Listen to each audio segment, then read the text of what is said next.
Hey folks, day 2 weigh-in, the 2026 stop number 1 here at the Harris Chain in Leesburg, Florida. Jordan Osborne, 28 and change, but right behind him is Zack Birge and Todd Auten. It is going to be an electric weigh-in. Let's weigh some fish. There you go. Now turn to the left. Stay away. There's 16 pounds and 6 ounces right there. 17 pounds, 13 ounces. All right, Jordan Osborne tried to find that big bite today. Did not get it. 10-5. 38-11 is going to move you to first place, but guess what? You're going fishing tomorrow. There's the move right there.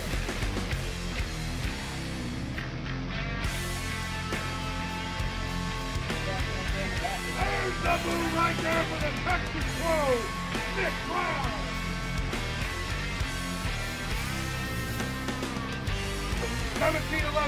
Day 2 weigh-in looking a little different here at Harris Chain of Lakes for stop number 1. Jordan Osborne holding on to that lead, but barely. Some more guys coming in, 2 more flights, and one of those anglers, Zack Burge. And if you were on live today, you saw what happened. He has got a bag of those Harris Chain hog heads. He's on his way up right now. Let's see what he's got. New leader, 21 pounds, 14 ounces, 2-day total, 44-4 for Zack Birge. That's a wrap on day number 2 here at this first stop in the 2026 National Professional Fishing League, and Zack Birge is doing Zack Birge things.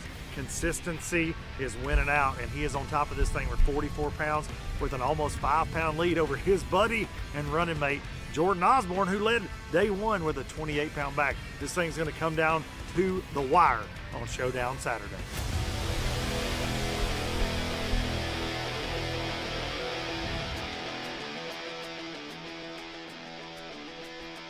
Beautiful Harris Chain sunrise, welcoming our 118 NPFL pros to Showdown Saturday. Somebody's going to take home $100,000 in one of those coveted red, white, and blue NPFL shields here this afternoon from Leesburg, Florida. I'm Luke Duncan, and today I got my man Fat Cat Newton with me. We're going to bring you 5 hours of Harris Chain action, the stop number 1 of this 2026 season, our 6th season here. Fat Cat with the National Professional Fishing League, and we're back, and we are starting off with a bang down here in Florida. Dude, I said it yesterday, and I'm going to say it again. I do not like Florida. I love it.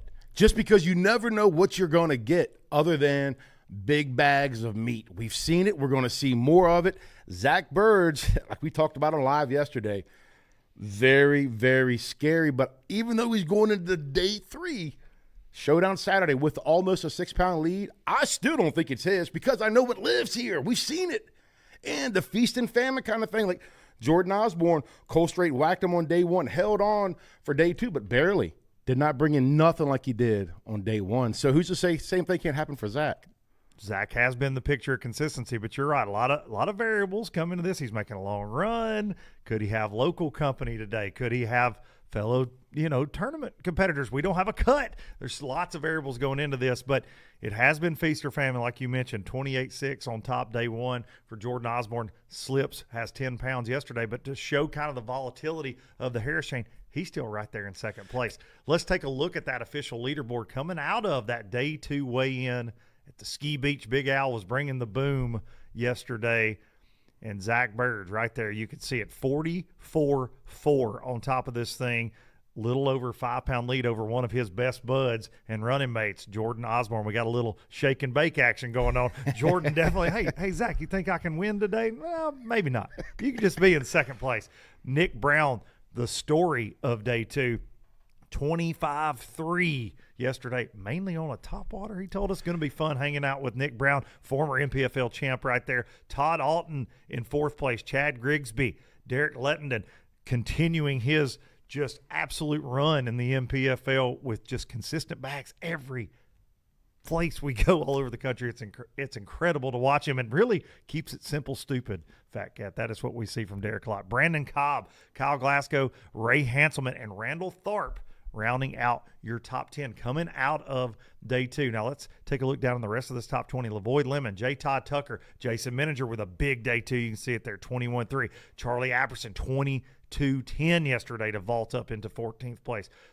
the one and not only John Cox, Florida's John Cox, 17-13 yesterday, caught a 7-pounder right out of the jump. And he, earlier in the week, predicted that on Showdown Saturday we would see a 30-pound bag, potentially a couple with the weather improving. So we hope that John's forecast is right there for us. Greg Vinson, Jacob Prosnick, Brock Mosley, Hank Cherry, and Drew Cook rounding out that top 20 after 2 days of competition. And we're wrapping things up here on Showdown Saturday.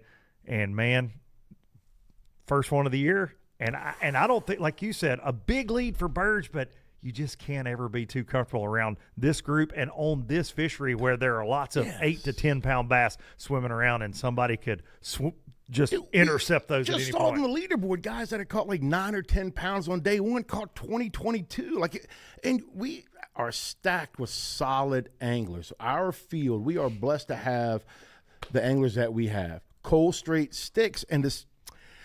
A lot of guys caught a lot of fish, but it was just, the little ones. And the key to this event is finding those big ones. And I don't think there's a mother load stacked up. It's kind of like running and gunning and stumbling across them like we saw Burge do. Yeah, Burge has been on a bass fishing beatdown for the last few weeks, so will it continue today? We caught up with him this morning as he headed out on Showdown Saturday. All right, guys, we're here.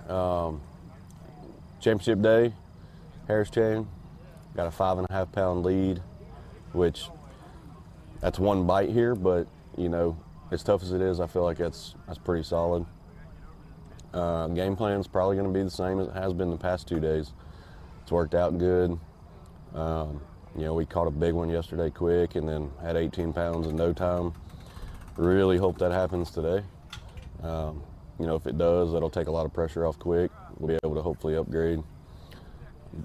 I'm gonna try a little bit of different stuff today too that I haven't been back to since practice. Caught a couple good ones flipping, some isolated patches that had some mats in them. Really feel like I can run down there today with the wind being less, really pick it apart, and hopefully, pick up another 4 or 5 pounder or two in there. I know they live in there because I've seen them in practice. You just don't get a ton of bites. When you do, it's a decent one. So we're gonna hit that after we run our starting spot, milk it, go hit that, and then we'll come back and probably make one more pass. Then we're gonna lock back and try to do what we did yesterday, get lucky with one last cast bite. Probably won't happen again, but it was fun yesterday. We're just gonna work hard all day, keep an open mind, fish as hard as we can, and hopefully we're on top when we weigh in, as long as Jordan doesn't catch another 28 pounds. What's Blackbird? Leave my bait alone. Well, we said there are a lot of variables, right? Yeah, we do. You can have that big 5-pound plus lead, but we're now live with Zack Birge on the Harris chain. He's made the long run to Apopka for the 3rd day in a row, and we are getting word that his little sneaky spot that we've seen him do, the bulk of his damage in for 2 days was blocked this morning by buoys, and not real sure what's going on there. I'm sure Zack can tell us the situation, but obviously not what Mr. Burge wanted to see this morning in a strange situation here on Showdown Saturday for our leader.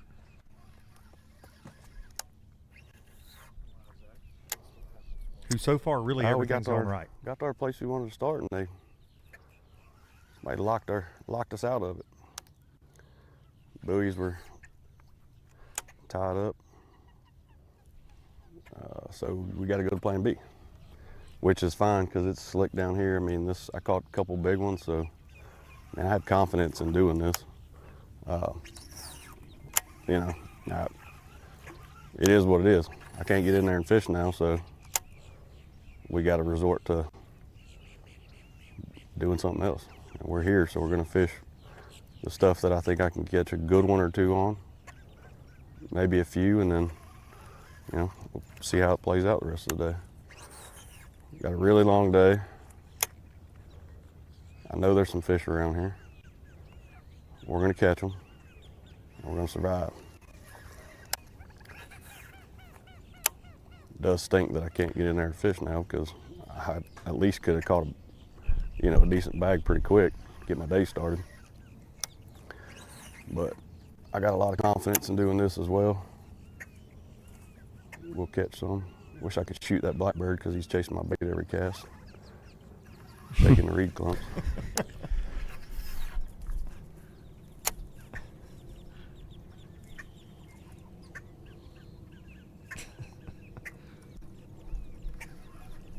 Aaron Martin's won on a blackbird pattern one time. Buddy.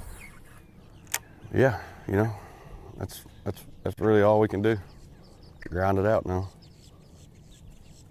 I don't have a lot of confidence in catching like a bunch of fish down here and doing this, but I do have confidence in if I get bit, it's going to be the right ones. I do know that.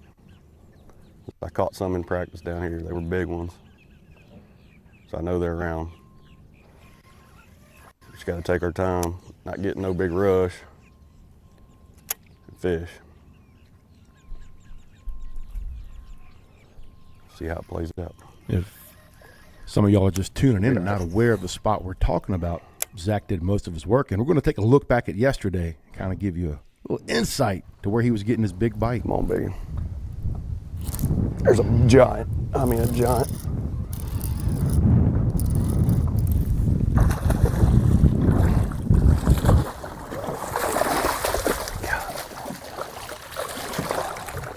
Open up, girl. Look at that one. That's what I'm talking about, baby. Yesterday and almost That's where it started. 7 pounder. That's a 6-pounder. That's a 6-pounder. Felt like a nit, like literally a bluegill type bite. Practice in this area, fishing on Oh, day yeah, one of the about event, almost fishes it on 7-pounder. day 2 of the event, and 613. now there are buoys across it. That's what I'm talking about right there. Look at that thing. a very Come strange on. situation, to say the least. We'll put that one on the big side. Yeah, That was going to make the I right have to list. dig for some answers on that one. Does Jordan Osborne own a buoy company? Joking. Internet. But I am interested to hear from the internet. I wonder what the chat's saying right now about those buoys being where I they guess are. the fish are used to birds hopping around on the reeds, though, so it ain't like it's a big deal. I just don't like him chasing right where my bait's at every cast. Jordan Osborne also Not a big fan. has a fleet of blackbirds. Yeah. I flip one way to flip back the other way so I can get him away from it.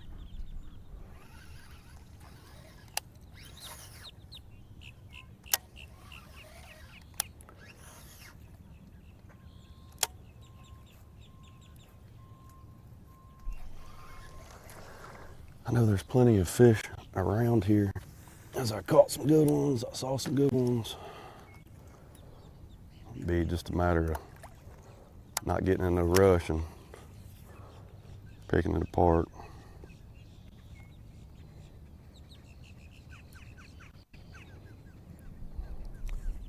See how they like this weightless today. Zack has a very long day. The top 10 on Showdown Saturday and the standings after 2 days. They go out first and they check in last. So a 5:15 check-in for the top 10 today. So plenty of fishing time. And still seems to have plenty of confidence, considering his honey hole having the door closed. Up to this point, everything has gone right for Zack. Well, dude, like we've talked about, he's a closer. He's got that calm, cool demeanor. Now, that little blackbird, that little rascal. I don't think he. Zack and birds don't Really wanna be exactly get filming. along.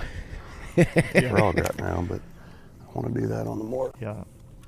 I don't think that little isolated stuff. You don't feathered know who he's friend messing knows with. what who's around. That's the foul militia right there.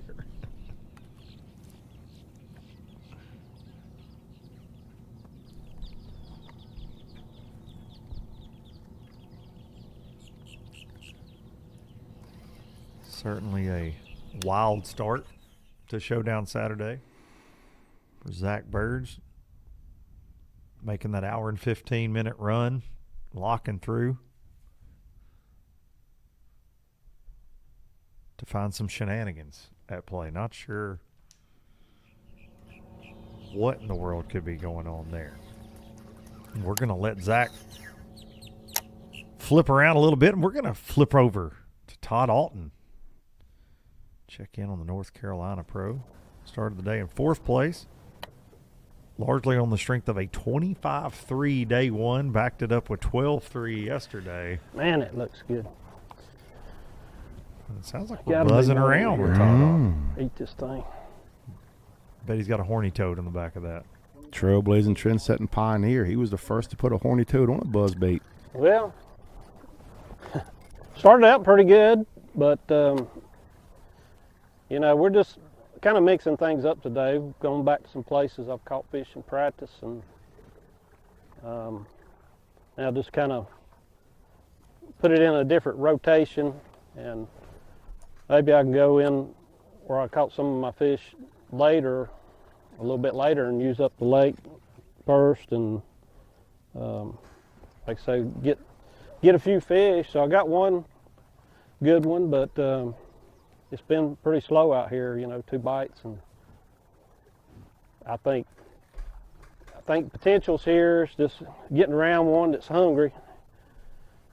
You know, definitely some big fish in this lake. You can catch up quick, so we're just gonna keep hitting some new and some old, mix it in a little bit, and see if we can put something together, because every day is a little bit different.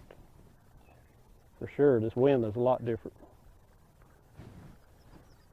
I'm just gonna keep chunking, whining.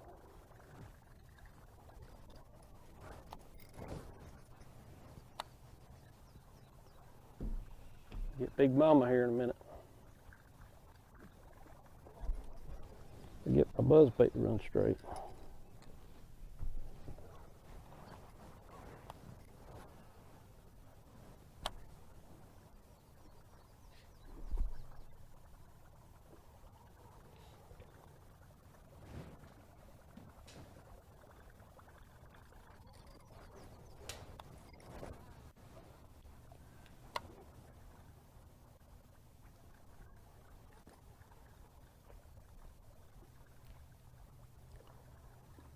And we talk about Todd Auten catching 25-3 on day one, then only 12-3 yesterday, and still coming into Showdown Saturday in 4th position.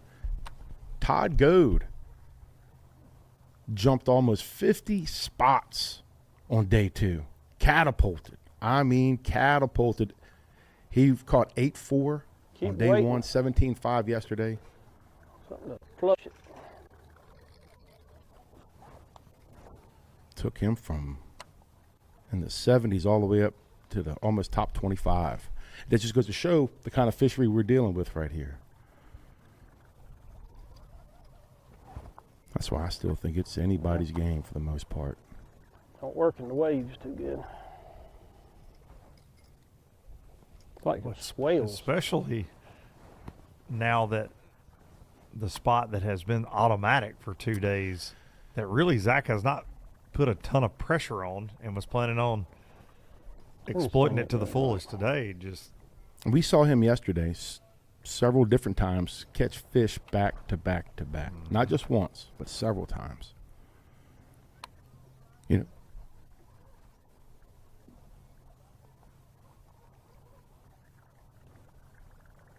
talking about catching fish back to back to back. We got some fish catches from Todd Auten from yesterday.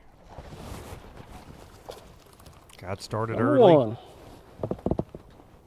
That Not a chatterbait. giant, but a couple pounds anyway. That's a greenback right there, How boy. dark he is. Echo in here. Little bit of fish, little bit of fish. Don't know if it's the same one, but it's close to the same spot. See how good he eat it. There's one.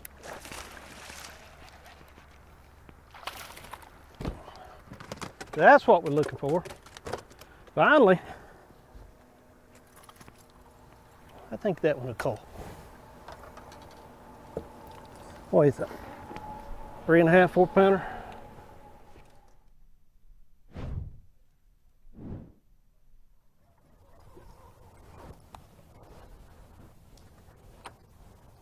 back live with Todd Auten.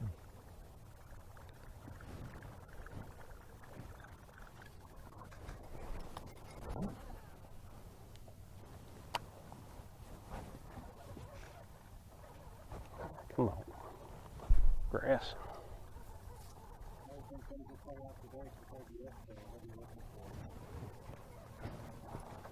Yeah. Just looking for that one good bite. I'm, you know, like I say, I'm like this, I'm trying to get a big bite right now while it's early still, and you know, it's just so hard to get that bite. I feel like I can catch a limit of little ones pretty easy, but getting that bigger bite is always the tough thing to do. But just got to experiment a little bit and see what they want. But I know this place here has been fished a lot, so it's kind of like throw something a little different. I may even go back through it again with the chatterbait or something. But I hadn't caught anything on this bait since I've been here, so I don't know. But I feel like they will bite it, get around one. It's trial and error. Looks like a good spot right here too.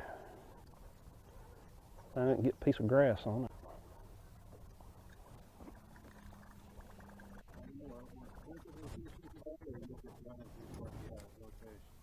Well, I didn't fish this since practice, and you know, I'd gotten bit in here, but I, like I say, I caught guys on it already too, so more instinct. I just feel like I might get a bite on this buzz bait, and I hadn't seen it, probably.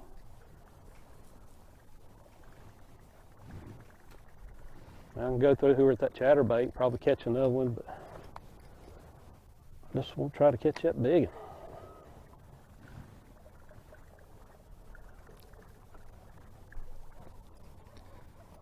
From Todd Auten over to our biggest mover on day 2 with 25 pounds 3 ounces, Nick Brown. Well, bringing Texas size bass in. good morning from the Harris Chain of Lakes. First thing I need to say good morning to my wife, because I'm sure she's watching, and I'll catch the wrath of God if I don't say anything to her. But we're actually just kind of stalling and buying some time. Yesterday we had a little bit of wind, and it was easier for me to see what I needed to throw at. I don't know if you can all see it on camera, but I kind of need that sun to get up just a little bit so I can see these holes. This grass is just about 4 inches under the surface, and I need to be able to hit those holes clean. We've had probably 2 or 3 good ones this morning come up and push the bait, but I think I was just off the hole a little bit, and they kind of threw the brakes on as they were getting to the edge of the grass, and they come up short on it. I've got a couple in the box, just little ones. There's a lot more fish activity back here today than what there has been since practice. We're also about 6 or 7 degrees warmer. We just had one bust right over there. Just caught one on top water bait, but we're just throwing chatterbait around out here a little bit and trying to hit the holes for now. And when it gets a little bit cleaner out, well, our little sun gets a little higher, we're gonna throw a prop bait on them. And I've tried punching and stuff like that. I'm sure there's some guys catching them doing that. That's not been the deal for me. I ain't been able to catch them on the bottom in the grass. It's all been fishing over top of it or bringing it through it, getting a reaction bite out of them. But we're in the area where we caught the big ones yesterday, and we're gonna milk it for all it's worth today, and hopefully they decide to play a little bit. We're seeing, like I said, we're seeing a few, and there hasn't been any busting in here since the tournament started. I've fished every day in here. The first day it was real slow, and then it's just progressively gotten a lot more activity. I'm sure Fat Cat's upset that I'm not sitting on a big red dot. I think he thinks my boat just has red dots around it, chasing bedding fish, but not this week, buddy. I was about to say, because We in Florida, and Cold front city's been kind of messing with them a little bit. I think it would have been super good if that cold front wouldn't have hit, but we're all dealing with it. I think they'll bite if you get around them. But it's just He's a super big hard to fishing see and magician. hit them holes till that sun gets up there enough. And they'll come out of them holes like a volcano and crack your bait when it's time. I gotta give a big shout out to Garmin for putting reverse on this trolling motor. That new Garmin Pro is pretty legit when it comes to backing up and getting the grass off. I haven't had to pull my trolling motor not one single time this week. Get the grass off of it. I haven't even had to spin it around. I just hit that reverse button twice and back her up.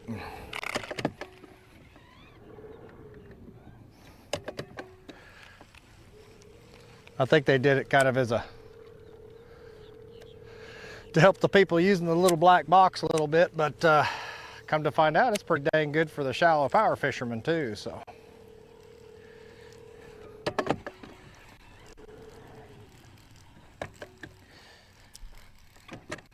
Try not to throw my cameraman out of the boat here.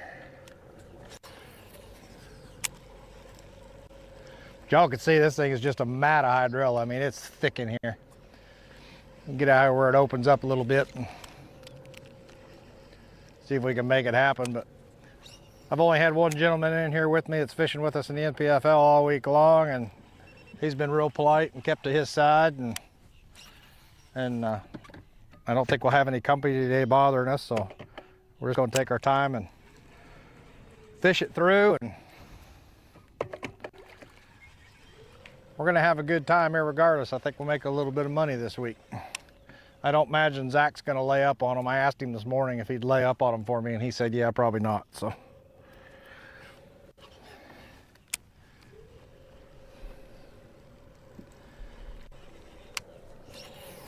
I think it's going to take more weight today than what it has all week.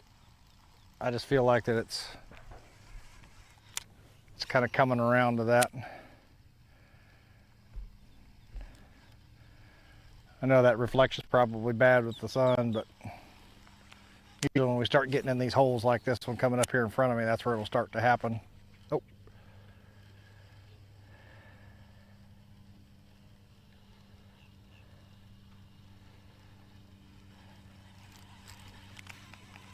Just to clarify, I don't think we've ever been to an event with Nick Brown that he didn't have fish marked on bids or bids marked. I don't care where we go, what time of the year. Well, if it's around the spring. Buddy, I don't care what time it is. This dude's always got something I marked. can't think some of a sort better bid position marked. to be in on day 3 of the first stop of the NPFL. A lot on line AOY points to start the year. I was just hoping to get out of Florida with a decent finish. Scared one out there. Come on, get off there. Next lake on the schedule's not far from his backyard. Looks like maybe that might happen. Texas. And that work sharp AOY is on everyone's mind.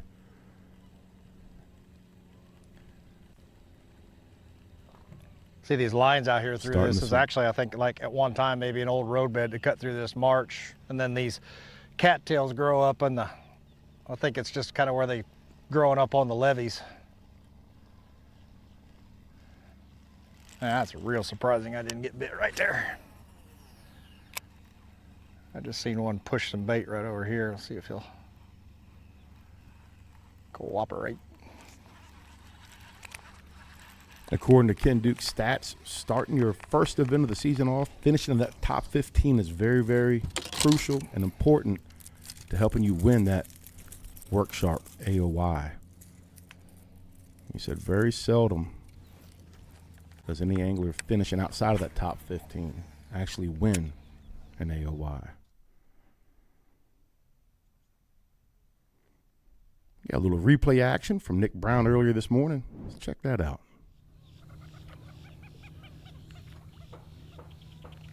Oh, come on.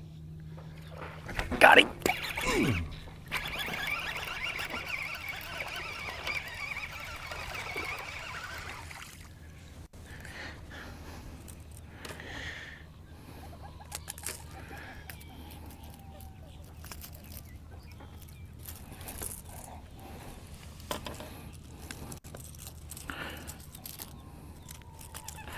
That one all hemmed up. Just nature of the beast with these things.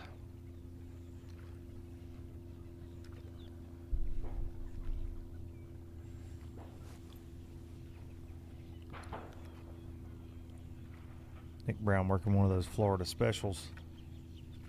Prop bait. My dear buddy Terry Scroggins used to call it the donkey because he said it'll kick your butt.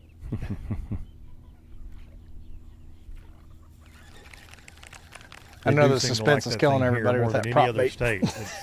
You're just waiting for it to go under. It's low and slow. You can't fish it too fast. But man, big bass in Florida hate it. Definitely been a Florida staple without a doubt.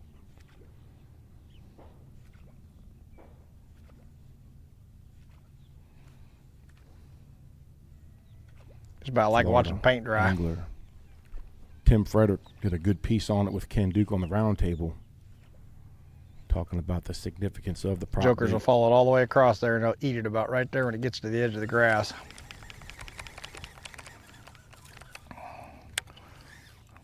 I know they're out here messing around. I've seen 2 or 3 since we pulled up right here. Interesting fact about Nick Brown. He's the only angler in NPFL history to win Pick up that stupid dirty without little a worm. limit every day. Lake of the Ozarks 2024 champ. That was a crazy event. Yeah, had to overcome a lot of adversity on that final day. A lot of extra fishing pressure and help in his main area. Some folks that have been watching NPFL live all week, and he had kayaks and pontoons and john boats and bass boats and James Watson in there directing traffic. All of them were out there. Hey, man, show me your honey hole. He showed it to him all right. Yesterday when the sun was up, I could see like, they were like 3-pound, I don't know if they were gizzard shad or if they're like giant shiners or what, but they were like in schools just swimming up and down through this opening in here. Ah, he just got my worm.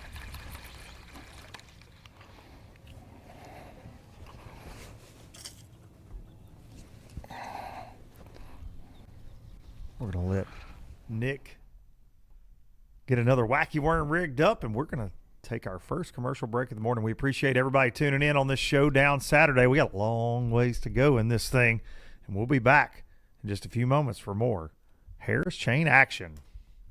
The newest addition to the Basscat STS family is here. Introducing the Caracal STS, showcasing aggressive styling paired with enhanced performance and a continued dedication to raising the bar.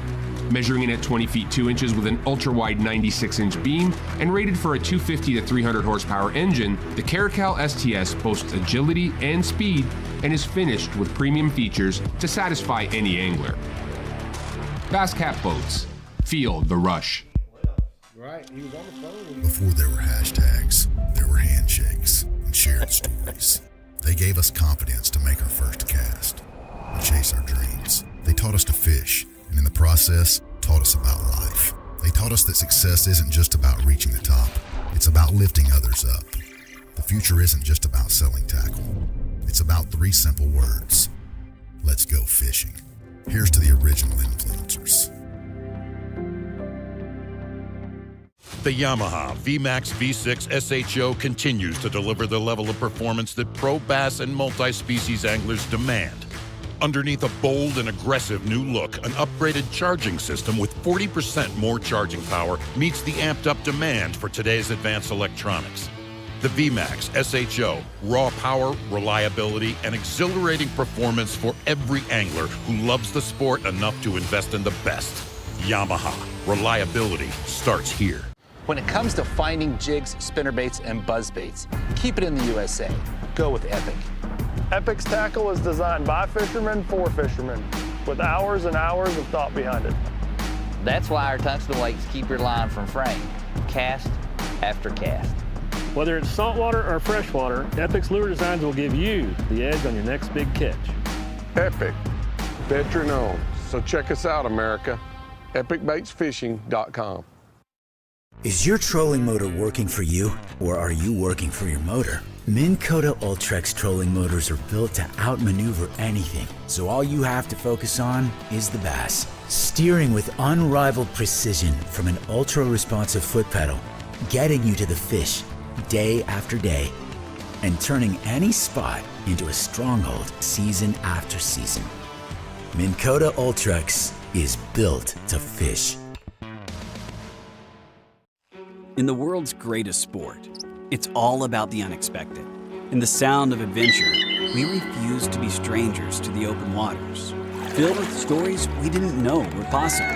With the power of MillerTech batteries, this isn't just a battery. It's a tool built to charge your passion. Behind every battery is a team dedicated to making your dreams a reality. MillerTech. Empower. Innovate. Sustain.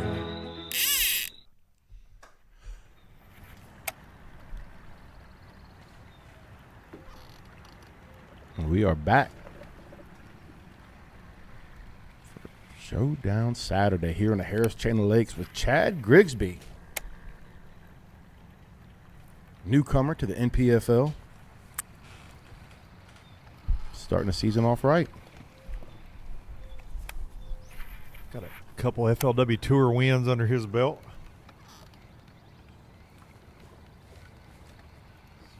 Chasing bass for a long time professionally, mainly with the FLW Tour for a lot of years. Some people say his twin brother's JT Kinney. Heard that through the grapevine.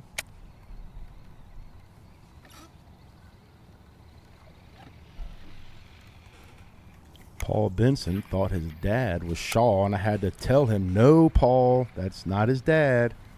Golly. And speaking of Paul Benson, happy birthday to the one and only Paul Benson. Hope your 21st birthday goes great, Paul. Dork.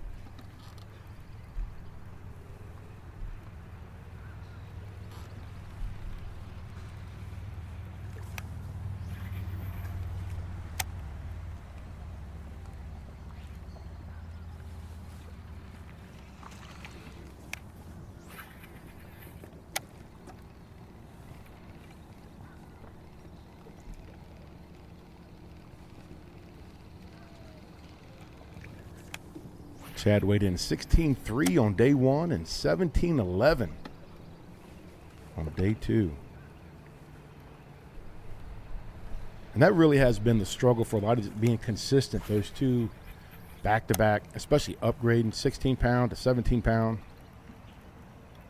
If he catches one of those 24, 26-pound bags, trouble, especially seeing how Zack couldn't get to his juice this morning.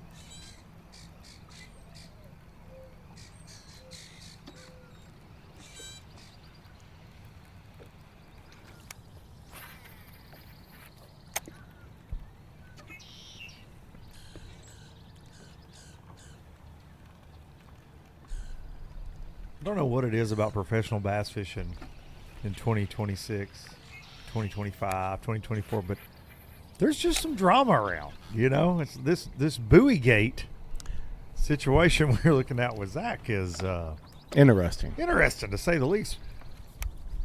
And what we need people at home to understand is that there were not buoys there all week. And then magically today we've got buoys blocking a canal and that aren't marked by the state.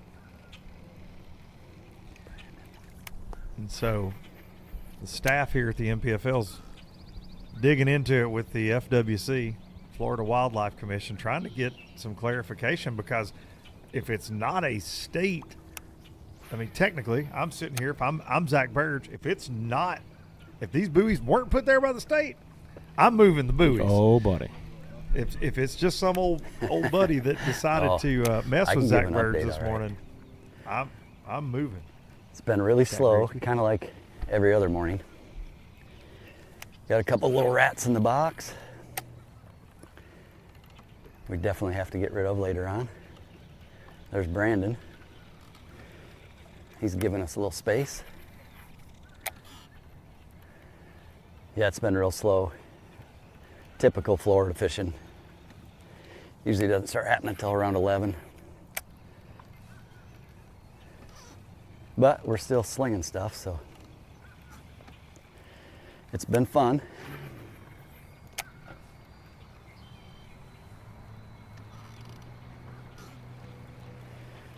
Just got to wait for that sun to come up, and they set up a little better.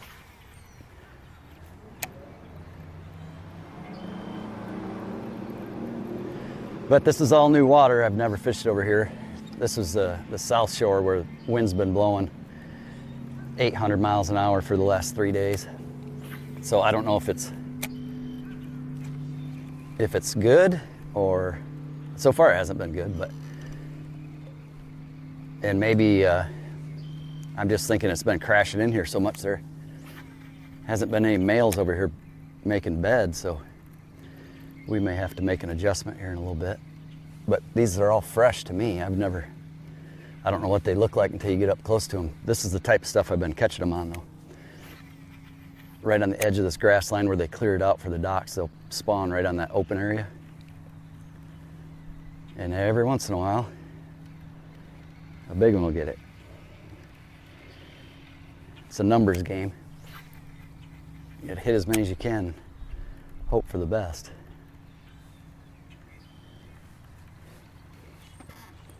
So far, we haven't had our best yet. We haven't lost any, though. That's good. That's been my MO all week. See how many big ones we can lose in a week. Good times. I try to sneak back, like guys will fish the outside edge of this grass, and I try to get back in. I don't see a lot of guys doing it, but they'll be back, like way back in here, where it comes up to about 2 or 3 feet, where they can actually spawn.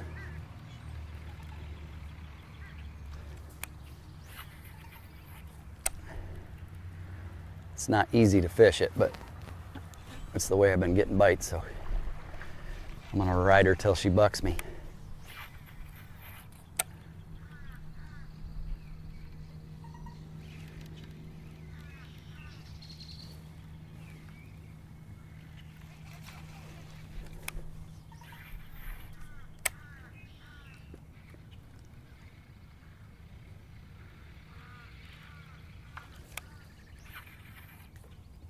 You know, Chad's got to be flying high coming in here.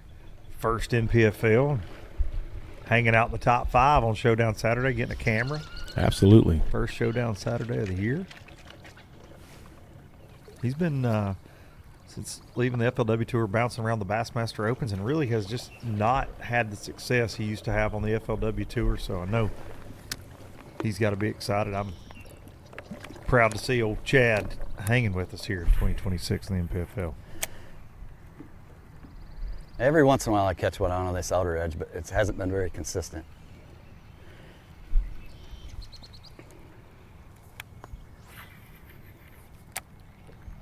Griggsby, we're going to check back in with Zack Birge.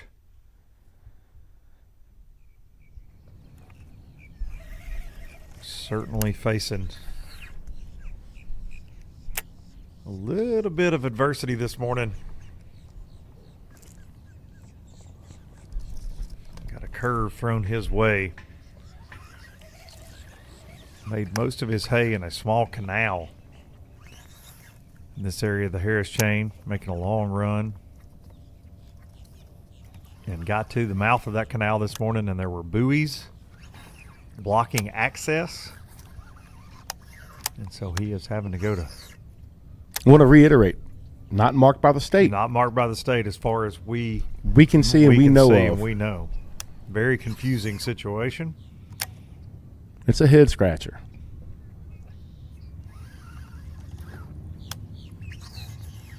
Will he go back by there and see those buoys moved and Bobby, Floyd, and Terrence working it?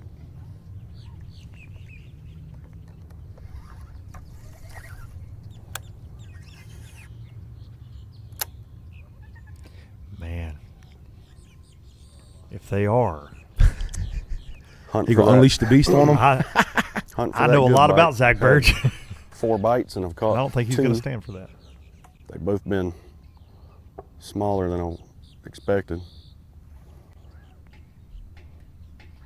But I know some live in here, so you still got to fully expect, the right one at any flip. And I certainly expect one at some point here.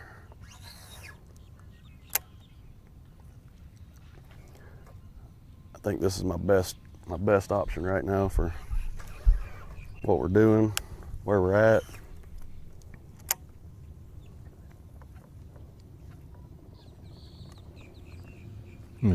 Zach's talking about his best options for where he is and where he's at. But for the viewer, their best option is to join the Legion.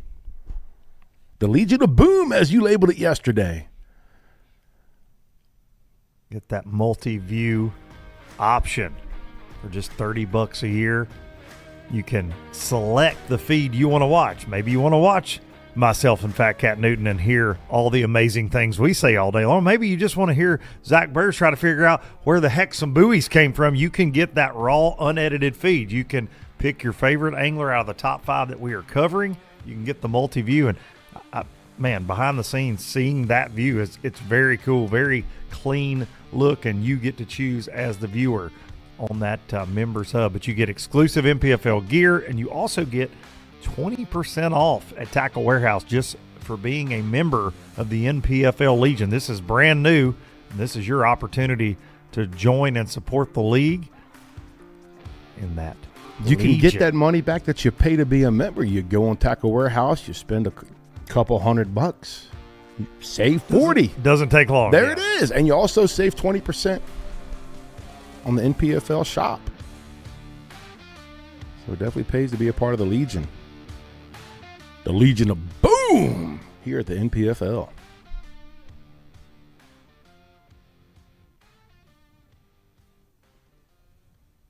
They're a little more sparse and spread out back there. I fished a bunch of them because there was a lot of activity. You see a lot of movement. See a lot of just life in them, but I don't reckon they were any bass because I never got one to bite. I threw a swim jig, threw a frog through them, flipped them. Never caught any. And a lot of times I come here, I do catch them around pads, especially when they're spawning and whatnot, but I think we're past that point, so I think the fish are trying to get like out here. Like that's why I like these isolated patches away. There, here, there, the next one. I feel like they come up here when they spawn, but then they come back out, when they're done. They may very well get out on some of that grass out there. It looks beautiful, but I didn't get bit in any of that either. I fished a bunch of it. It's kind of surprising because you would think that those that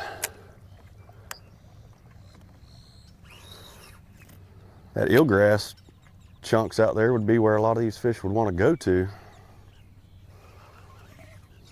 But I never caught any out of it. I caught some little ones on the north end fishing some of it.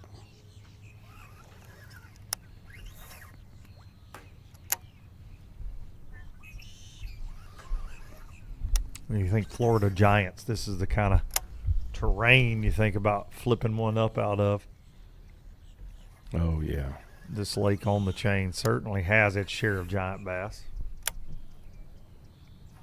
And has been a popular choice for a lot of our anglers that are doing work this week on the Harris chain, choosing to make the journey to Apopka.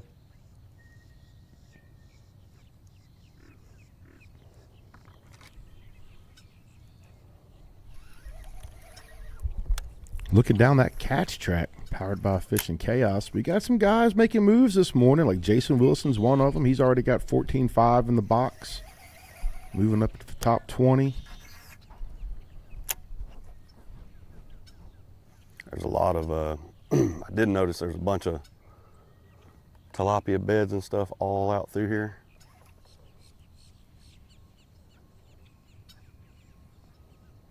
You see a lot of them blasting off too, and they'll move these clumps and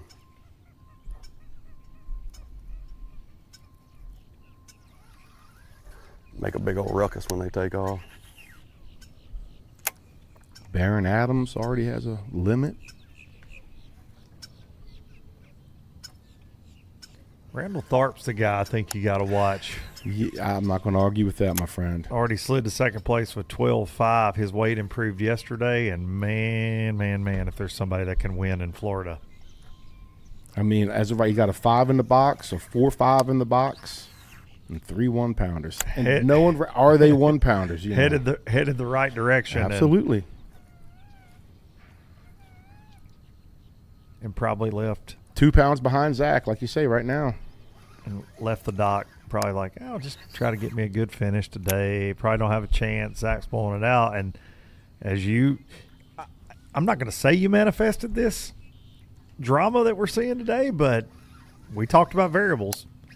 Making this long run, what would Zack encounter today? And certainly did not have Buoy Gate on my bingo card for Zack, but just goes to show you in a multi-day event, you just never know. You don't, man, and especially this sport. It is so unique because it is the only sport that is affected by the general public, in my opinion. I mean, honestly, whether that was Tiger Woods is rarely hitting a golf ball, and some guy goes, "Hey, man, you care if I play through?" and passes him. You know, NASCAR is not a Watkins Glen. There's a random detour, on the 50th lap. Like, it doesn't work that way.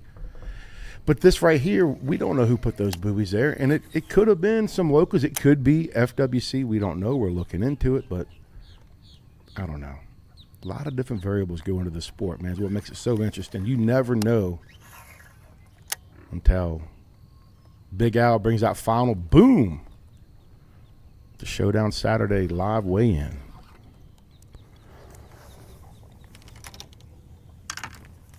And also, too, man, seeing these guys weigh in. Charlie Apperson weighed in 7-9 on day one, weighed in 22 yesterday.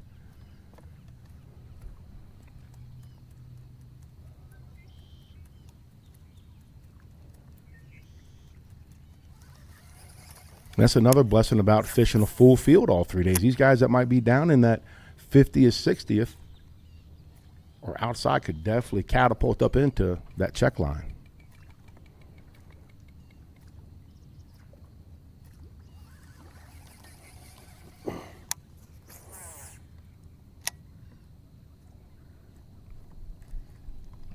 I'm ready for that top water bite to heat up. Got 2 of our 4 in the quad box. Top water and around right now. Burge with the frog. Nick Brown with a little prop bait.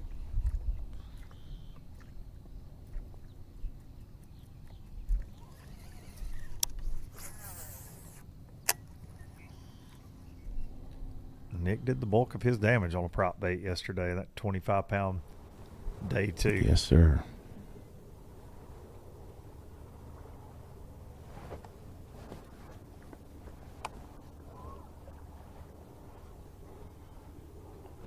Caught me a 9.6 at Santee on a chatterbait off a tree during that elite that was there last time I fished. Listening to Todd Auten.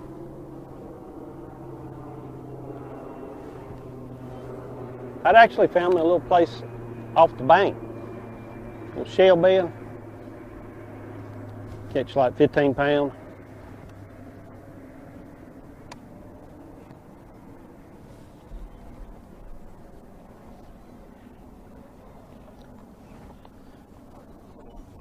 That's something that hasn't been playing a very big role here that we thought might have. Joey Bloom. He had tried day 1 and day 2. Between. Being a local Florida angler and said, man, day 3, here. I'm giving up on it. I'm going shallow.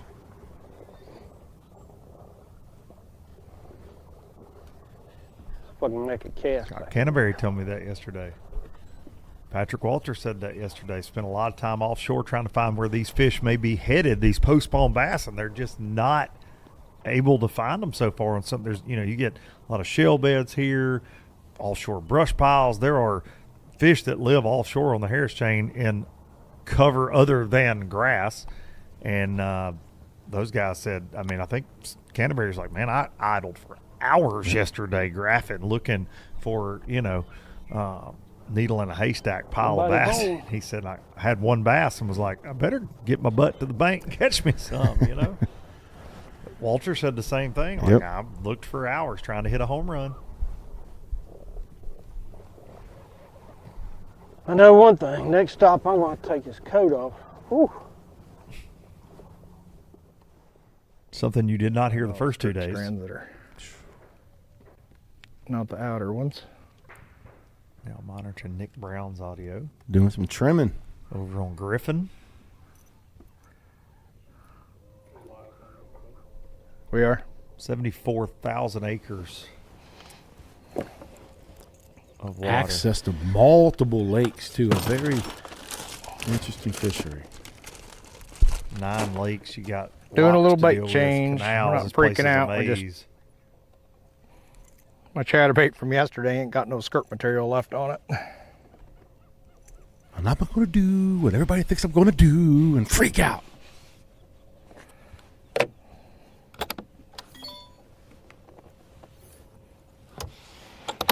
Well, I thought I had there it is. Look like I'm fishing in the dark looking for that.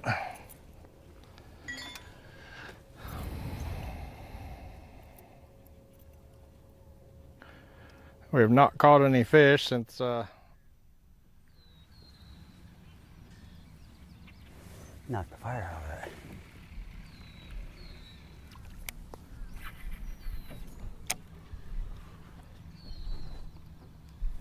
Monitoring Chad Griggsby's audio now. Nick Brown and Zack Birge, along with Jordan Osborne, 3 anglers in the top 5 that have a chance to take home an extra $20,000 today if they were to win in one of those beautiful bass cap boats, the official boat of the NPFL. Going to feel the rush with an extra 20.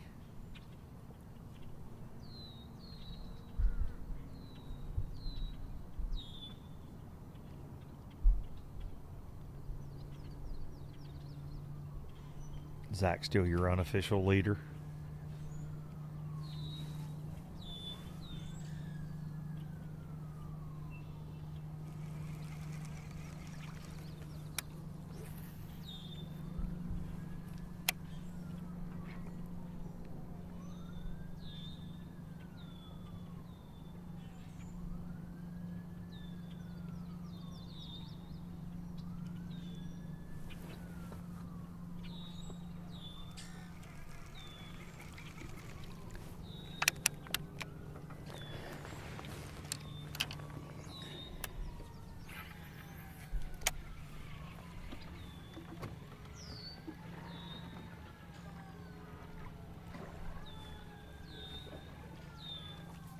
Sounds like Paul Benson's birthday party got a little crazy. I mean, Chuck E. Cheese be bumping sometimes.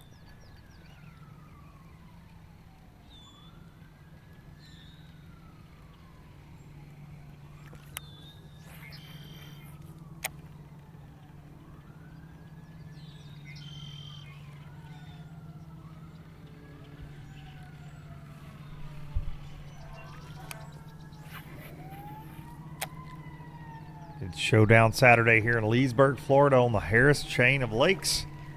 Our 2026 NPFL kickoff event here, our 6th season with the league. We've got one heck of a lineup for you today. Our top 5 in the tournament standings riding into Showdown Saturday. Chad Griggsby right here. Started in 5th place. But the man that we have been talking about the most over the first 2 days, Zack Burge, locking through one last time this week. Lock down on through to the other side, I said. And when he got to the other side, found some things he did not want to find. In tournament angling, buoys. every moment counts. Introducing MillerTech's game-changing lithium batteries. Lightweight, powerful, your edge to dominate. When every second matters, choose MillerTech. Empower, innovate, sustain.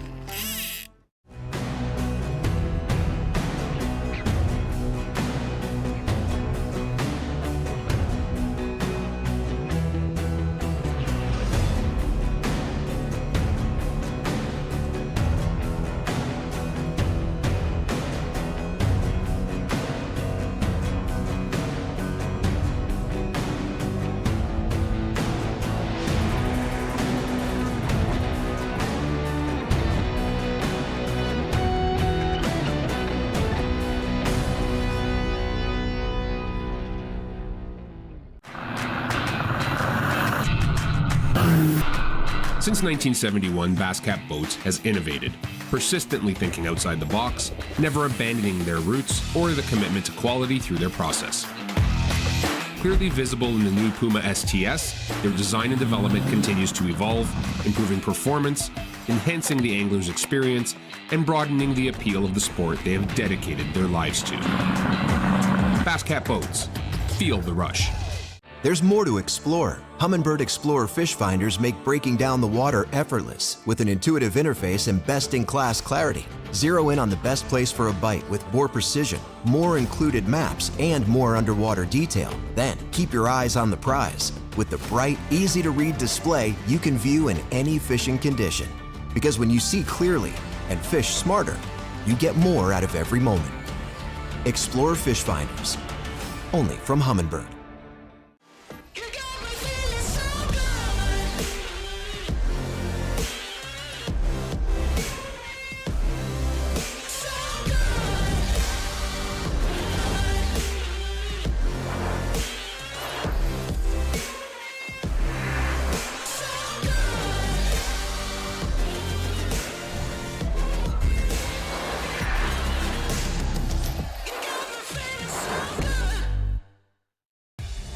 This is the Professional Precision Adjust Knife Sharpener by WorkSharp, with engineered simplicity to be fast, easy to use, and work every time. Clamp your knife, set your angle, and make sharp happen.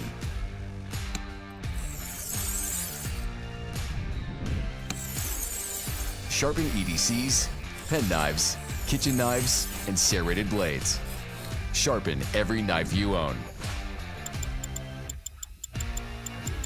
The digital angle indicator gives you precise and repeatable results. 7 abrasive grits from coarse diamond to leather strop. The small knife table sharpens pen knives at low angles. And a blade clamp support for sharpening longer blades.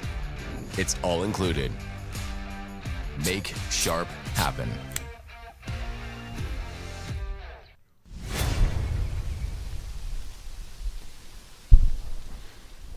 Welcome back to stop number 1 of this 2026 NPFL season. Back at it, fishing fans. Saturday morning. This joker's got a bad attitude this morning.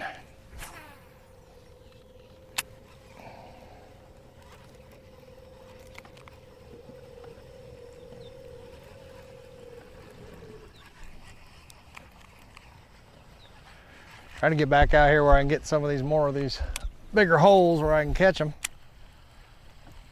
Some of this is so choked out.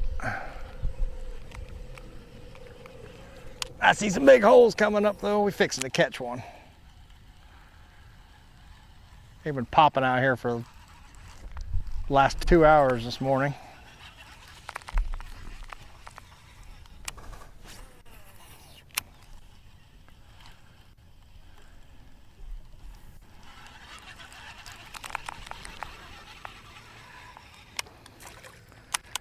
They're going, we've seen that thing before.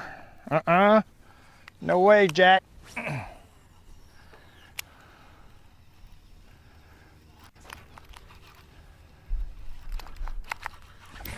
Oh, golly, he missed it. Golly. That's the problem out here. It's so shallow. You watch them come from so far away. And Gin clear morning, they got water this too. bad habit of pushing it.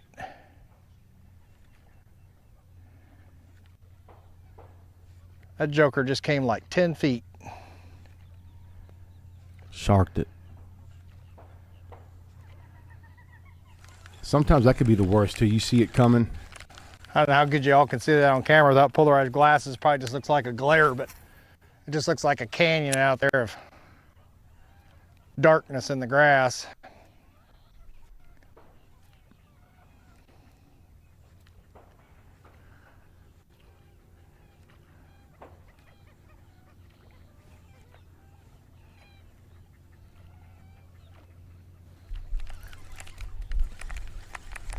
We were here in 2021 in the same area. We saw David Gaston catch a 9+ on a frog.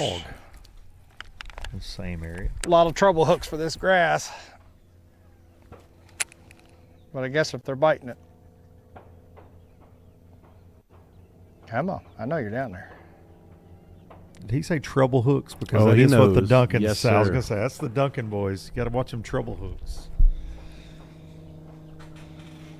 Shout out to Ryder Duncan on that one. I don't want to use trouble hooks, Dad. He was a wee little fella. You just kind of got to make a mental note. You sit out here and you watch away, like one just busted right over here about, I don't know, maybe 20 yards out of casting distance from me. You just got to make a mental note and let them settle back. They're going to set up and spawn on the bottom of these. You can see where the tilapia had been up in these and made beds in them, and a lot of them got little 10 or 12-inch males sitting in the bottom of them. I don't want to mess with them just because they ain't worth catching, but the guy's got to keep an eye on them because I think the female could slide right out there. I think a lot of them that I caught yesterday I just hit the right hole. I mean, there's 1,000 holes out here, and you just got to hope that you hit the right one. Yep.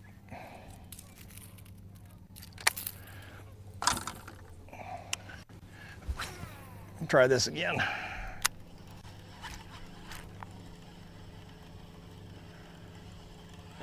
It's weird how they'll run that chatterbait down 2 inches under the surface, but they won't bust a prop bait sometimes.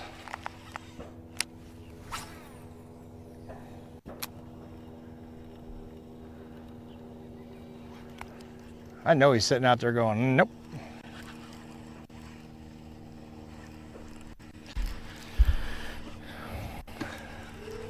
It's all right, we got his number. We'll come back to him in a little bit. We'll do a lot of just dropping waypoints out here by these holes. Fish them. I don't know if you all can see this big hole out here. This is a pretty good angle.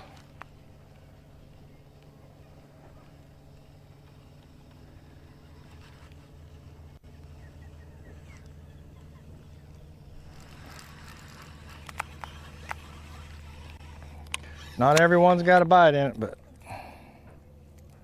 boy, yesterday it seems like they were shorts and every one of them. I even fished this stretch right through here.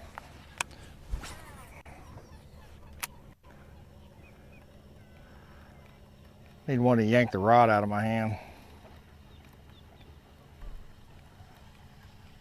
Sure enough, big-headed fish.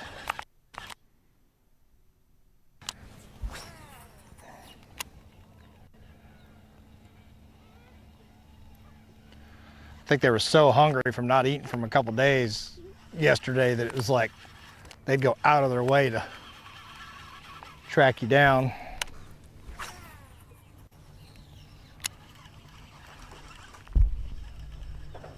Give him one last chance over there to give up.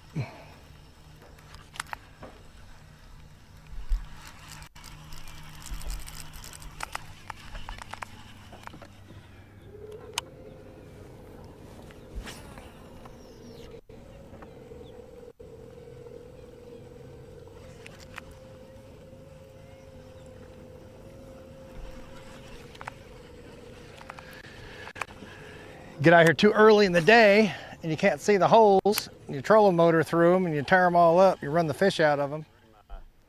My little milk run, and I didn't get a single bite, so it started to get real frustrating. Didn't feel like I was fishing good, and I needed change of scenery. So we made a run. We were going to actually lock up to a popka, and I got to the lock, and it was pretty clogged up, and 7 groups have already gone through. So I think I'm going to fish around in here and maybe like go back at maybe noon to the lock. Kind of sounds crazy, but I'm hoping I can get there and I can go right through. Having the late day, I could probably fish, 3 hours, which I feel like could be enough to make something happen up there. So that's what we're gonna do.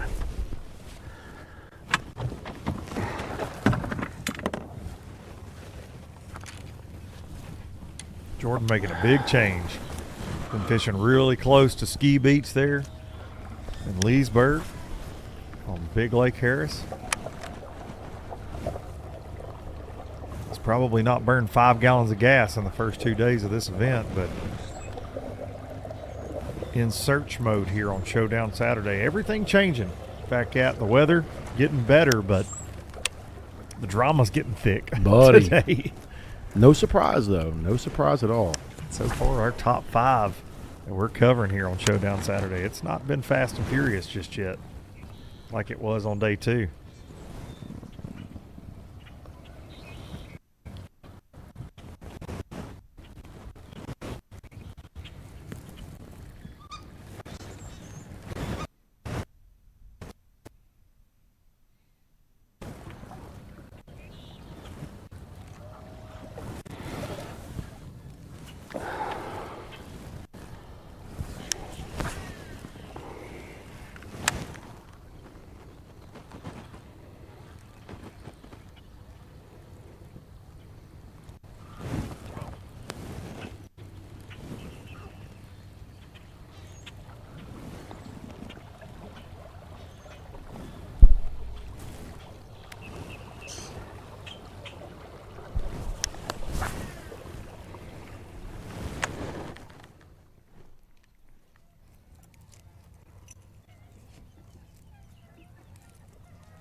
Bass fry right there.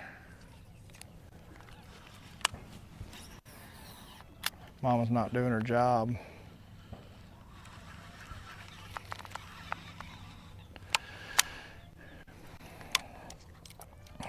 Chatterbait driller's jacked on that one.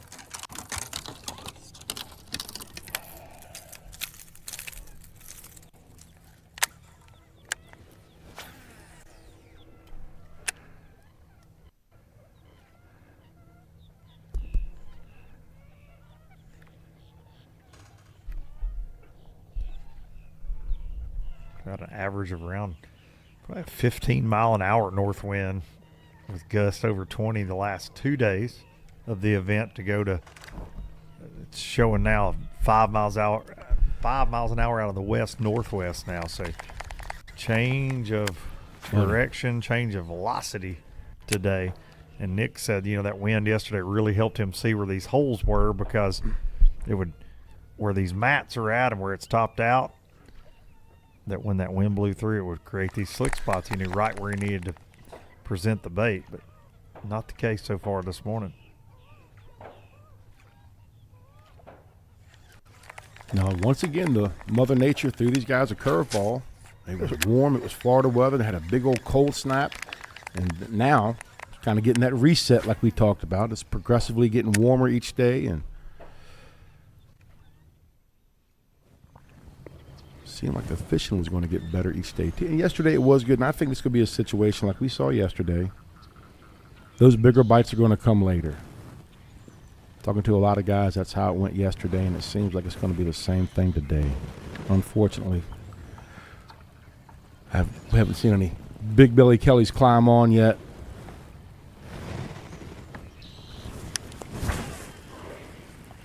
Still a long time to fish.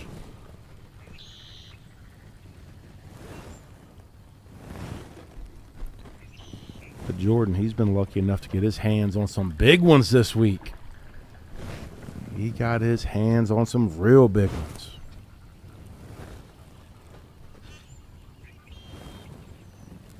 he got our attention really fast on the first day of the tournament, just looking at catch track. Of course, you and I weren't live that first day to see it, but man, and we had the Twin Visuals crew, Tanner and Travis Lyons, out on the water, and we start getting texts like, here you go, boys, this is what's happening out here on the chain. And Jordan was doing work. We're going to take a look back. We got fortunate, and our man Tanner Lyons was actually in the boat with Jordan on day one when he caught some Harris chain hosses. Part of his 28-pound, 6-ounce day one. Started day one last year at Santee Cooper with a mega bag, NPFL record-setting bag.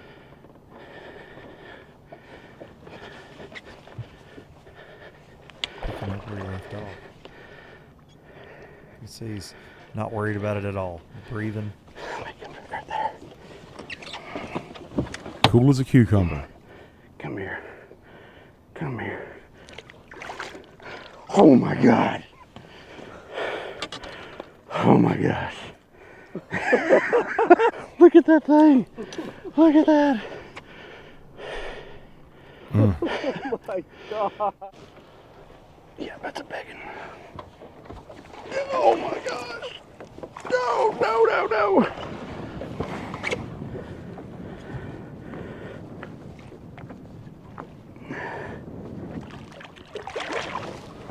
Yeah. Yes. Yes, sir, dude.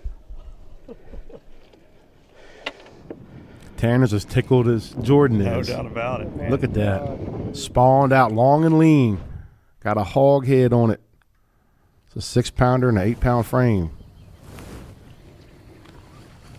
Good stuff, man. But like you say, that's what we're dealing with here, man. Feast or famine. Well, also the area that Jordan did all his work in, not as much grass, offshore grass as there used to be there, and it has been pummeled by a lot of anglers in our field for the last 2 days. He wasn't the only one in the area. He was the one that figured it out the best on day one, and man, they've seen a lot of chatterbaits in the last couple of days. I'll just say that. Now today he's, hey, I'm going to call an audible, and no, this is completely different. You know, what I was running back there near takeoff was mostly more main lake grass areas, grass edges, and clumps out in some 7-8 foot of water. Now we're in the back of a canal. Got a little bit different vegetation.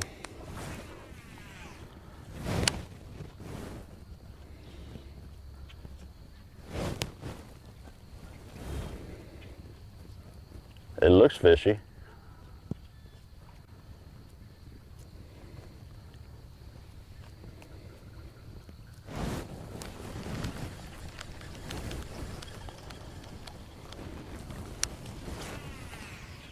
Water looks a little funky, but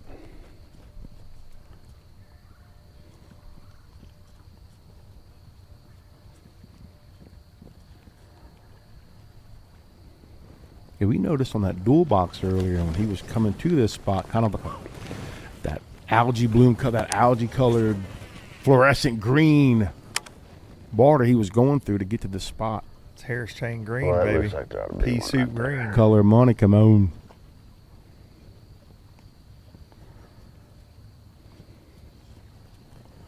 Definitely a lot of the lakes on this chain have always kind of had that. It's just an odd. And it just stays like that year round. Odd color, yeah. Unless you get a lot, you know, where like Nick Brown's out in the marsh, or when Harris had a ton of hydrilla, or a lot of areas over in Griffin where some of there's a big contingency of our field over there. I haven't thrown a fishing frog offshore all hydrilla. week. It'll get a little clearer over there too. But yeah, for the most part, this green, it's a Came up here one year. odd color. It's probably been 7 or 8 years ago, and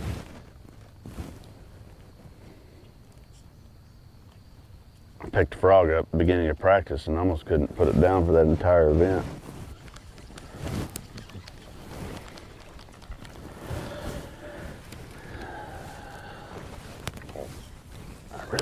if there's something happening here.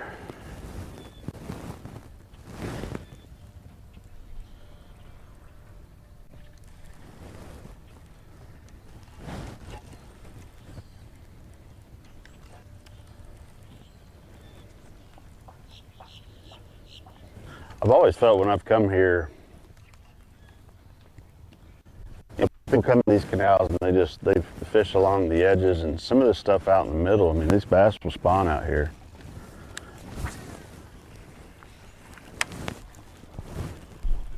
And or live out here.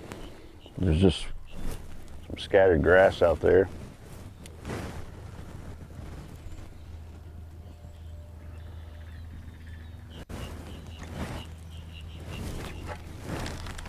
Jordan Osborne not only trying to win his first ever NPFL, but he's trying to run down his buddy Zack Birge. They've been running mates since the old FLW Tour days. They came into today 1 and 2. A little shake and bake, and there you go. Right there. There's Ricky and Cal right there. Not AI, by the way. Not AI. That is that was provided by Zack Birge social media right there to the world. There's Jordan and Zack this week having a good time as always.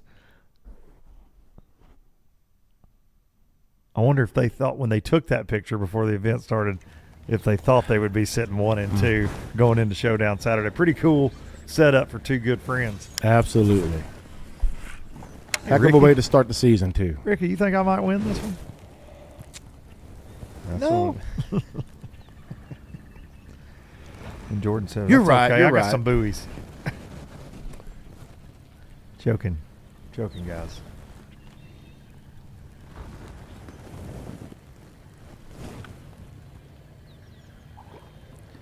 Zack still with our unofficial lead.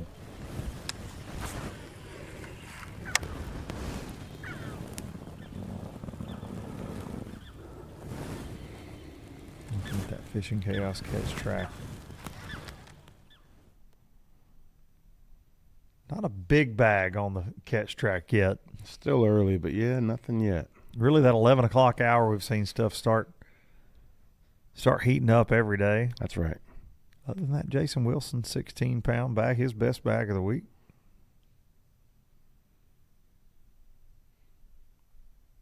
Just got to wonder, man. We've talked to so many anglers at the weigh-in the first 2 days that have talked about bedding fish, talked about seeing giant ones that they can't get to bite, and seeing more giant cruisers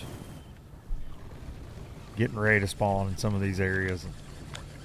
Will somebody turn into the right canal today and all of a sudden, like we saw one Greg of those Vincent historic yesterday, Florida bass early in the morning, you know, it seemed like he was in the area we would see some of that come out of, but it was quantity over quality we saw. Same thing with Brandon Cobb.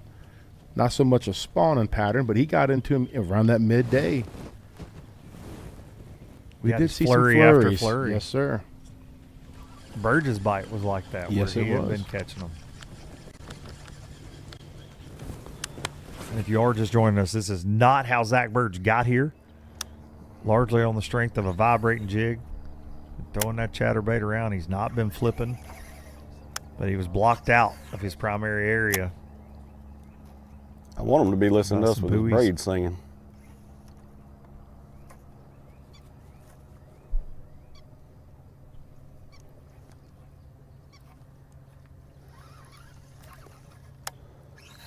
Any minute.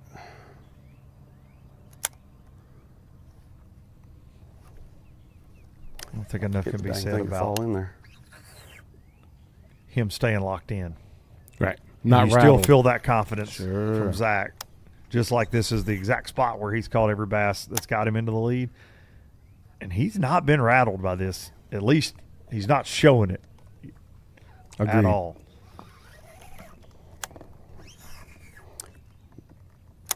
And Zack will be the first to admit that early in his career, he'd let things bother him. You know, he and I have talked about this on my podcast a couple times over the years that, man, he got to a place in the last 4 or 5 years where he just said, man, I'm not going to sweat the small stuff, and I'm going to just keep the best mental, attitude I can out there on the water. And Yeah, because you can definitely be your own worst enemy. Yeah, it's a without mental doubt. sport, Sure. man. It's such a mental sport. Absolutely. Like Swindle says, man, PMA.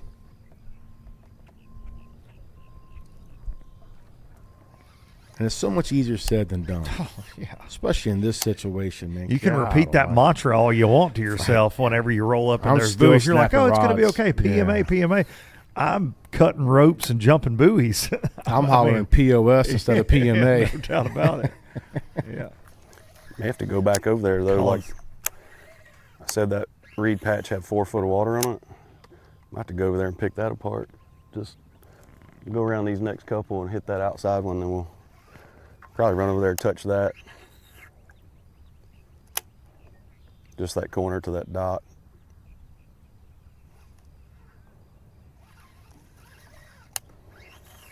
Kind of hard not to when it's right there.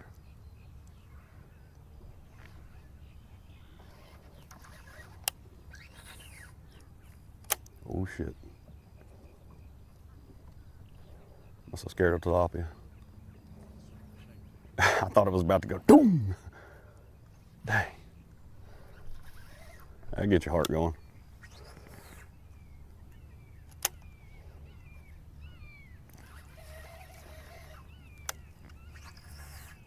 I just feel like at any moment when he locks up in these reed clumps, it's going to be something he's looking for.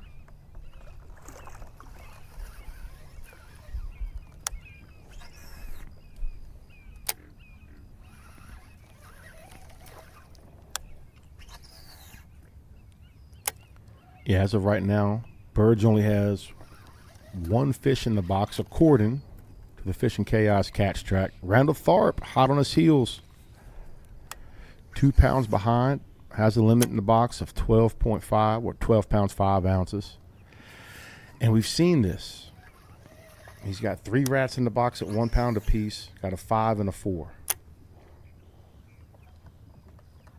All he has to do is call one of them rats with an 8-pounder. I say all, that's not true, but with the way things are going now, dude, this could be hard for Zack to back up what he's done. Very hard. Well, you don't have your A game plan. I'm not doubting him. Dude is just I'm not fishing with doubting him, so but I much sure ain't giving it confidence. to him either.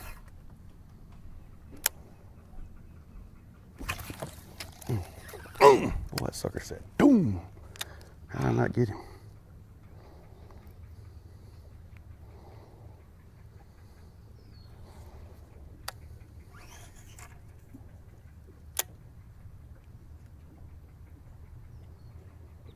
Well, you know one's living right there, son.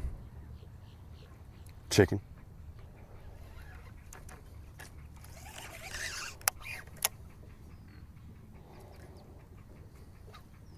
Zack just coming off of a Bass Pro Tour win, Lake Whitney, fishing with a ton of confidence right now. Been one of the most consistent anglers in the country for the past several seasons. I mean, weighed in 22.5 on day 1 here, 21.14 yesterday. Definitely his to lose. Generally, if they're going to bite it, they're going to bite it on that initial fall. You drop it on his head, he's going to have it. You're going to feel it throttle as soon as it hits. I mean, that's the way most all of them have done it. Or that initial time you pull it back up.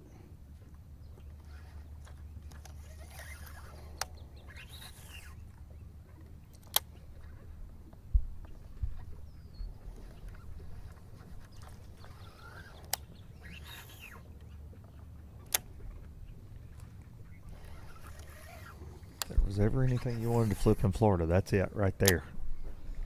I mean, a little combo.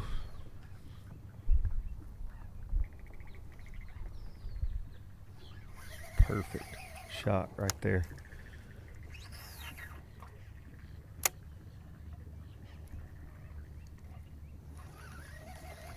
When we were here in 2021, the winning weight was 61.15. Still as it is today, and bright. It's going to be bright and hot later. Very likely we could probably go in a canal, catch them on a frog, under docks and stuff.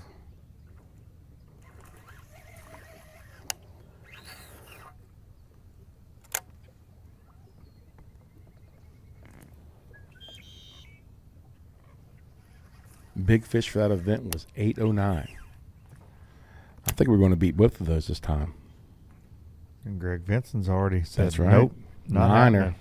Not happening. 9 even on day one. Lost another giant one yesterday, he was telling us at the weigh-in. We saw him lose a good one on live yesterday. Lost 2 big ones yesterday.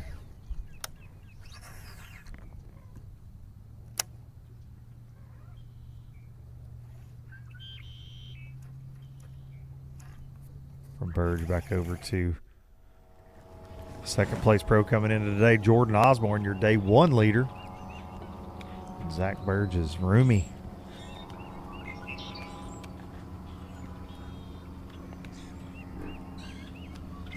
Called an audible as well. It's fish within sight of the ramp, basically. First 2 days. Caught that big 28-pound, 6-ounce limit on day one, but today was not feeling it. That area's been feeling it. That area's been feeling it. To say the It's been least. getting beat up.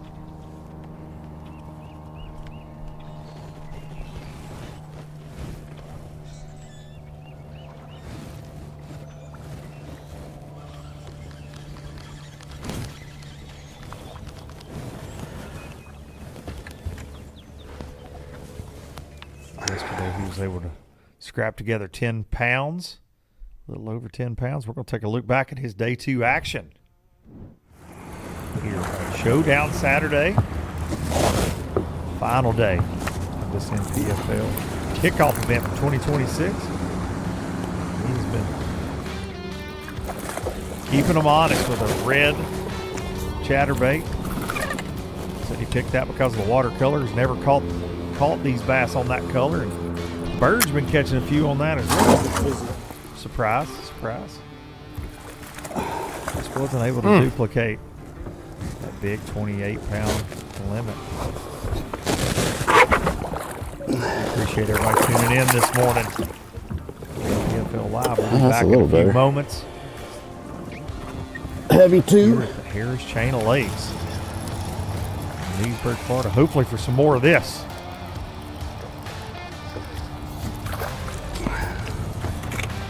Well, we can send that rat packing.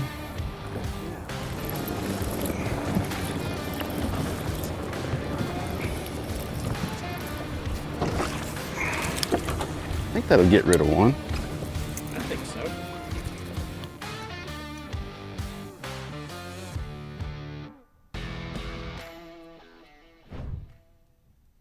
The newest addition to the Basscat STS family is here. Introducing the Caracal STS, showcasing aggressive styling, paired with enhanced performance and a continued dedication to raising the bar. Measuring in at 20 feet 2 inches with an ultra-wide 96-inch beam and rated for a 250 to 300 horsepower engine, the Caracal STS boasts agility and speed and is finished with premium features to satisfy any angler. Basscat Boats. Feel the rush. Before there were hashtags, there were handshakes and shared stories. They gave us confidence to make our first cast and chase our dreams. They taught us to fish, and in the process, taught us about life. They taught us that success isn't just about reaching the top, it's about lifting others up. The future isn't just about selling tackle. It's about 3 simple words. Let's go fishing.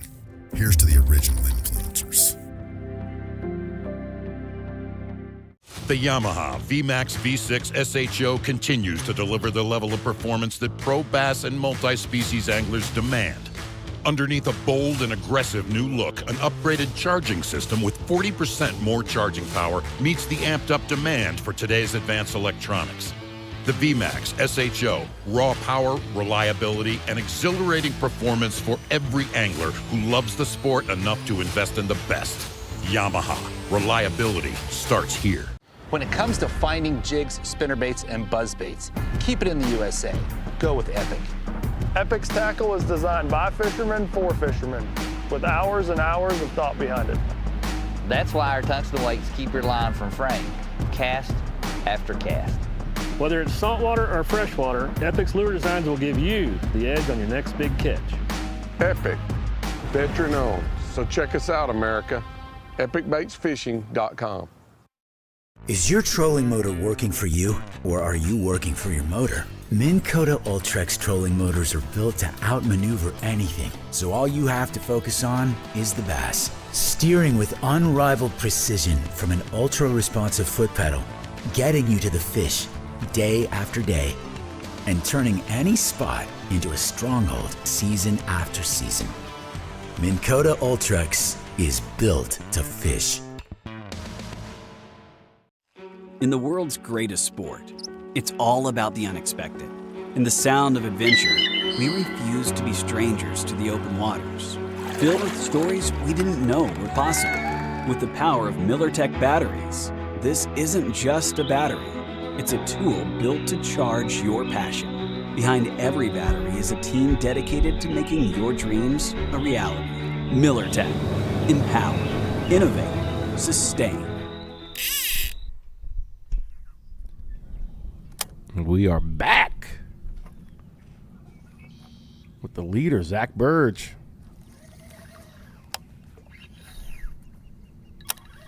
Here at Showdown Saturday, Harris Chain of Lakes. Hello. Hey, man.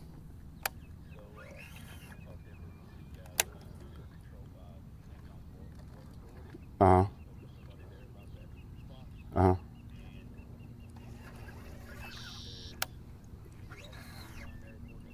Right. Shallower. I don't know what's going on. We had a little wind in here yesterday, and I don't know if it's just so clear and shallow, if the fish are nervous, or if they fed up really good yesterday, or what. But it's like they're going. I just had one come out and push my chatterbait to the side, and it was like a 3-pounder.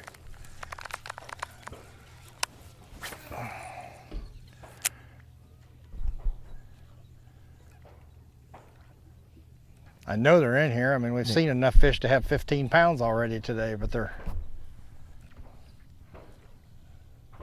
going to slide up here a little bit closer and see if maybe we can catch some of them off guard out here along the edge of these pads and get them to see if they'll bite a little better. A lot of hawks and stuff out here diving around on these fish, picking up fish. I mean, I've even seen them pick up bass.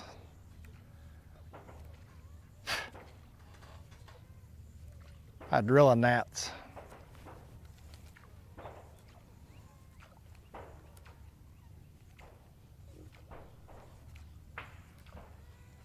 That's when you know it's warming up, getting right.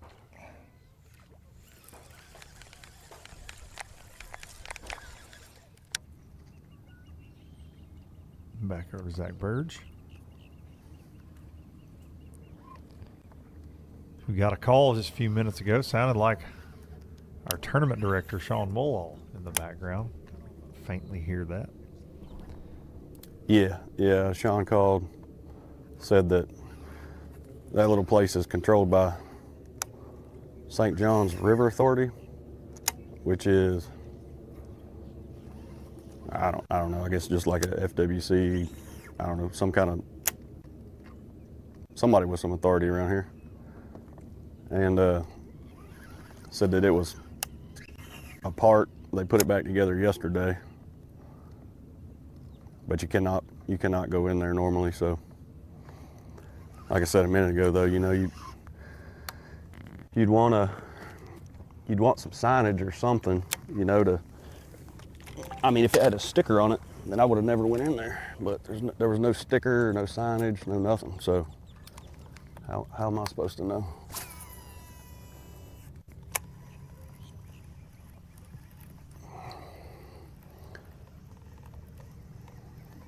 All right, let's go over here and hit this outside patch, and then we're gonna make some adjustments, I guess. I should have caught 2 or 3 through there.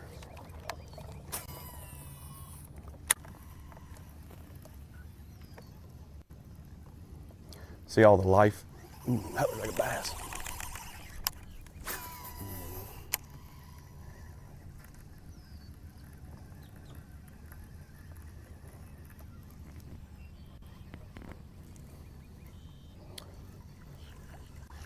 there's so much, so much life in all these pads.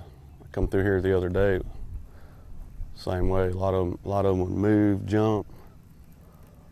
Like you could see life in there, but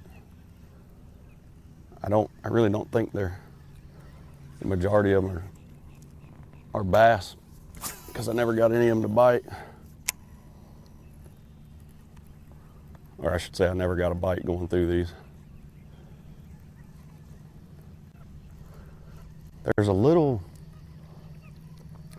ditch I think I can squeeze behind that dock over there. It looks like an old canal.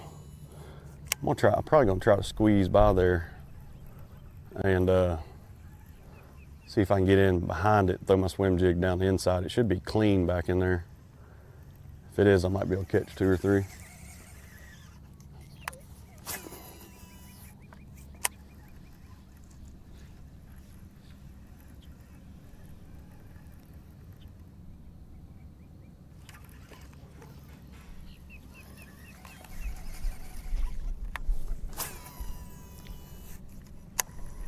Zach's certainly going to have to overcome a lot of adversity today and kind of get back on his horse, so to speak, and find bass on Showdown Saturday that he hasn't been fishing for. I mean, if this would have happened to a lot of other anglers, I don't know how many crappie are in here. Oh, Them could man. be crappie He's handling and it stuff. great. Very much so. I mean, it's a testament so to his sensitive character. He's a to true champion. His self-confidence. Movement and everything too, vibrations.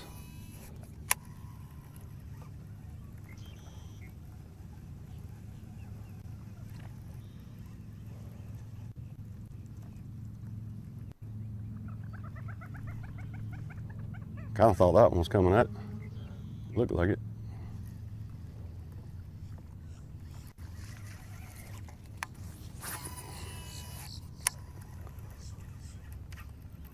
Definitely a curveball, though.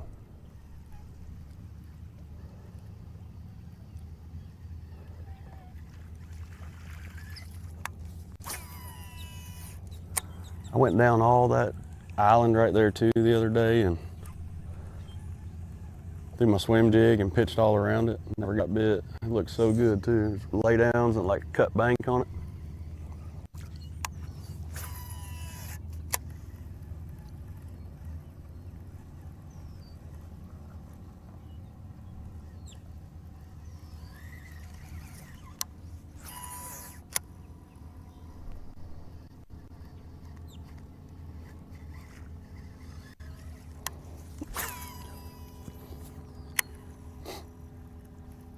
It was funny. We just saw him pan over, a little sign of life off in the back.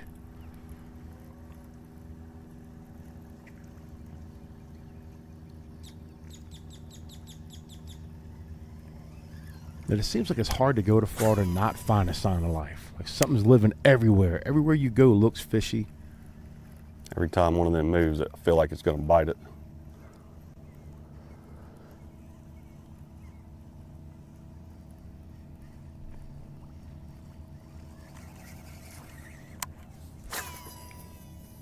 Do a little bit of dual box action. Our current leader. And yeah, that one there actually looked like he looked at it too. Todd Auten, second place.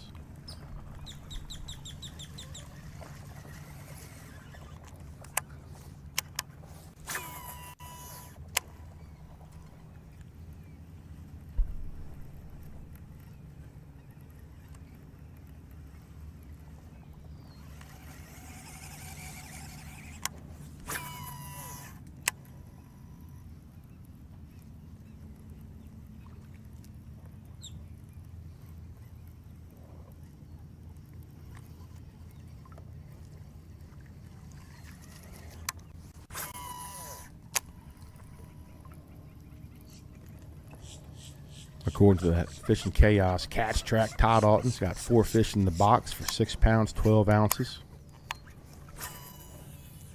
Todd had 25.3 on day 1 and 12.3 yesterday. We've had 7 bags so far this event weighed in over 20 pounds. Jordan Osborne had a 28.6. Todd Auten had a 25.3. If they're not careful, I'll go take my chatterbait and I'll go down that Popka Canal where it's clean, and they seem like they really like that chatterbait yesterday. They may like it in there. I guarantee you they haven't seen that. 25.3. Charlie Apperson with a 22.10. Burge had a 22.06 and a 21.14. And then Jason Meninger on day 2 had a 21.03. I know they liked it where it was clear.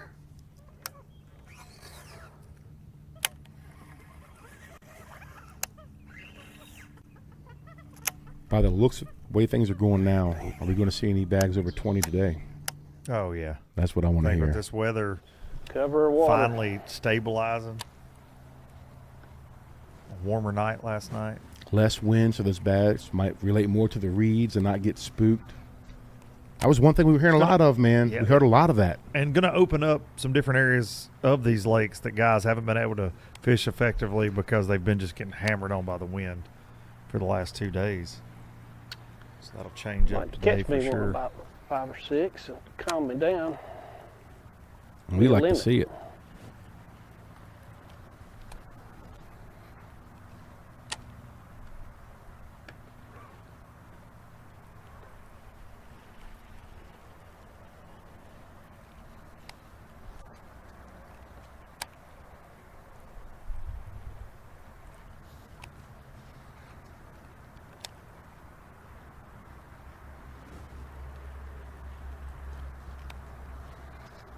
You know, we might have to go in that other loam cove and see, loam pocket a little bit, try some more stuff in there. I didn't do any good in practice, but it's about like some of the stuff I'd catch them out of. Might be the day.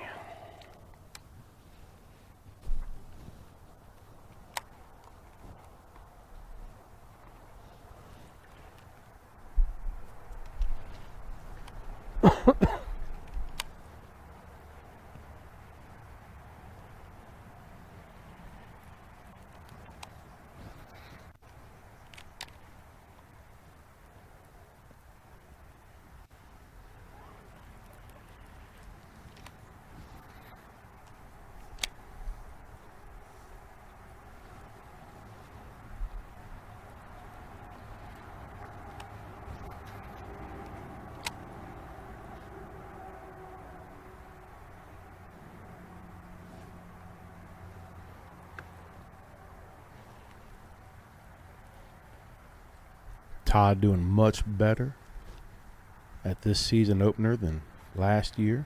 We opened the season last year at St. T. Cooper. Todd finished 68th. Something up there. Probably a gar.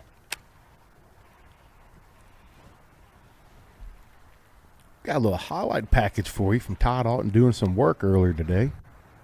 These Florida people don't fish these canals usually. I mean, they get out. There's one. Listen. Little guy. Looks like throws some kind of swim bait in there.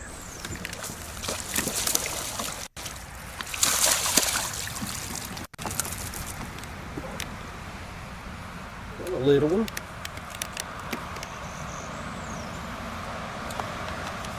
I told him way out there.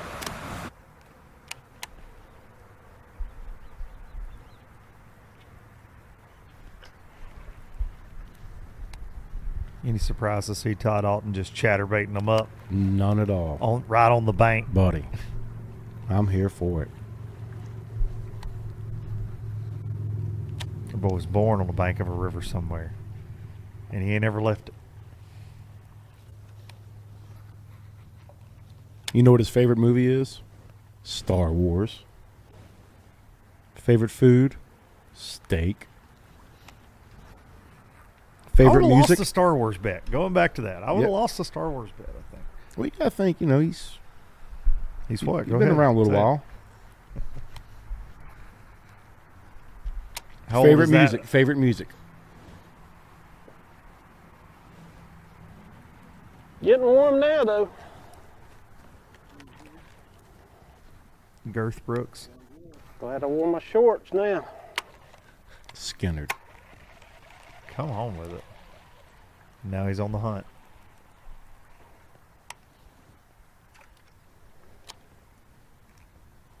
I don't know any of their songs. That's just weird. I hadn't had a bite down through that section.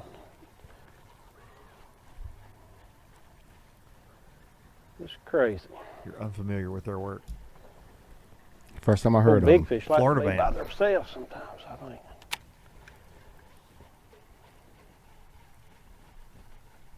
I was always an Artemis Pyle fan.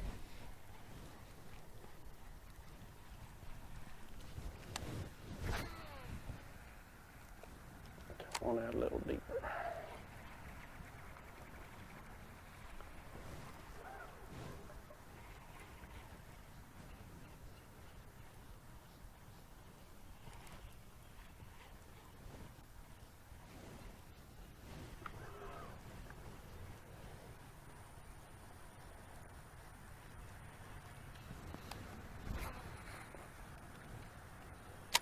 Oh yeah, you know that. You know that cast has got a bass. Come on. Felt good.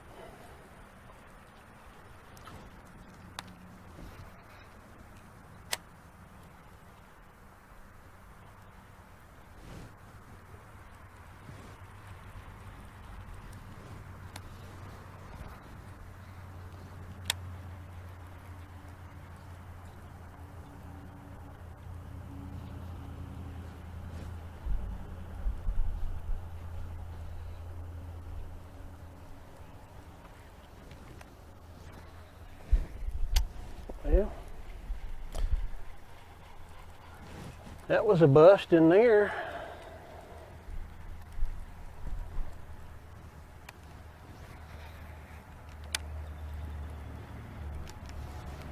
That felt good there for a second.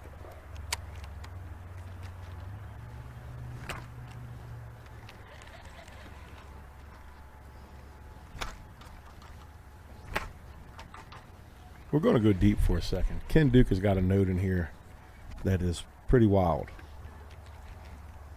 Manuba Corrida's world record Florida bass. How you doing? Caught in Lake Good. Buoy. Uh-oh. Got company?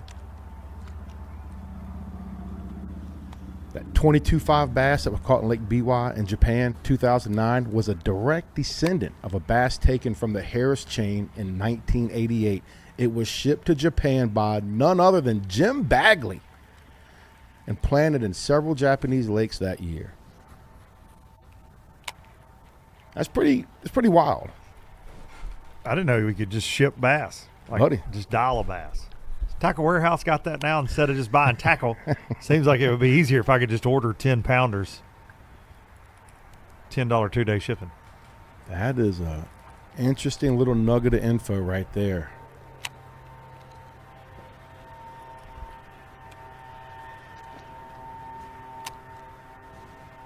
All right, we'll go over to Chad Griggsby from Todd Auten. Let him fool around with that gar hole.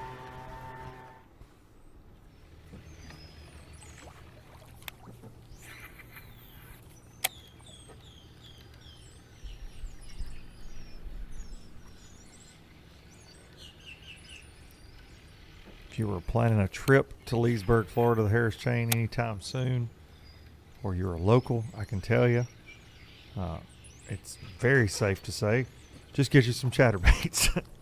Because regardless of the lake, regardless of the approach, that has been definitely been the bait of the week.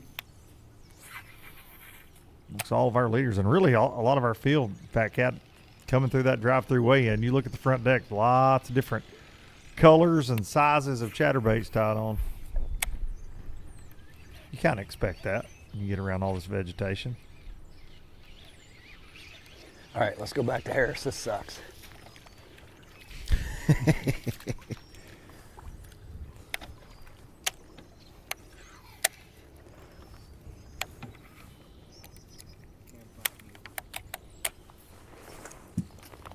Chad's going to go back to Harris. We're going to jump over to Nick Brown. Marshing around over in Griffin.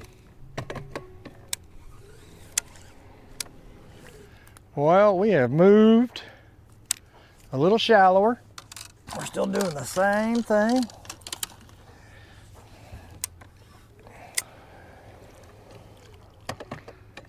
Let's try forward on the trolling motor. See how that works. It's got to be because it's slick up here. I don't know any other reason why, unless they just fed up good yesterday. I'm trying to get a little bit closer to this overhead cover, thinking maybe I get one to dart out there and grab it.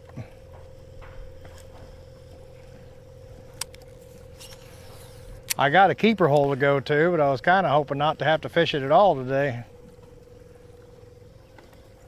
But I'm also not gonna, I mean, like I see 2 or 3 bass right here swimming around in front of me.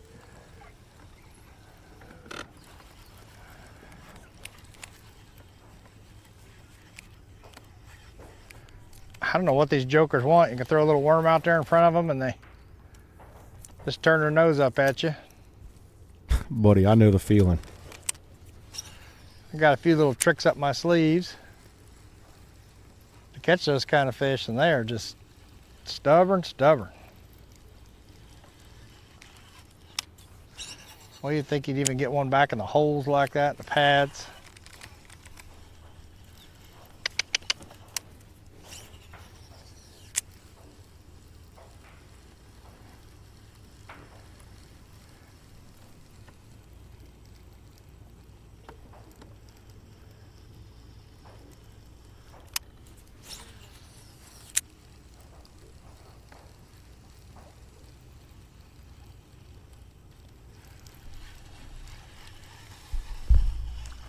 That fish probably seen me.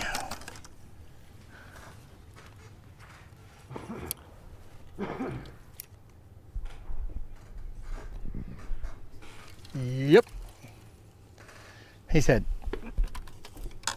well, thank you. I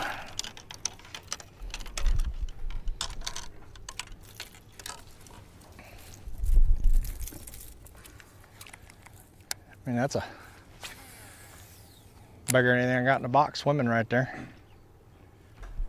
Just down there doing figure eights in the water.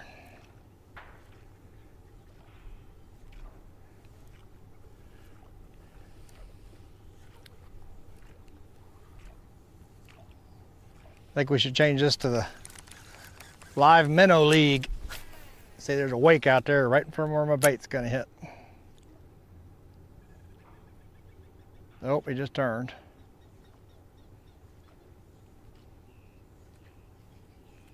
I mean, they're even seeing the bait. Here he comes. Got it. Let's go.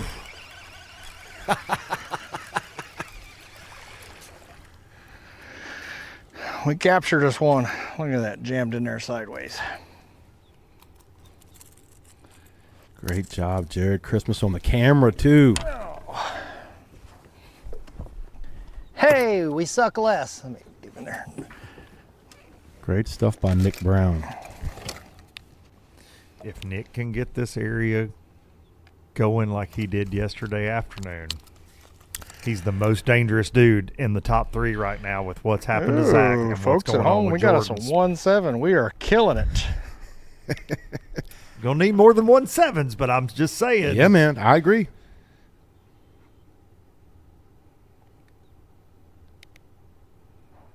This is a very popular area on the Harris Chain for a reason. Kicked out an 8 yesterday to anchor his 25-pound day 2. He's looking at him. He's seeing him. Oh, he's confident. Oh, yes. He's confident. Definitely a lot less wind than he's had. Yeah. Purple it Gotta be is. a little more stealthy in there today in the Bass Cat. 1-7.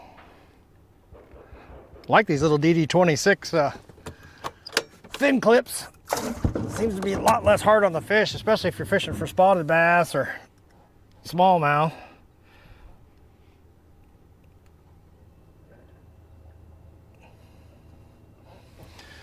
All right. Let's get us some more of that. We would definitely like to see more of that a couple of hours into NPFL Live here on Showdown Saturday. Would like to welcome you back to the NPFL studio, powered by Miller Tech batteries, and slow, crazy drama and slow so far this morning on NPFL Live. I would expect nothing less, though, at our Season 6 kickoff down here on the Harris Chain, man. No doubt about it. It has definitely been a wild ride so far. We haven't seen boom goes of dynamite like we have in the past 2 days. It's still to come, but the whole thing with Zack Birge, man, really makes you scratch your head. It's such a crazy situation. But I will say, man, a testament to his character, like we talked about, how he's handling the situation, how he's dealing with it, not getting rattled, zigging, zagging. He's going to make it happen, dude. It's but dude, it's crazy. And a long day to get it done. I think if he had a short day, you know, that all plays in. He knows he's got until 5 p.m. this afternoon before he checks in at that drive-through weigh-in. So I think that all definitely plays into the game plan. All right, I've got 73,000 acres of water. Like, he's just going to breathe. He's been here multiple times, and he's not done all of his damage in that canal. We saw him with a big coal yesterday over in Harris, but the bulk of it has definitely came from that little sneaky area. But, man, just a wild turn of events. Coming in before we went live, you know, you were ready just to give the shield to him. You're going to go down there and give the as good as he's fishing, and with what we saw yesterday in that area, I was ready to give it to him yesterday afternoon.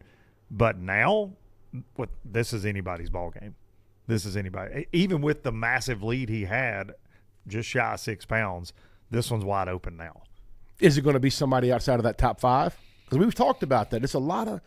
This first event is very important for that work sharp AOY. For you sure. know, and Ken pointed something out very valuable, that it's a rare thing that someone outside of the top 15 from the first event can win that work sharp AOY.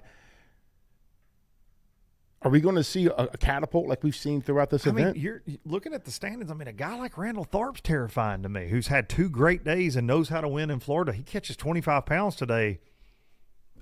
There you go. And Zach slips a little bit. I mean, this is setting up for that kind of day for somebody to have. And John Cox told us at the first of the week, on Saturday, you will see the biggest bag of this event potentially with the way the weather's trending. You know, will we see it? I don't know. But that's if John Cox tells me something about Florida, I tend to listen to And him. one thing unique about this, some of y'all might be first-time watchers for the NPFL. Shout out, welcome you here. But full field fishes all 3 days, which also makes this very interesting to where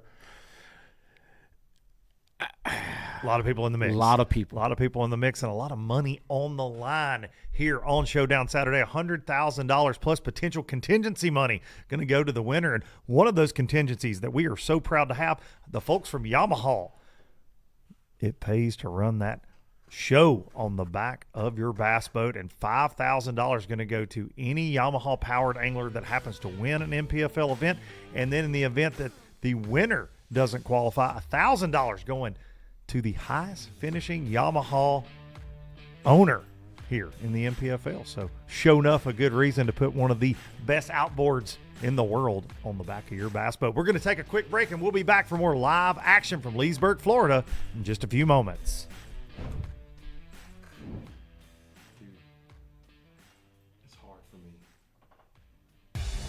This is the Professional Precision Adjust Knife Sharpener by WorkSharp, with engineered simplicity to be fast, easy to use, and work every time. Clamp your knife, set your angle, and make sharp happen.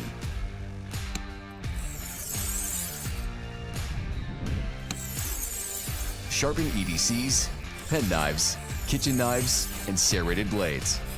Sharpen every knife you own. The digital angle indicator gives you precise and repeatable results.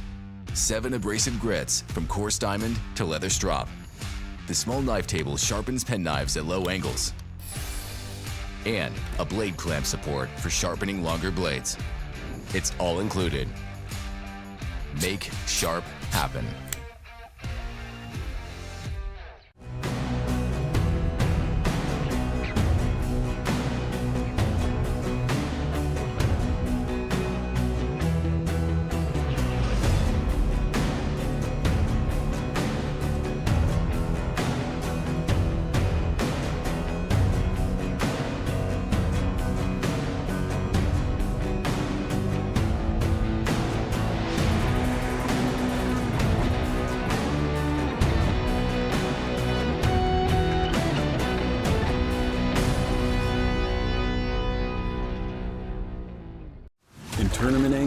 Every moment counts. Introducing MillerTech's game-changing lithium batteries. Lightweight, powerful, your edge to dominate.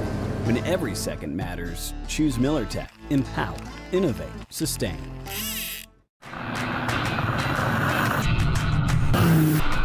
Since 1971, Basscat Boats has innovated, persistently thinking outside the box, never abandoning their roots or the commitment to quality through their process.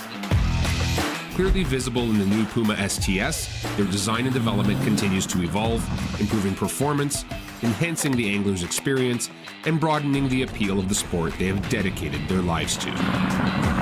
Basscat Boats. Feel the rush.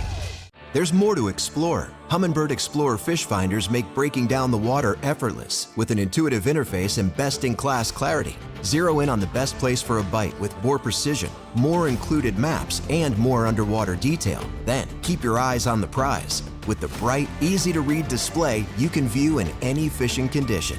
Because when you see clearly and fish smarter, you get more out of every moment. Explore fish finders. Only from Humminbird.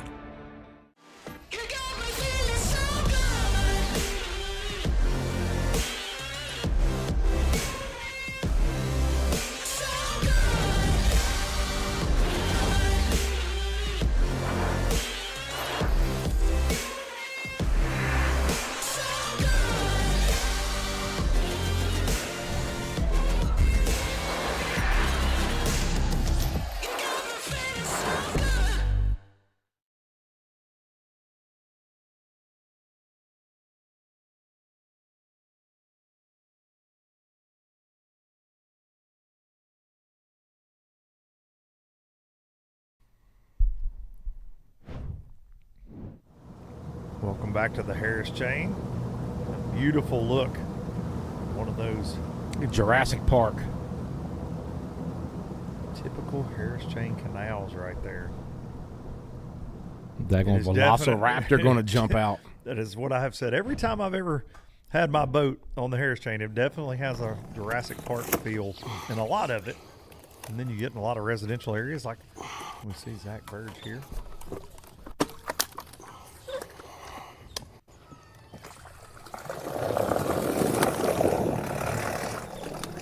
Locking the hook, dumping the clutch.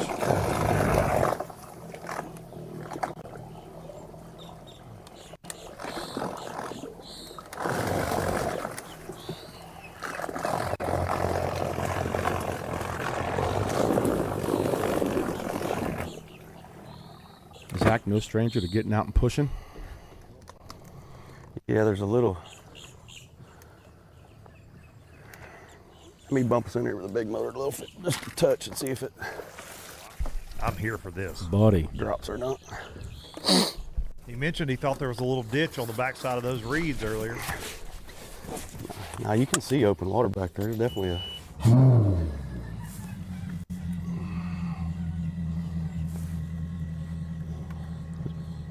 Barbara and Bobby right there.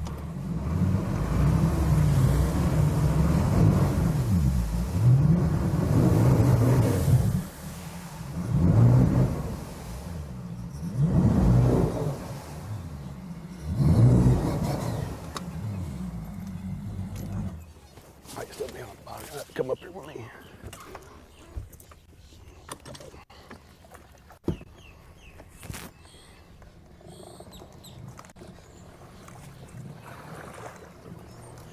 This is a little sneaky sneak.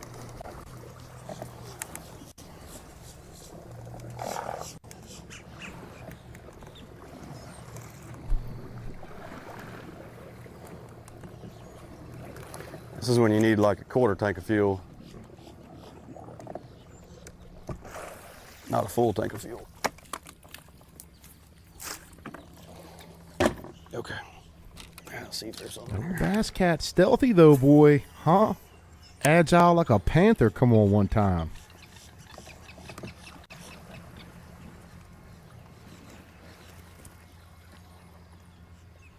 They're a pretty boat, but they're made to get down and dirty, son.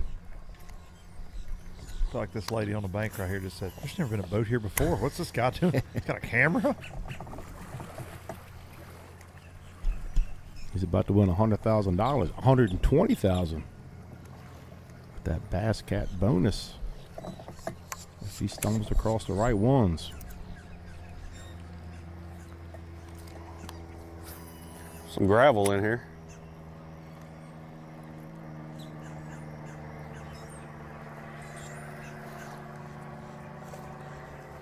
Shad in here. Sounds like he's liking what he's seeing. A little similar setup to where he was. A little canal. A little bit tighter. I mean, it looks good on Google Earth, so I don't know if there's actually anything worthwhile in here or not, but I'm here, so I might as well try it.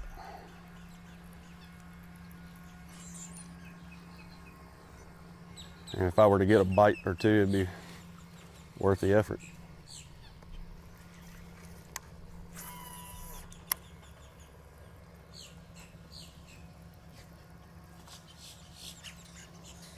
Just not sure if there's going to be anything in there or not.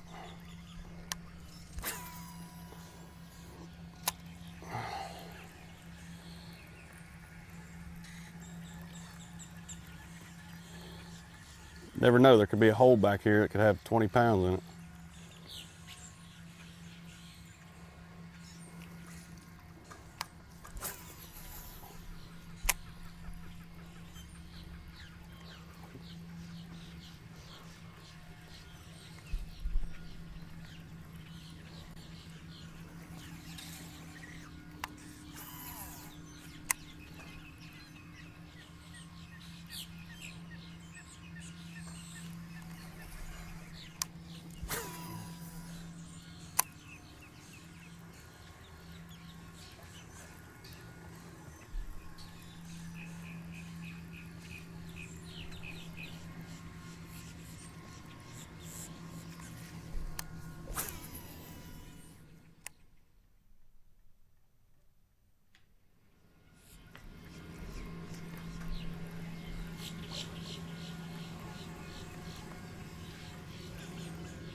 Private property.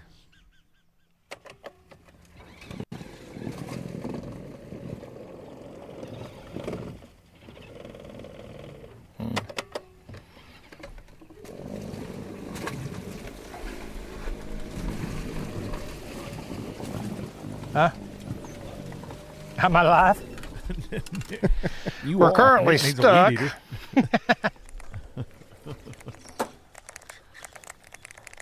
Good thing the cameraman's up here on the front deck with me.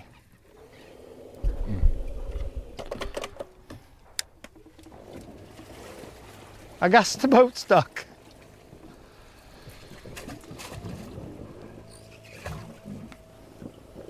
Apparently, a bass cat will not float in 4 inches of water.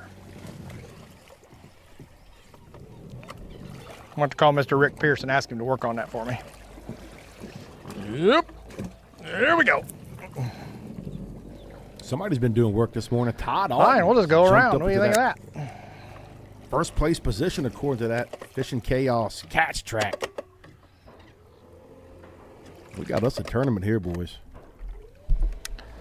6-pounder. All righty. Oh, golly. Nick Brown still holding on to fifth unofficially. Just 3 in the box. Long time to fish these top 10 anglers. First flight out, last flight in. Don't have to check in until 5:15 today. These fish act like they've seen every trick in the book up here. They can see how clear that water is. They can see everything. Exit stage left. I guess we'll go out this corner down here. Then I'll blow it in with water hyacinths and lily pad stalks like that side up there is. It's just got the goo. The goo's blowed in here. See, all them have blossomed. They weren't like that in practice. Frog hair, nasty green slime. We can do it. We can do it. Okay. We're almost there. Jeez. Creature from the Black Lagoon just snatches him off the front deck. Let's not lose a rod.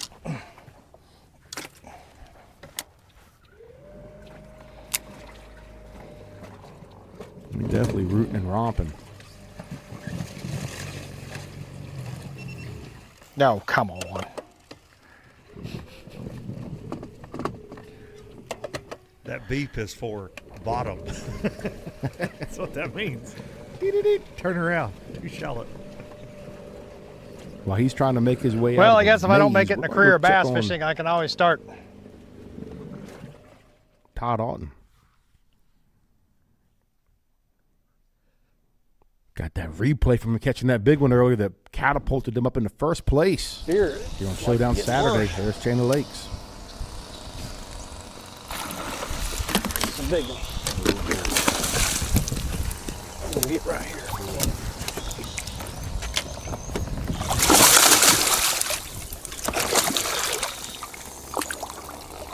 Oh, shit. Nice. Woo! He said, what lead? Think about that one. That's what was living in here. Tell him, Todd. I had her. Looked good. Eyeballs on that sucker. She had it. She still got it.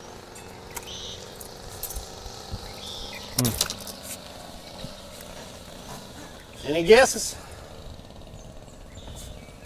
Big. Post spawners looks like. Maybe an 8. Caught one at the end of it. Back live with Todd Auten, your new The rest leader. of them were that little section Unofficially. there.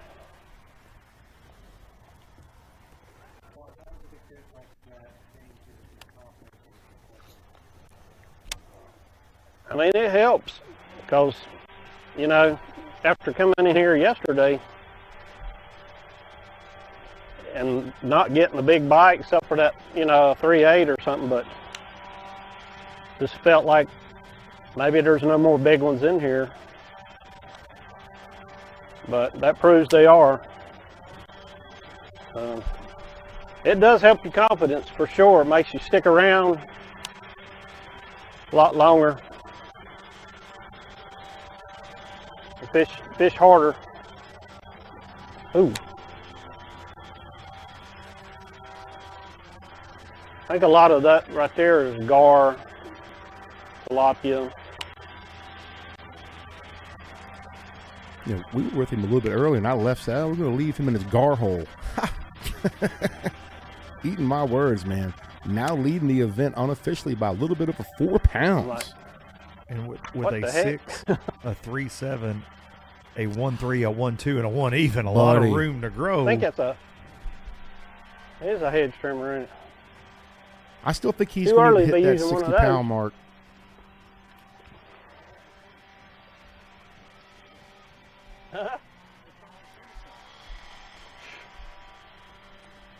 It ain't that time yet.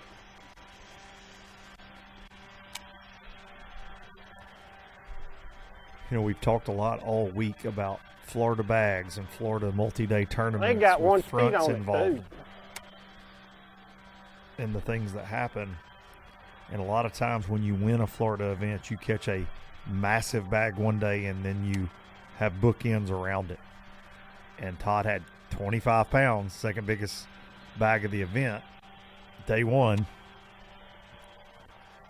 Struggled most of the day yesterday, but then caught a couple better than average fish to get in that 12-pound range yesterday, and then now today doing work.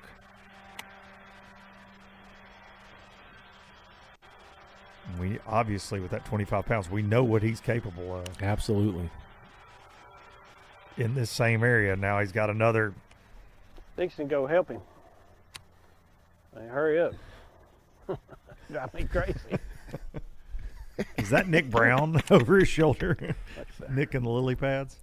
That heavy equipment? Sound like it.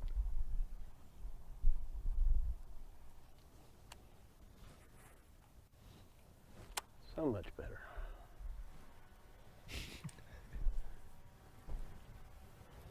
This little tree right here comes way out here.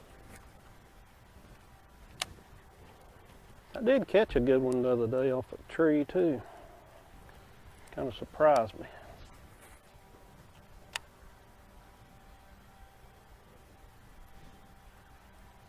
Quad box with your tournament leader, Todd Auten, Jordan Osborne, Chad Griggsby, and Nick Brown. Slow start for Chad Griggsby, who started in 5th place. See, they're unofficially in 19th, according to that. We're going to monitor Nick Brown's audio, who may be on point on a big one here.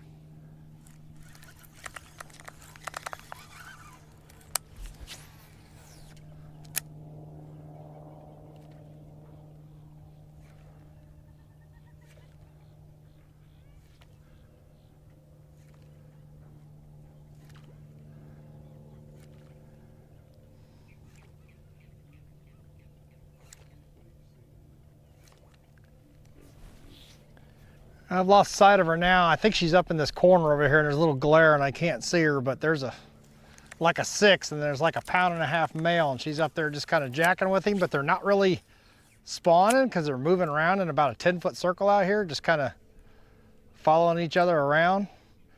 I threw my prop bait up here a little bit ago when I was first coming through these, and I seen it come, and it got like right underneath of it and circled the wagons underneath of my bait, and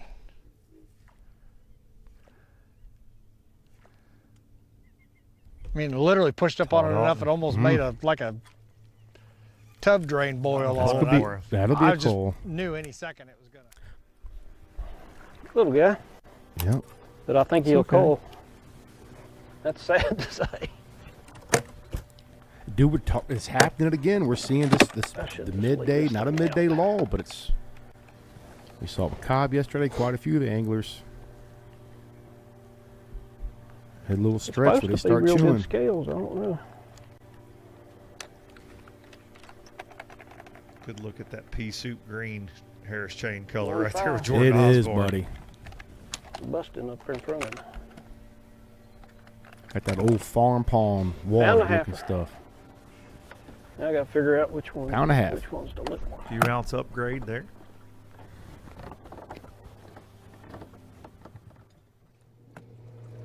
This thing may come down to ounces today.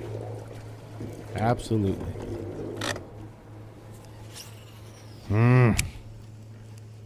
Showing off now. He's afraid that one will eat the small one. I see her again. She's right there. Uh-oh. Eagle eye. Nick Brown also. This is Fat his Cat mentioned earlier. Yeah, he's a sight fishing nut. That's what he does.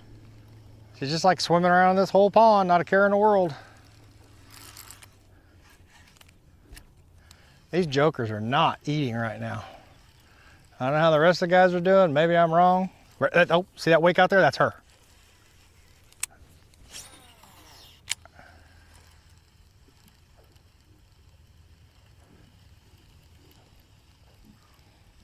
Giving her plenty of room, it looks like, staying back.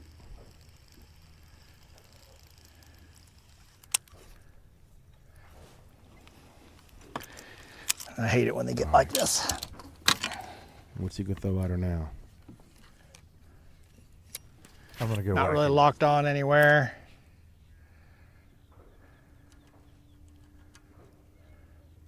Oh yeah.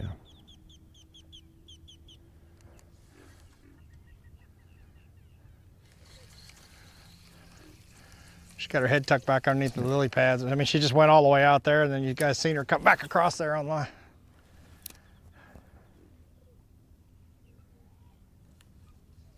Not a surprise to have Nick on NPFL Live to start the season here. First Showdown Saturday of the year, but really expect him to make some noise at our second stop at Wright Patman Lake in just about a month, Texarkana. Which is setting a little low right now, talking to the anglers.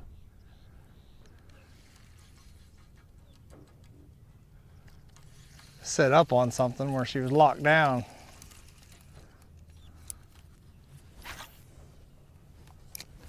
She might be later, but right now. Oh, don't think she's catchable. She come up, showed herself the first time on my top water bait. It was probably my best opportunity.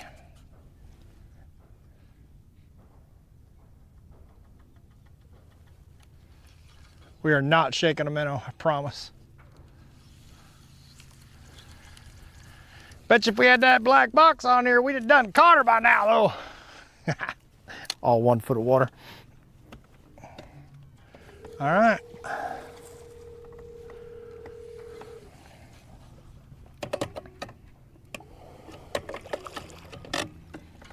Try and ease out of here and not mud it up too much. Maybe we can come back and give her a lick later. Randall Tharp with another upgrade. He's at 1310 now. But about 5 pounds back from Todd Auten now. Derek Lettenden, 4 bass for 912. That's Buddy, your guy. I'm telling you. If he finds one of those 9-pounders, he is going to be a problem. Started the day in 6th place. Been consistent. Very consistent. His motto is, keep it simple, stupid.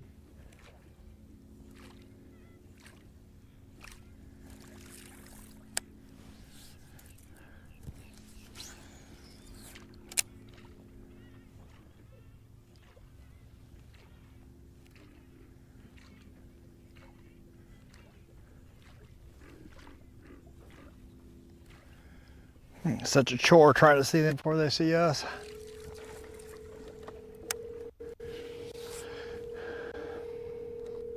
Gosh, she's big.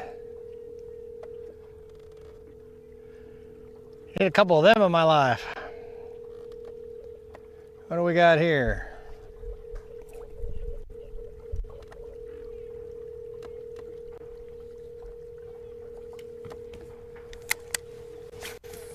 Entrance to the marsh is busy.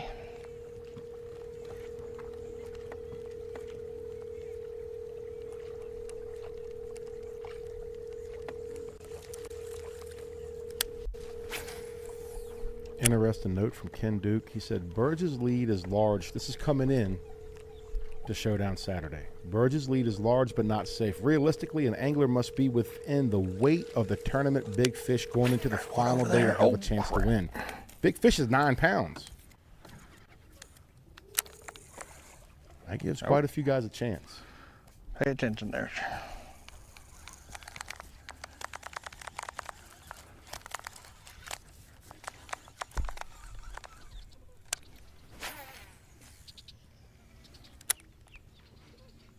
Here we go, boy. Dual box action, huh? Zack Birge has a Bob's Machine Shop jack plate in full effect right there. Well, he's just trying to get out of the little canal. If you ain't running Bob's, you ain't running, son.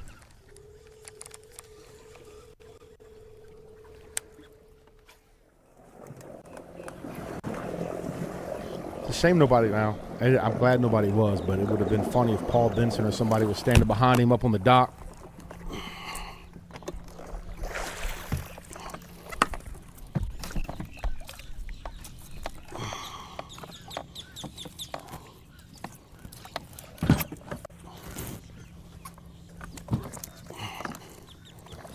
And Nick's the only one we've covered that's been doing the prop bait. You know, with that being a staple lure here in Florida, I thought we would have seen a whole lot more. But has not been the case. See if we can cool this girl back down.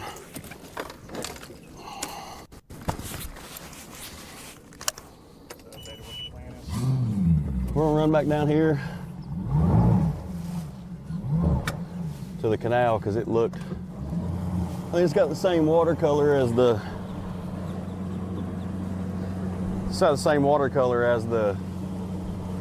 place we were fishing that we can't get to today. So I'm gonna go back to that canal and throw my chatterbait around and see if I can just get a few bites.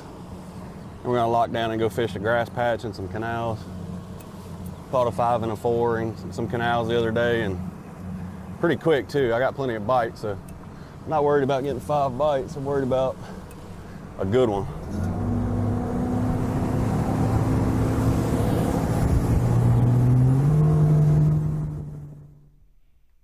Leaderboard's not sweating it yet. You can tell the wheels are turning, though, trying to put together a game plan.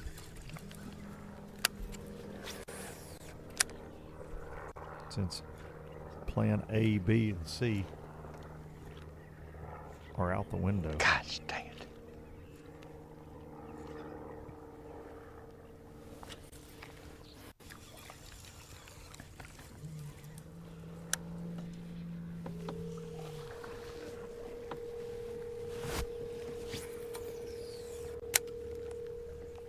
What do you want from me, Bass?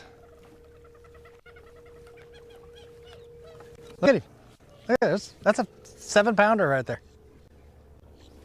Catch it. We out here doing show and tell or what? Come on, Nick.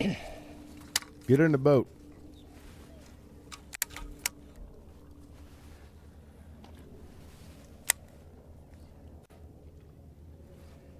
God, I know they're in here.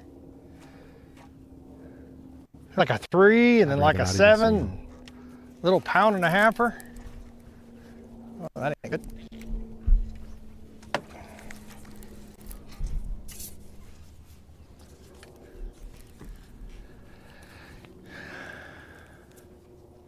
I know they're still in here. I just don't know what they want to bite.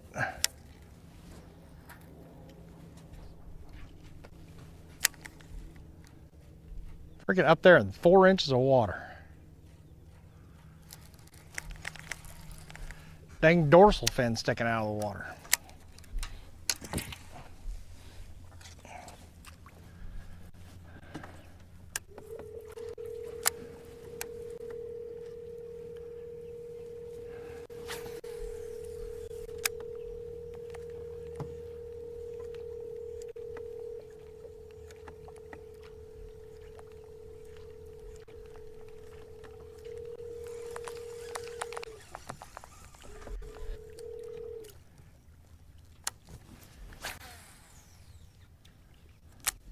Company over there, I see. Oh, God! I pulled it away from him right as he swiped at it.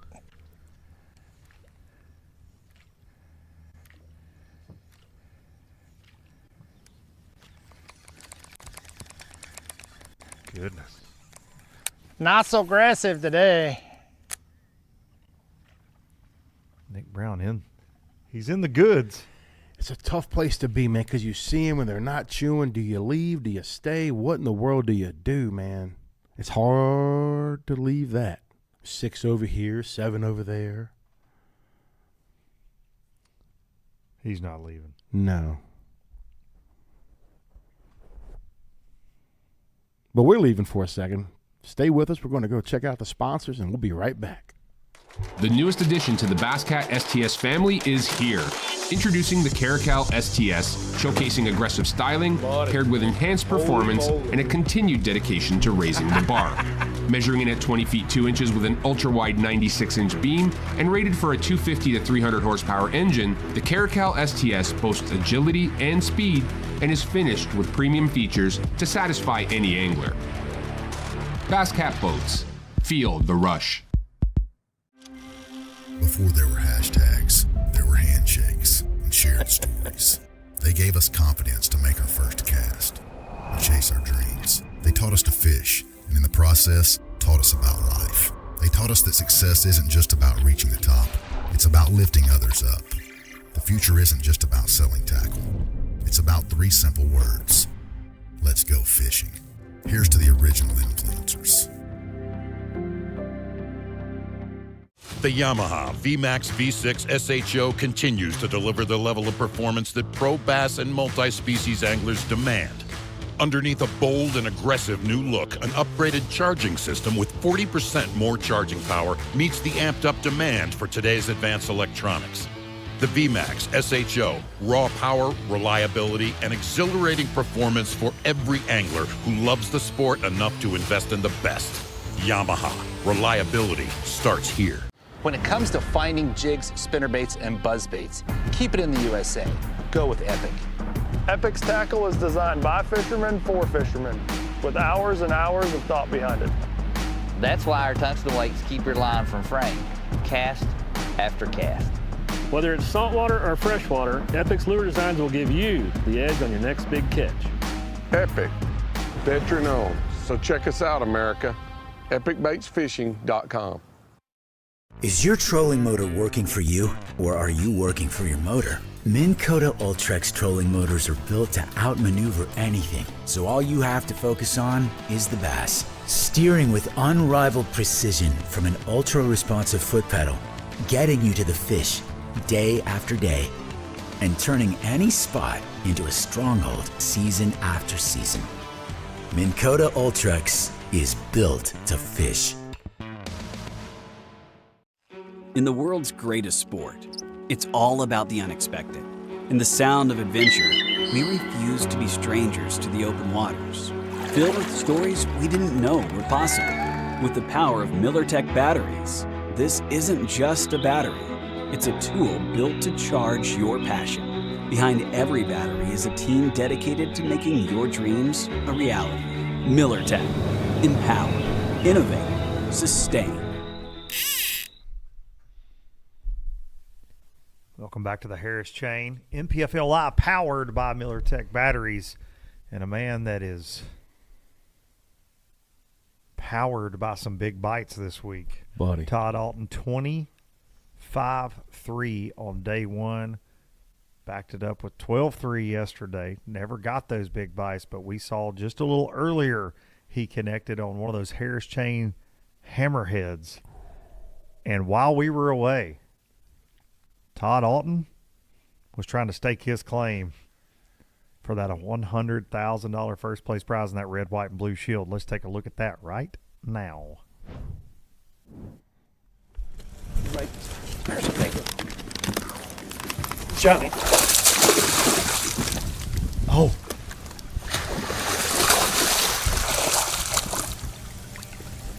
All right. I think I got all the. Ain't got much line out on that.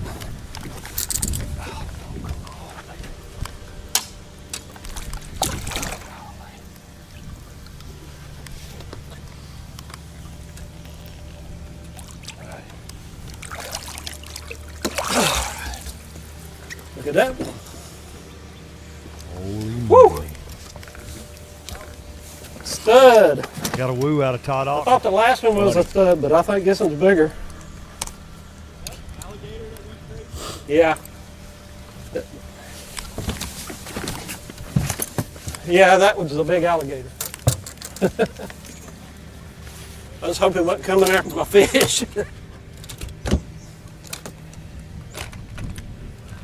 Woo! All right. That's got to be more than 7. Got to be.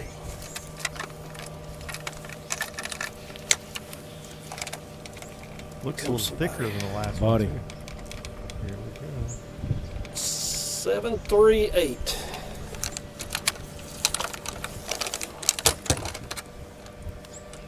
God. What do you think? Son. 738. We think that was awesome. Dude, Todd Auten got us in total awe. Good. Watching that. I knew he caught the fish, and I was still nervous until he landed it. I mean, short lined him. Hey. Nightmare fuel right there. Wow. Can't right now. Tore up. Got him unofficially at 18-15 on Showdown Saturday, and we ain't even at lunch yet. Kind of happy to get it in the boat. It's like after losing like 4 the first day, biggins, it's good to put your hands on. Dude, that catch track is lighting up right now. Derek Lettinen just moved into second unofficially. Not like it changes things. But he is still a good ways behind the leader, Not Todd be Auten. enough Todd to Auten win, right but- now with 56.5. Second place, Still Derek do Lettinen, good to do good. 47.11. Start the year off right. You're doing a good job at that, my friend. 736. Yeah. Start calling him Todd Awesome. I don't know. It's just it's a happy feeling, but I don't know why it tore me up so bad. But just thinking about my daughter.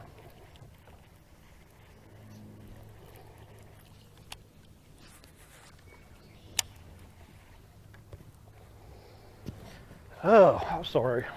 I'll recover here in a little bit. That's a good man right there. Might need some therapy.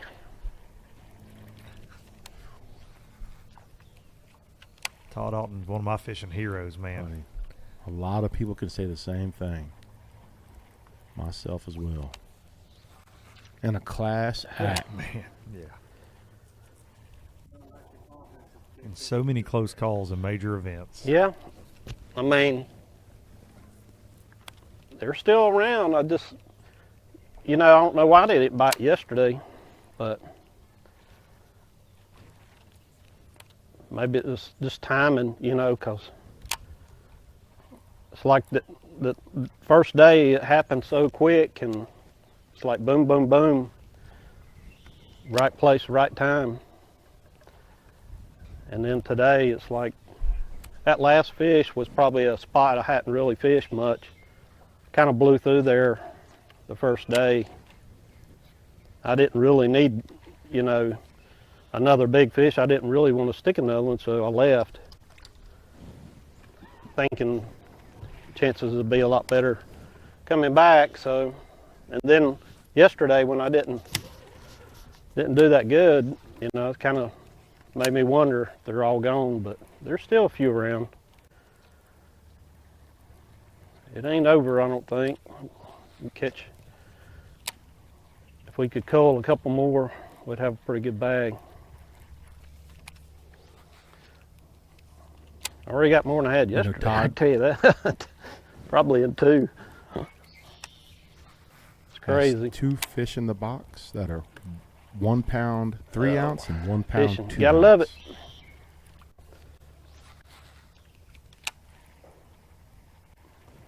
Sure got its ups and downs, for sure.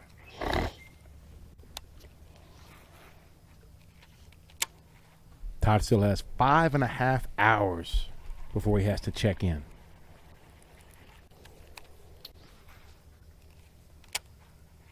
And about 5 times the confidence that he did yesterday, Absolutely, I would say, my friend. because he thought his big ones had vacated him, and that has not been the case today.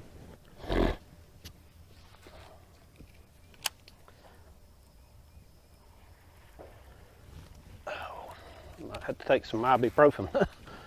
Back's killing me.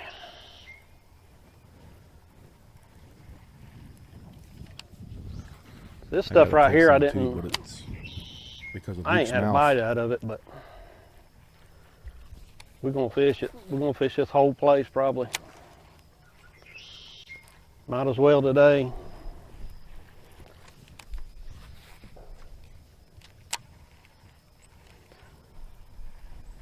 A lot better probably flipping in here, but to me the fish seem like they up suspended a little bit.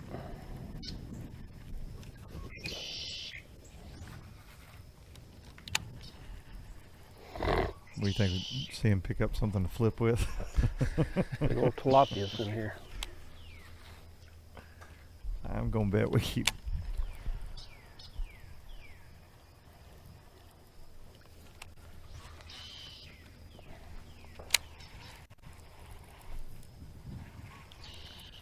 Todd Auten. Let's check in with 5th place pro coming into Showdown Saturday, Chad Griggsby. Another one of our pros winding around that chatterbait. There he is.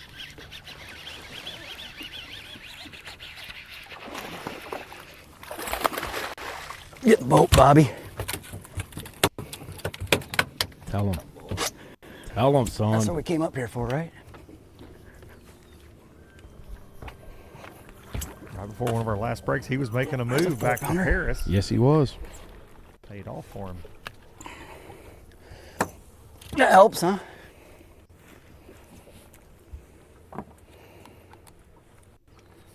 Sure, a long time between bites, so. But we gotta be in the right area. Another one of those consistent anglers this week. Yep. Weighed in It says 16.3 on but day 1. Looks bigger than that, doesn't he? 17.11 on day 2.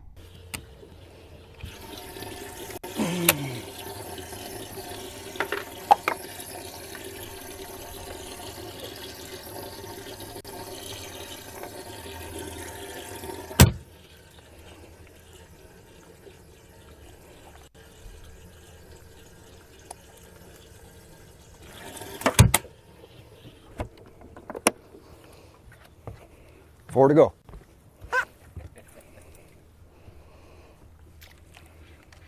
Piece of cake. Long day ahead of them still. Like we said for Todd, the top 10.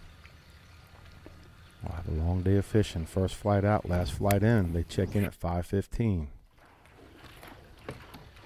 Like we've talked about, Chad's a pro. He's been doing this a long time. Doesn't get rattled very easily. We're back with him live. Couple FLW Tour wins. Yeah, it's been pretty slow this morning, which, when I said earlier, it's kind of to be expected. The fish don't set up real good on beds, and I haven't even caught any little ones. I mean, the 2 little ones, but normally I'd catch some males. I haven't even been catching them, but we've been from Eustis to Harris. Now we're in Little Harris. Third Lake was a charm, evidently. I don't think a lot of guys have fished this. It's been blowing over here, and I haven't seen very many boats come this direction. So I looked at these last night on Google Earth, and they look pretty good. So I'm trying to find areas where guys aren't hammering them, or they haven't been, milked through. But I'm doing a little something different. I think a lot of guys are fishing the edge of the grass, and I'm trying to go get back in it. My key depth is like 2.8. And I think a lot of guys are fishing a little deeper than that. But we got to settle or hunker down in here now and just fish every little dock and turn and grass that we can. We'll be all right. We got a lot of time. This is when it starts to get good anyway. You just got to be around them. And I don't think we were in Eustis. It was just, I don't know, this didn't even feel right. But when you're fishing all new stuff, you just try to find what you think you need to look for. And when you find it, fish it hard and hopefully you get a few bites. We're gonna run up to that next dock about 300 yards up there. What's that little rascal doing in the background? Like what I need to fish. Sorry, boys. We'll be right back. Is it because of the fishing or the jet ski gang? I was You about to tell say, us, Chad Griggsby. Del Fuego's pulling up. From Chad over to Zack Burge.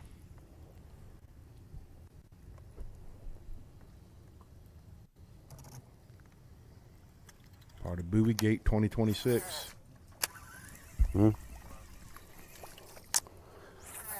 Well, the day is not going as planned. So we're resorting back to our backup stuff. Obviously the flipping thing didn't really work. I got one little one out of it. I've burnt a tremendous amount of time today. Not intentionally, it's just kind of the scenario that played out. So I've got a little stretch in Dora that's got fish that I'm gonna hit. I'm gonna go fish a little bit of this canal and probably hit a couple other canals in Dora that I caught some fish in, and I know there's some fish around. and just see how it goes. I mean,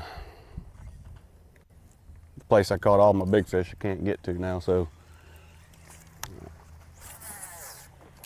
we're just going to do our best the rest of the day to try to put something together and pull up on a good stretch and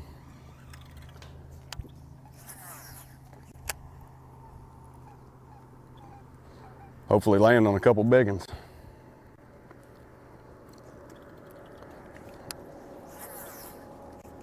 That's all we can do today, right now. I mean,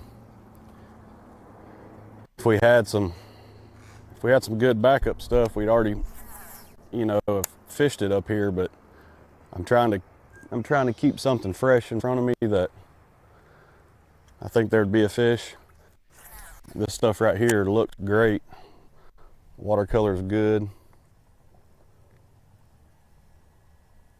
The canal flows out a little bit, so it trickles through here, and all this stuff has got that clean water in it right now.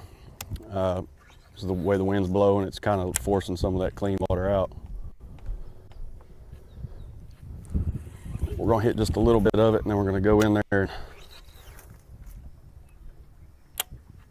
fish a little of that, and we're gonna lock on down. See how the day plays out. An update from Burge, and like he said, his primary area he was blocked out of this morning in a wild turn of events. Right there's a look. Seems to be pretty official. Has not been there all week. Of course, Zack had a cameraman with him yesterday. There's no signage. There's not been any buoys around, and Zack spent his first 2 days in this canal. Shows up there this morning. This is that there's so much area in here behind it where these fish could get and they could be all up in there, and I can't get to them. Nobody would. It's the only downfall of this little stretch.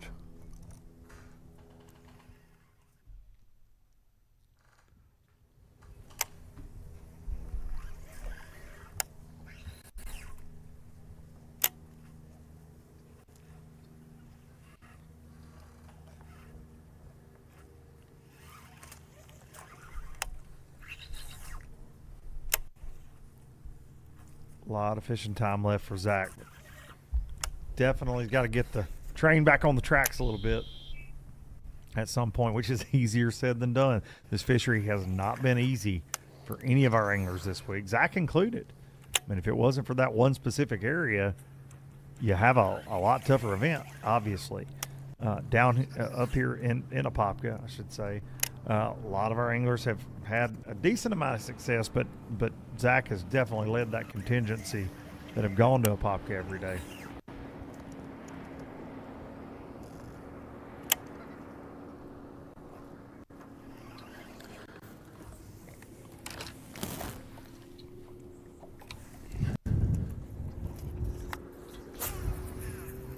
Burge came into today with a 5-pound, 9-ounce lead. And at no point in NPFL history Fish would get on all this isolated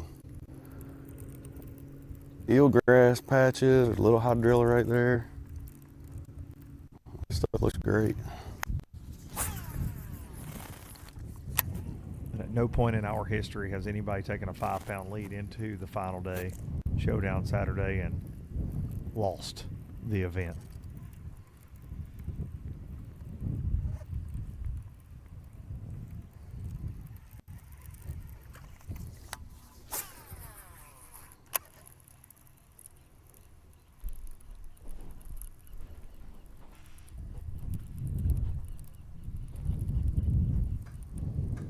We go off live in a couple hours, a couple more hours of live coverage going until 2 Eastern here on NPFL Live today. We've mentioned it a lot, but it cannot go unsaid. It's so important that these anglers will all fish, everybody we're watching today, until 5:15 p.m. That is their check-in time, and every second matters. And Zack Burge, of all people, knows how important every minute of a tournament day can be yesterday. I came back down here with 2 hours left and fished a couple places, and I really thought I was going to catch a few, and I never did. I mean, everything I fished was perfect. It looked good. Fish should have been there.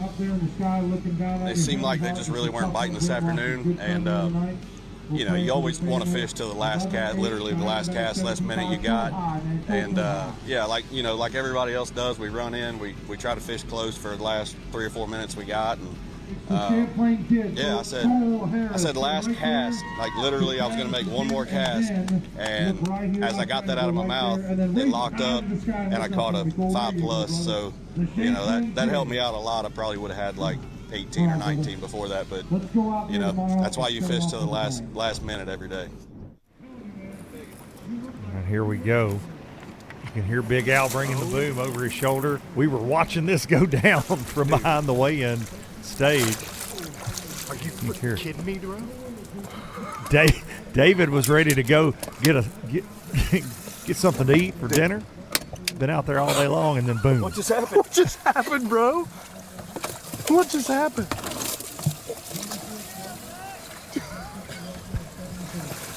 I don't know what just happened, but I like it. Oh my God, bro.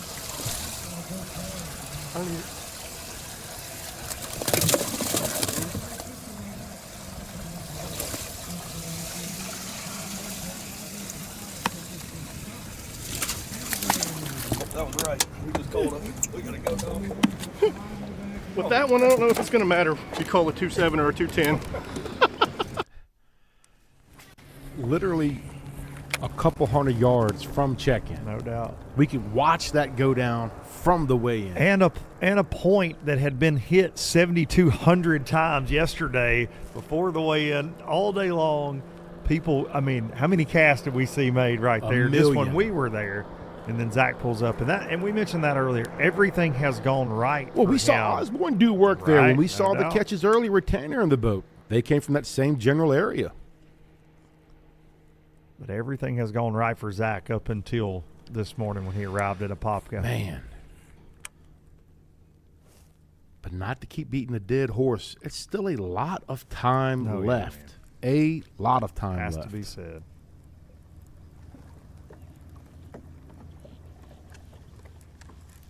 Talk about the time that you have left and what how you feeling about the day and the time left and your decision about the ball. We still have a significant amount of time left.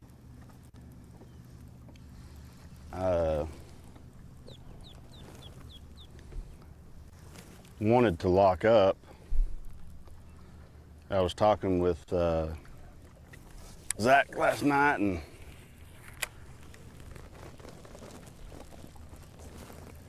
it kind of sounds like he's keyed in on something we did several years back, and I thought, well, I can just kind of go up there blind. I practiced up there for about 2/3 of a day. Caught a few fish, but I didn't have enough. I didn't catch enough to where I just really wanted to go back. And of course, then when I stumbled on what I did close to takeoff, I definitely wasn't going back. That has since fizzled out.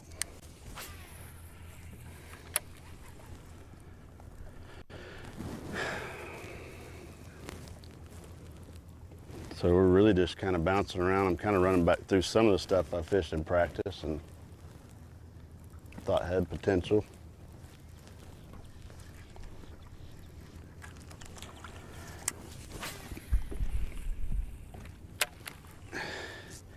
You know, I'm not really upset though. And I really mean that, because, you know, a month ago, I had a little medical issue and wasn't even certain that I was going to be able to fish. That was one of the toughest things. I've, you know, sent Brad a text message and told him what was going on. Of course, I know last thing he wanted to know was someone else dropping out of the field or something, but we got through it, and my wife gave it the stamp of approval, and I think it was about 2.5, 3 weeks ago, I texted Brad and said, I'll see you at Harris Chain. And I was really looking forward to this place because I've always enjoyed fishing here and done so-so over the years. So just to put everything in perspective, like, I'm just glad to be here first and foremost, and brought the whole family down here. We traveled with Zack and his family and took the kids to Disneyland on Wednesday, and it's just been an awesome week. And then for us to come out today in first and second, like, that's one of those things you joke about, it never happens. So honestly, what's going through my mind more than anything is I hope he's had a good morning and closes the door on this thing. Shake and bake, baby.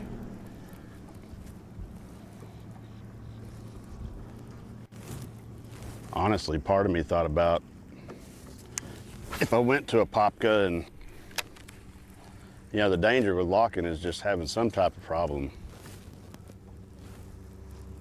And I was literally going to fish right there in that canal past the lock, and if he got in some sort of a bind, I could be there to help him out.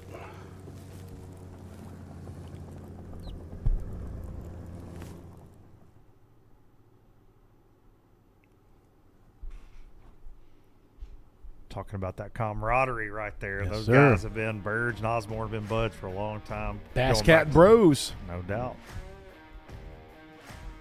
Look at Jordan Osborne and that beautiful Bass Cat right there, the exclusive boat of the league.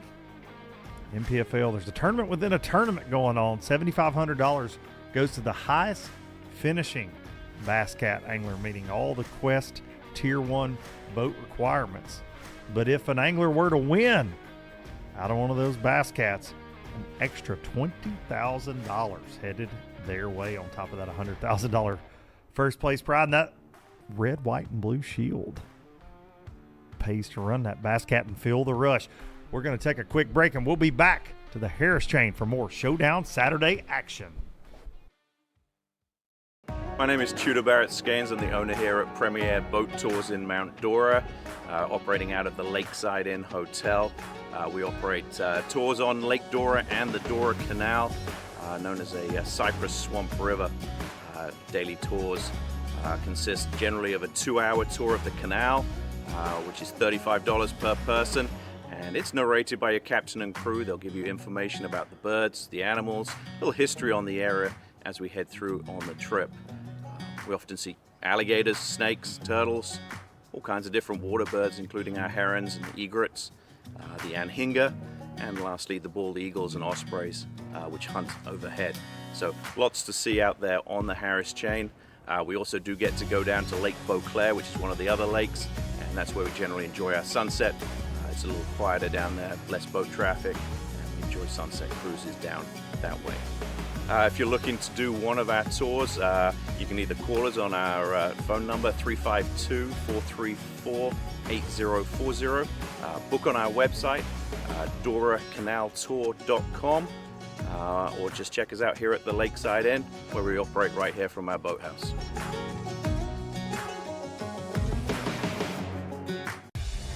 This is the Professional Precision Adjust Knife Sharpener by WorkSharp, with engineered simplicity to be fast, easy to use, and work every time.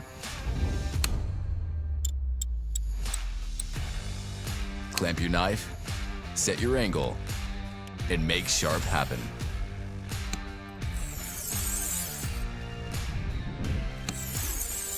Sharpen EDCs, pen knives, kitchen knives, and serrated blades. Sharpen every knife you own. The digital angle indicator gives you precise and repeatable results. 7 abrasive grits from coarse diamond to leather strop. The small knife table sharpens pen knives at low angles. And a blade clamp support for sharpening longer blades. It's all included. Make sharp happen.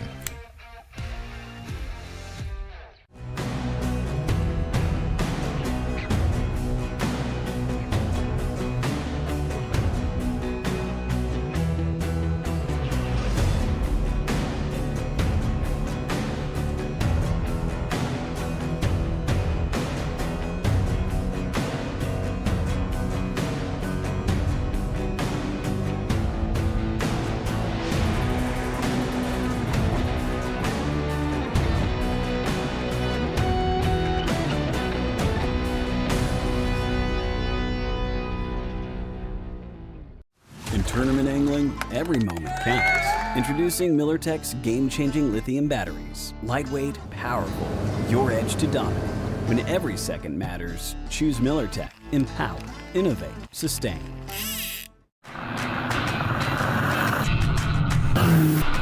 Since 1971, Basscat Boats has innovated, persistently thinking outside the box, never abandoning their roots or the commitment to quality through their process. Clearly visible in the new Puma STS, their design and development continues to evolve, improving performance, enhancing the angler's experience, and broadening the appeal of the sport they have dedicated their lives to. Basscat Boats. Feel the rush.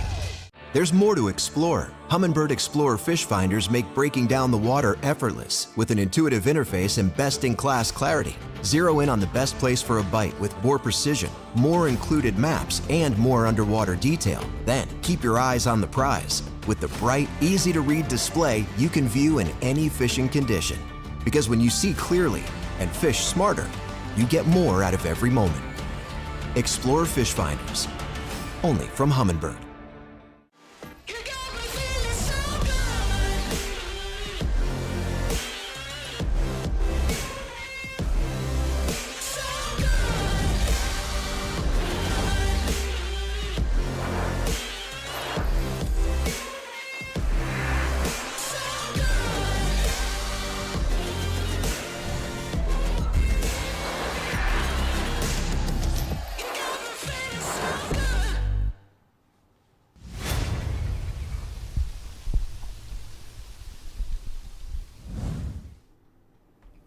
Welcome back to stop number 1 of the 2026 National Professional Fishing League. Gonna look at your leader, unofficially on top of this thing, Todd Auten. 1.5. Small. Hmm. What's your smallest? I don't remember, to be honest with you. If you were just joining us, Todd has caught 2 giants. Buddy. It's kind of in the last hour. Added 0.02 or something. Let me see if it's right. 1.5 exactly.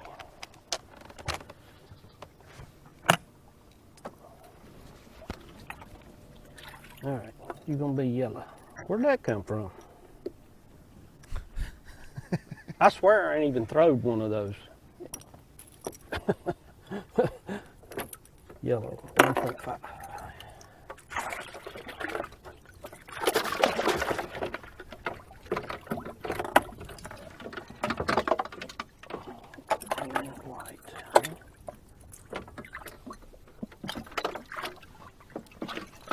Where you at back here?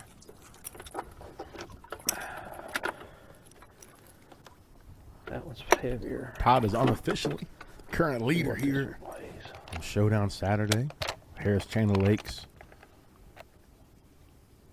That catch track has him at 56 pound 5 ounces. Second place, Derek Lettinen with 48 pound 14 ounces. Todd with a healthy lead, but a long time left to fish.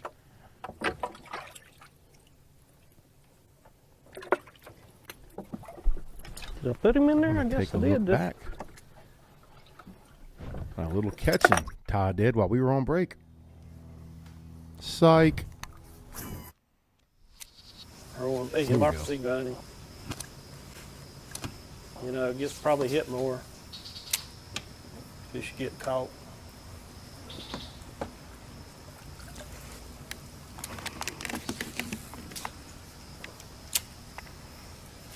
There he is.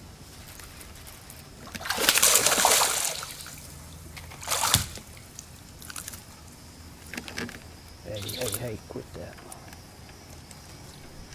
Yeah, I don't know. Yep.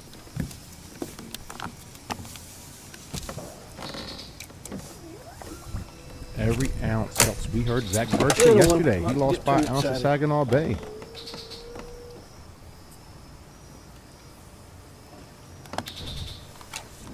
You know, got 3 good ones, 2 little ones. Trying to upgrade a little bit, but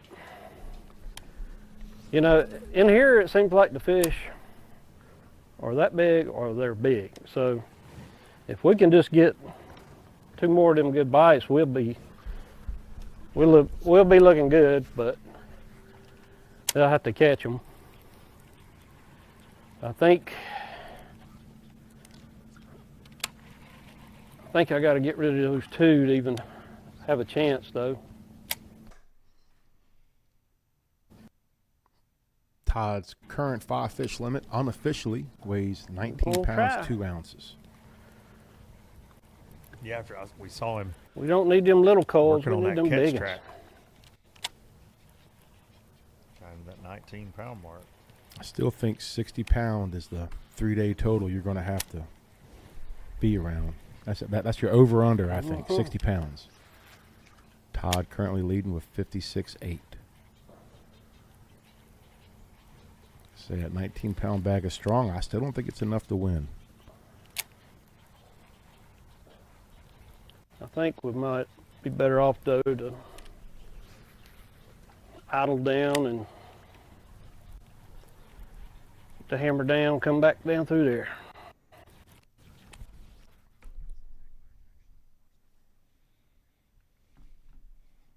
From Todd Auten back over to your tournament leader coming into Showdown Saturday, Zack Birge. Just a few moments ago.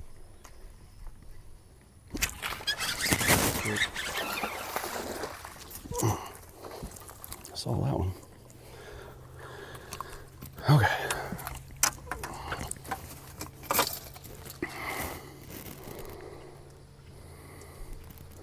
Familiar setting.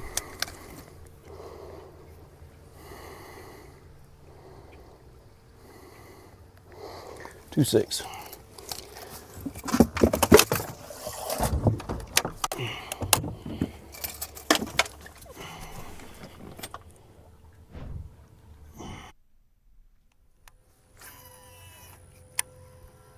We could definitely see a surge from Burge right here.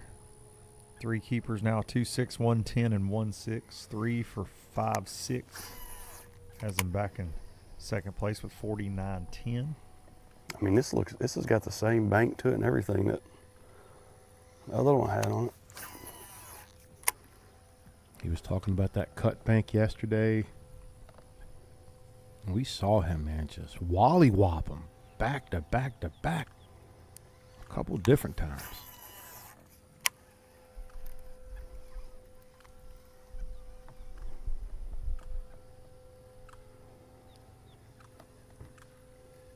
I think with no wind, in his day, I don't know that they would eat my chatter. Golly. I don't know that they would eat my chatterbait, you know, like they were yesterday, because the wind was blowing pretty good through there and all that. And I think it's just much better scenario for throwing it in a small area like this.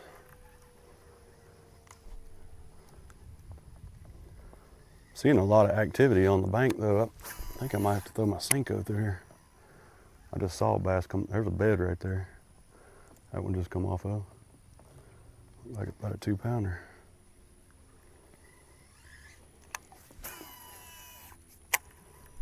Burge had a maybe there'll be jam up back here in the back. Coming in today.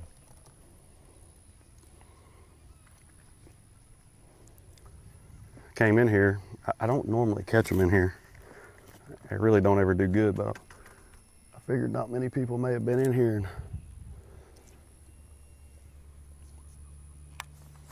maybe I'm doing something a little different than everybody else. And there he is. That's a healthy one. Oh boy. Get you some of that, son. Burge, everybody. Get you some of that, boy. Come on. Bass beat down. That's a 5-pounder. Yeah, get you some of Absolutely ate it, gagged it. Look at that. That's what I'm talking about. Come on. I saw her come out swimming behind it. Go. Did you see Hell that yeah. light? Shout out David on the camera right there. Don't count me out yet, boy. Actually, closer to 6. Let's go with a 5-12. 5 3/4. Get you some of that, boy. Todd Jamma. Number. Let's go. I'm about to catch his ass again. Number Watch. 4. Dude.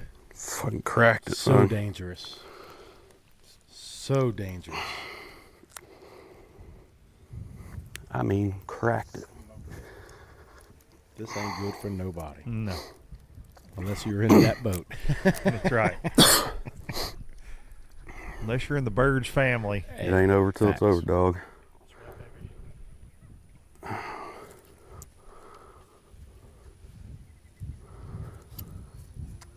What a bite. Dude. Incredible.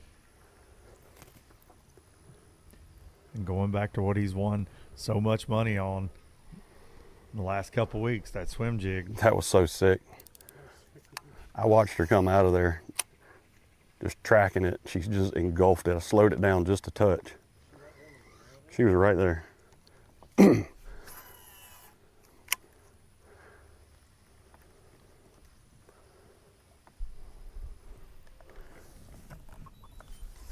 better slow down now.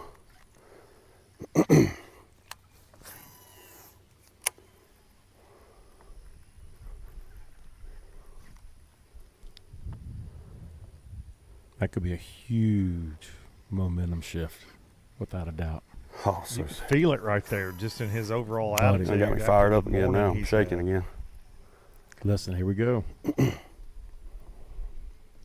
a crazy turn of events for him. Fishing in a canal for the last 2 days.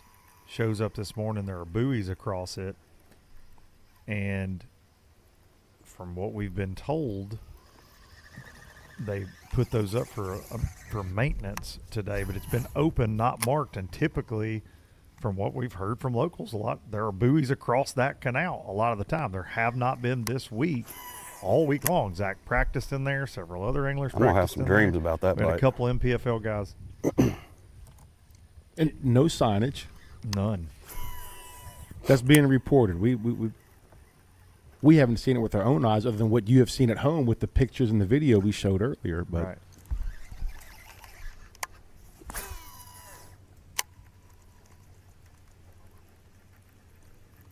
There's a look at those buoys that he found today once he got to his area.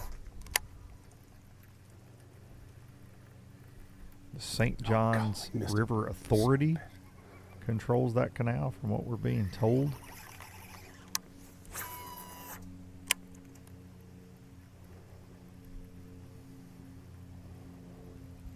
But the decision was made, obviously, that Zach couldn't go back in there today because they blocked access. Come on, 7-8 pounder. Get up there and choke on it.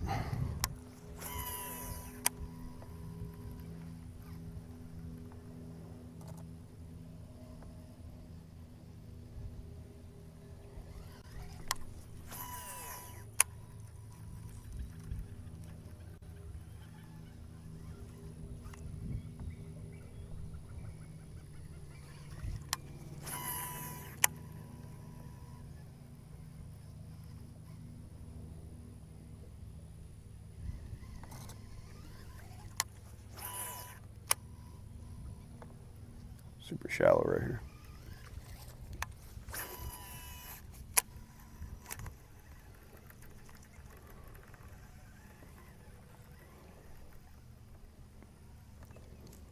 He made a move in here because it reminded him of the area he's been running. And what a move it's been. 3 keepers since he's been in here, including one almost 6 pounds. Buddy. In a pretty short amount of time. Call it 30 minutes probably. Hooked up again. It's a bass. It's a good one. Oh, yeah. Mm-hmm. The Burge beat down Buddy. continues. The Burge surge, son. Get you some of that. That's a 4. Dude, he freaking stroked it. He's got to be 4. Burge right says, Yep. I'll tell you where you can put your buoys. 14.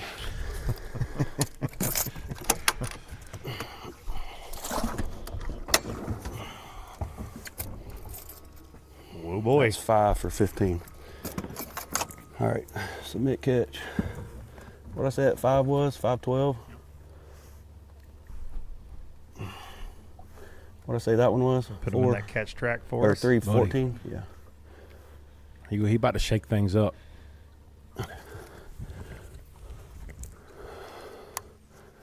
And there it is, folks. Your new leader unofficially, Zack Birge. 59 pound, 4 ounces. Don't let him keep biting this. It'll be a problem for him. I looked over there at that Zack back with duckweed the swag looking stuff too. floating. I was like, man, that looks good.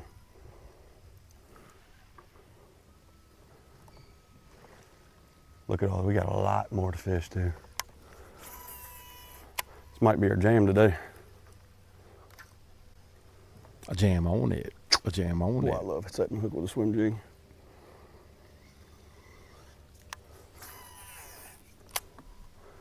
Derek Lettinen consistently climbing. I mean, just still building on his bag. He's at 17 pound, 5 ounce now.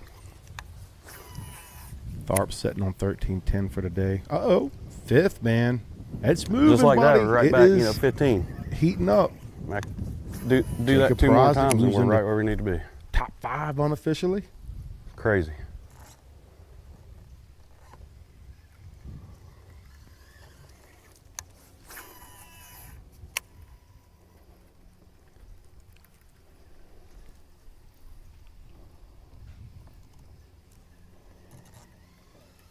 Yeah, that's what I was just thinking too.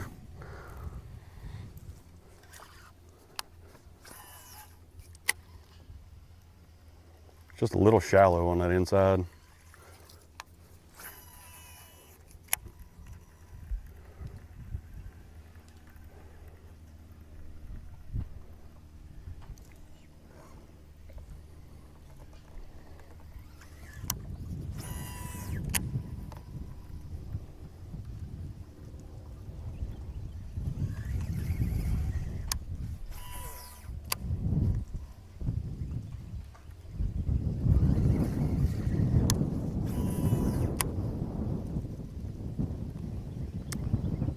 There's that breeze I just said we didn't have. Yep. Chatterbait engage. Where'd you guys come from?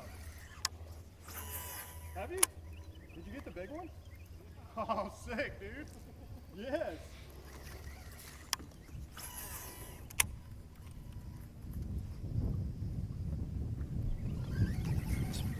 Twin visuals action right there. Sleeping on the job.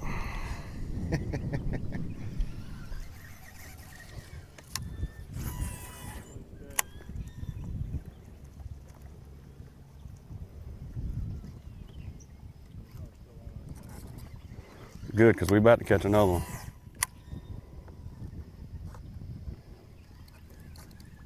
I wish there was a little bit more water on this side over here. This side looks better to me, but it's super shallow. I can see the bottom out here.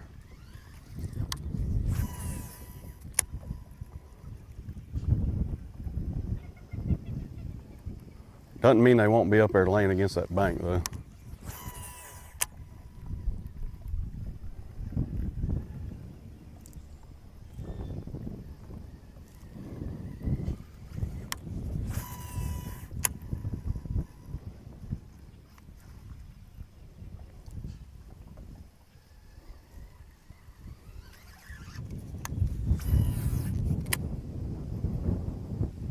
I almost thought that was a mudfish or grinnell, because when I first set the hook, he rolled like one. I was like, what? That's why I said if it's a bass. Yeah, I was like, oh yeah, it is. It's the right kind.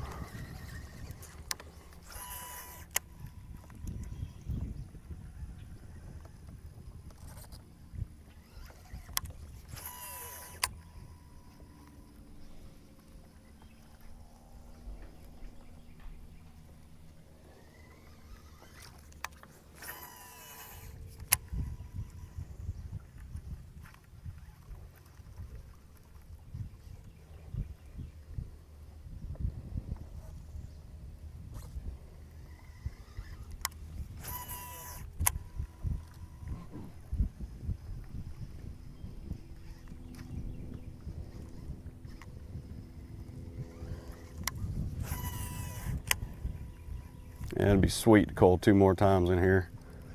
I need to get rid of that 110 and that 1.6 with 3-pounders, and we'll be. That'd give us 19. I catch 2 3-pounders.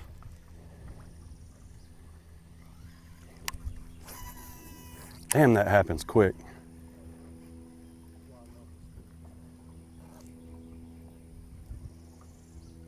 It's crazy.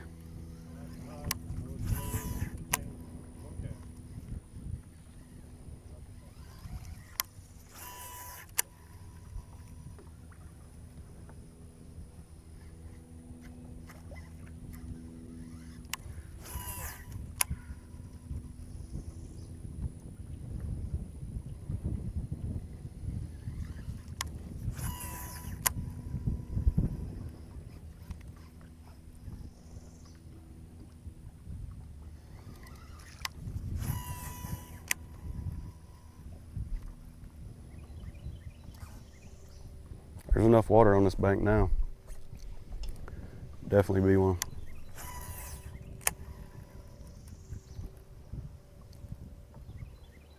She got shallower over there again.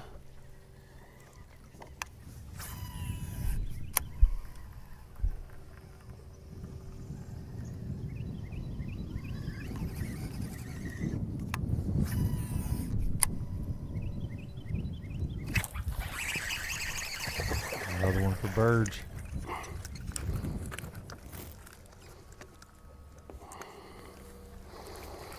I don't know if he helped, but if he does, we're gonna take some ounces.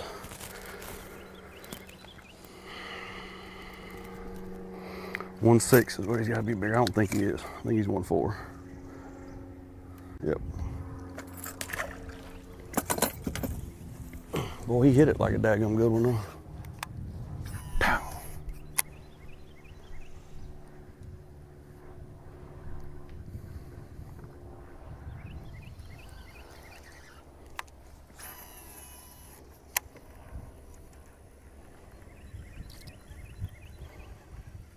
Looking at Burge's bio.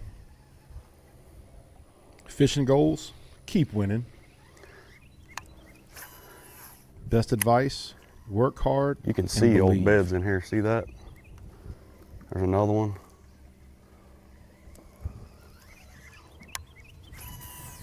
Favorite movie, what's it going to be?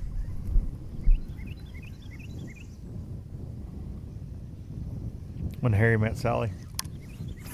Way off. I don't think you know him. Friday. How you get filed on your day off?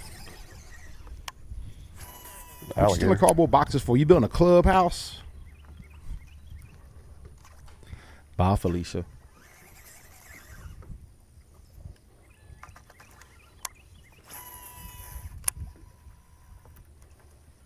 This is something we see in him a lot. Superstitions, keep my rig clean. That's one thing that man does, son.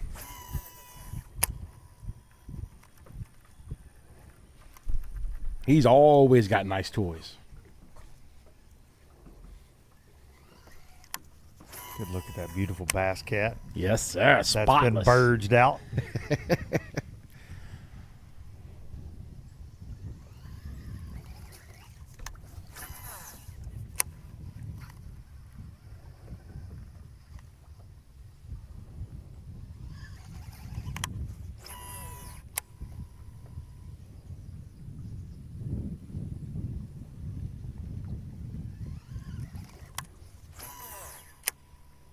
Well, as Fat Cat Newton put it, the Burge surge has happened here in the last hour. And for anybody that was counting this man down and out, you might be very, very wrong right now. We're going to take a quick break, but on our way, we're going to look at these game-changing catches from Zack Burge.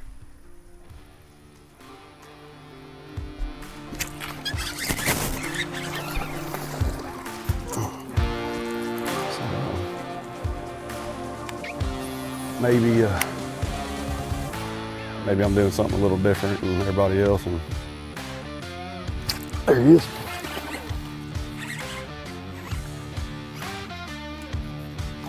Get you some of that, son. Get you some of that, boy. Come on. That's a 5-pounder. Absolutely ate it, gagged it. Look at that, that's what I'm talking about. Come on. I saw her come out swimming behind it. Hell yeah. Don't count me out yet, boy. Actually closer to 6. Let's go with a 5.12. 5 3/4. Some of that, boy.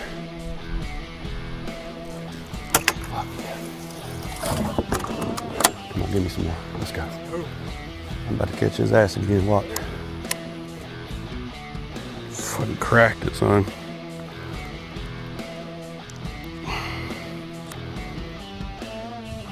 I mean, cracked it. The Harris chain is happening. I'll see you back in just a few moments. It ain't over till it's over, dog. The newest addition to the Basscat STS family is here. Introducing the Caracal STS, showcasing aggressive styling, paired with enhanced performance and a continued dedication to raising the bar. Measuring in at 20 feet 2 inches with an ultra-wide 96-inch beam and rated for a 250 to 300 horsepower engine, the Caracal STS boasts agility and speed and is finished with premium features to satisfy any angler. Basscat boats. Feel the rush. Before there were hashtags, there were handshakes and shared stories. They gave us confidence to make our first cast and chase our dreams. They taught us to fish, and in the process, taught us about life. They taught us that success isn't just about reaching the top, it's about lifting others up. The future isn't just about selling tackle. It's about 3 simple words. Let's go fishing. Here's to the original influencers. The Yamaha VMAX V6 SHO continues to deliver the level of performance that pro bass and multi-species anglers demand. Underneath a bold and aggressive new look, an upgraded charging system with 40% more charging power meets the amped-up demand for today's advanced electronics. The VMAX SHO, raw power, reliability, and exhilarating performance for every angler who loves the sport enough to invest in the best. Yamaha, reliability starts here. When it comes to finding jigs, spinnerbaits, and buzzbaits, keep it in the USA. Go with Epic. Epic's tackle is designed by fishermen for fishermen, with hours and hours of thought behind it. That's why our tungsten weights keep your line from fraying, cast after cast. Whether it's saltwater or freshwater, Epic's lure designs will give you the edge on your next big catch. Epic, veteran owned. So check us out, America. EpicBaitsFishing.com. Is your trolling motor working for you, or are you working for your motor? Minn Kota Ultrex trolling motors are built to outmaneuver anything, so all you have to focus on is the bass. Steering with unrivaled precision from an ultra-responsive foot pedal, getting you to the fish day after day, and turning any spot into a stronghold season after season. Minn Kota Ultrex is built to fish. In the world's greatest sport, it's all about the unexpected. In the sound of adventure, we refuse to be strangers to the open waters. Filled with stories we didn't know were possible. With the power of MillerTech batteries, this isn't just a battery. It's a tool built to charge your passion. Behind every battery is a team dedicated to making your dreams a reality. MillerTech. Empower. Innovate. Sustain. We are back. I give it a solid Zack effort down at Burge least. here. We'll turn around and do something different coming back. On Showdown Saturday. Stop number Back 1 live. here in Harris Chain of Lakes. We're hunting another Leesburg, 5-pounder. Florida. We got a 5 and a 4 and 2 rats. So we went from nothing to we're setting right again, but we need those are tilapia. Really need one more good one, you know. We'll catch that, we're gonna have a shot. But I gotta have one more good one. Either that or 2 more 3-pounders, something like that.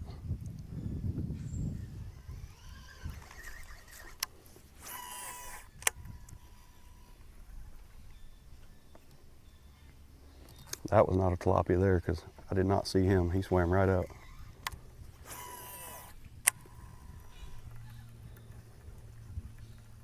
Them suckers are right up there under the edge of that grass. It's just like that 5-pounder did when he come out. That's where he came from.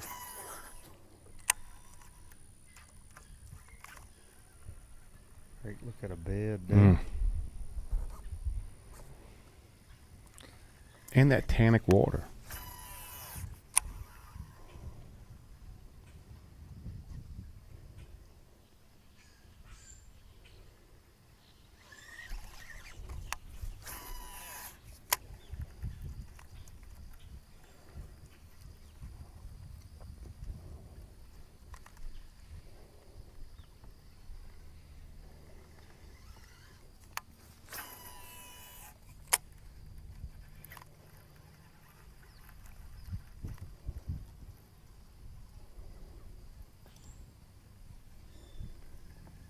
There's a little bass on the bed right there.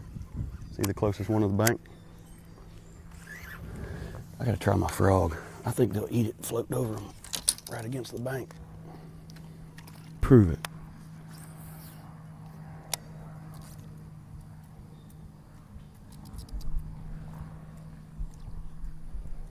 Dual box with Zack and his buddy Jordan Osborne. They started Showdown Saturday. First and second place. Jordan led the first day and they flip-flopped. Now Zack is back on top of this thing unofficially. Had a 5-pound, 9-ounce lead over Jordan coming into today. Little alligator looked at it like he wanted it.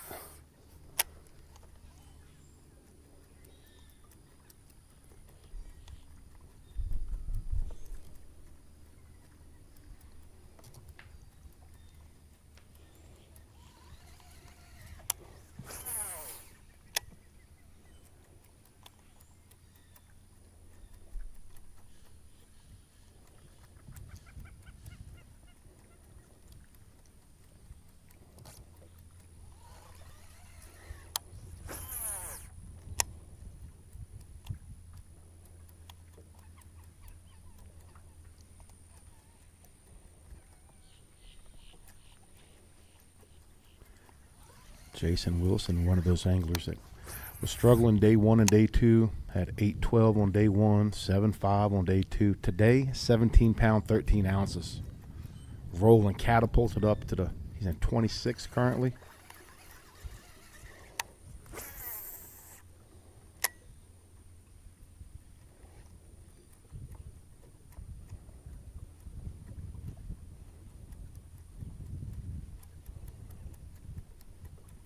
Jacob Porosnik, he's moved up to 4th unofficially with almost 17 pounds.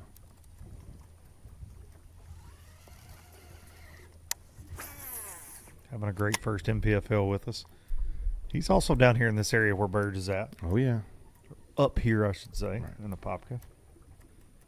I went to county school in Tennessee. I get turned around on my geography. It's a long ways from Harris, okay? Getting pretty mucky back here. Up, down, north, south, east, west.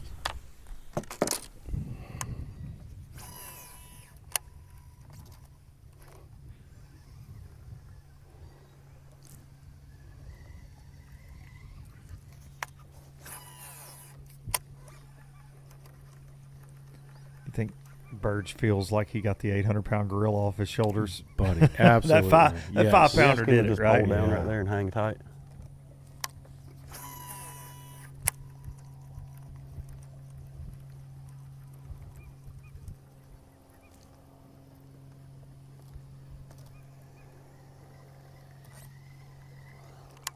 We're going to give Bird some company. Todd Auten, some dual box action. Your current 1st and 2nd place unofficially here on Showdown Saturday of the first event of the NPFL 2026 season here on Harris Chandler Lakes in Leesburg, Florida. And it is not disappointing at all. Definitely had some excitement this event. Some big bass, some drama, some excitement, some terrible weather for a couple days. I did not want to come to Florida in mid-March and be cold, Fat Cat. And we Trying to get it back in there as the far as first I couple can. days.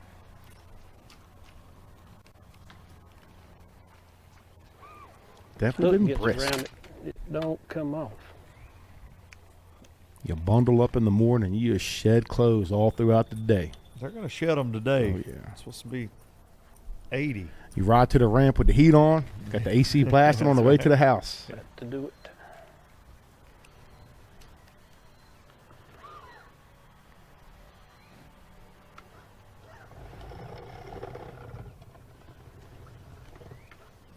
Make us bed spot right there. Trying to call one up.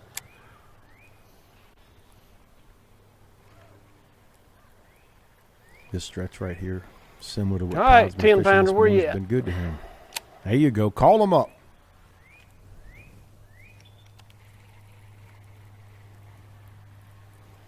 Man, what a tournament for Derek Lettenden. I'm telling you, Bubba. Just killing consistent. Good fish. Catching good fish. Yeah, hasn't caught a giant all week. He's one of the only guys that have been around the top 10 that really hasn't caught just a true I hate pads. 6 or 7 That little pound. V right there. Oh, Get Zack you Birge every hooked up. His smallest, I believe, is a I 1.6. think that'll get rid of our 1.6, barely. Okay, let's see if it happens. Not by much, but anything's better than 1.6. If he's 1.7, he's better. He lost Saginaw Bay in 2024 by 1 ounce, so he knows. 110, it's 5 ounces better. Experience. Now we gotta find his little butt. Every ounce counts. Not just a cliche.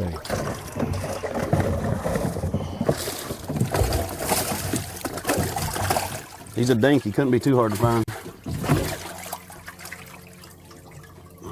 How about KJ Queen? 13. Buddy.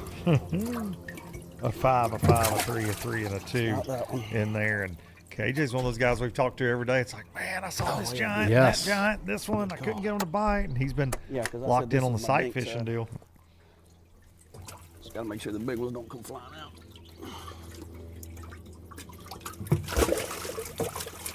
Come here, Pee-wee. Bass Cat live wells keep them fresh and freaky. Sweet. Hey, 5 ounces is 5 ounces right now.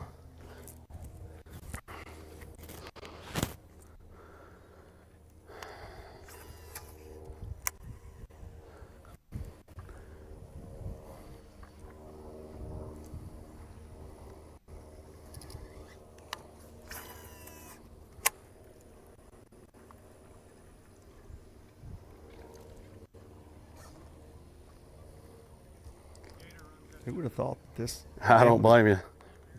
Come down to 2 guys battling. I'd probably out in run from 'em, different too. Types of canals. With how it opened, you know. I guess it also shows how this fishery's changed in the past 5 years since we were here in 21. That's also been a topic of guys that fished back then. Now it's definitely a little different with the vegetation. You know, we were Oh, the Osprey did? Really? We were Hell here a with little that. later in the year for that tournament, but and listen, fish get caught in these canals all the time, but really with the spawn kind of being what it is this late in the game, and then with the cold weather, I really didn't expect it. I thought maybe an offshore deal would really be what would take it this week, or a flipping deal. Like some of that nasty stuff we saw Burge in, and I think Jacob Prizek's definitely what Jacob's doing, flipping some of that heavier stuff in a pop. I was talking with him yesterday at the weigh-in about that. Flipping a creature bait around, not getting many bites, 5 or 6 bites a day since he's been here, and some of that thicker stuff. I'm sure Randall Tharp's doing the same.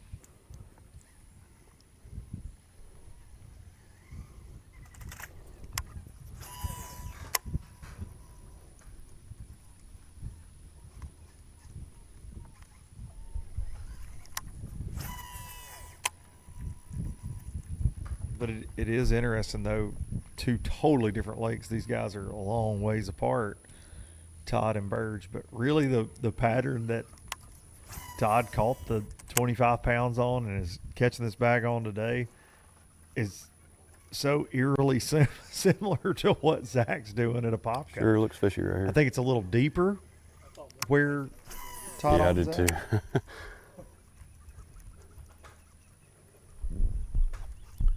Definitely been the deal this week. Absolutely. Very similar strategies for sure. Mm-hmm. Yeah, like no water. Thought I heard one a minute ago over there and that stuff though.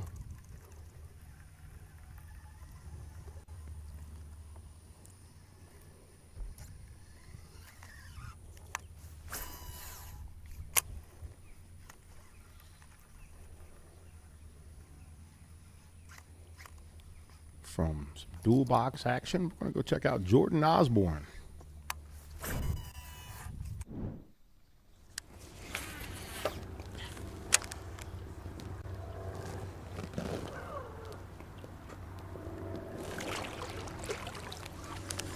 Weighed in 28.06 on day one. Well, it's been time to catch one on a frog.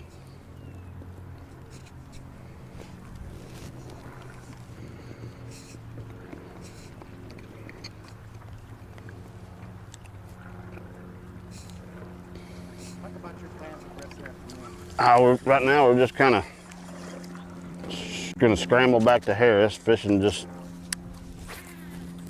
some stuff that I've fished before. I didn't come in here at all in practice.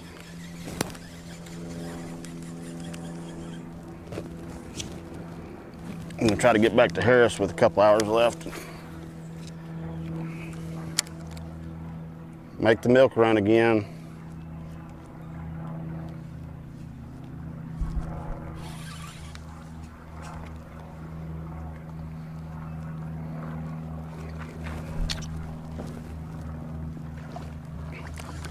It's crazy. One of these days I'm going to figure out how to do this 3 days in a row. Seems like I have run out of gas. It's tough, buddy.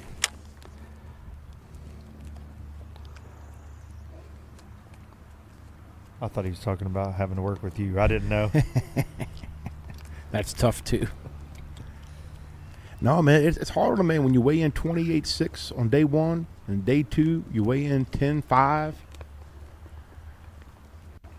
And he's just been spending day three, man, trying to get the train back on the tracks.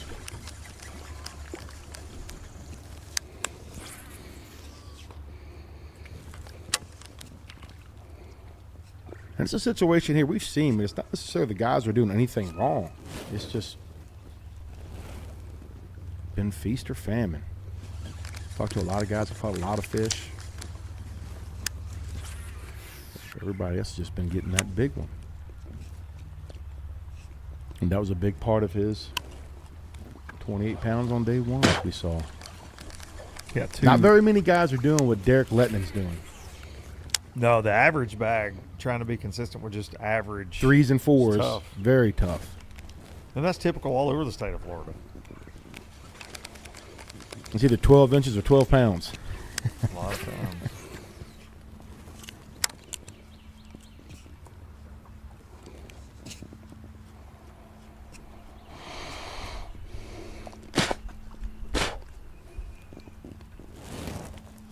Jordan Osborne back over to Chad Griggsby, who started the day in 5th place.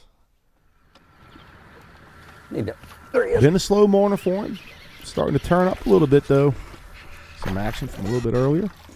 We're taking. I was going to say I need to oil it. He ain't much, but he's 5. And that's what she said. Smallest one. Actually, he's 12 inches, right? Yep. Oh, yeah. I think so.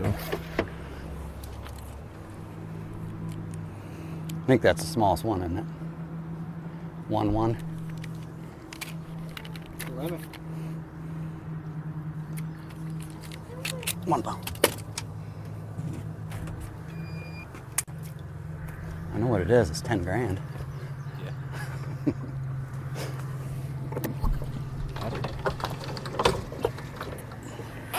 So,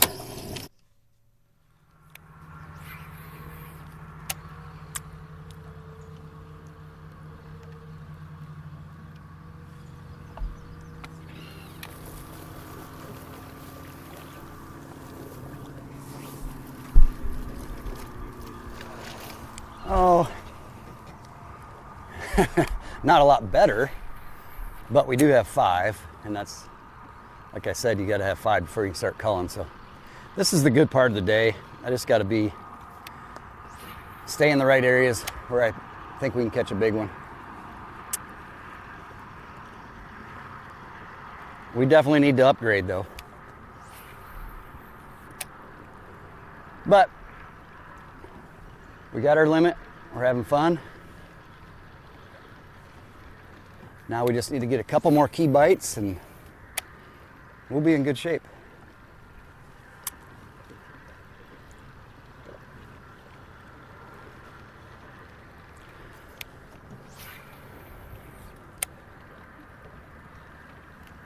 Just need to trick a couple more. I love tricking them.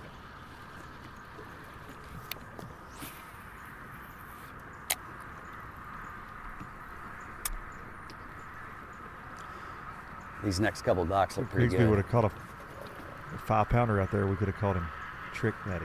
Ooh. Hey. Might call him that anyway. I fished 1,000 of them. I've known Chad forever, but new nicknames born every day here in NPFL Live. It only takes one. That right, Luke? I've been out here looking for these smallmouth and I can't find them. Yes, sir. Yeah. He's Trick Daddy on them smallmouth for sure. Had to witness that beat down a couple times.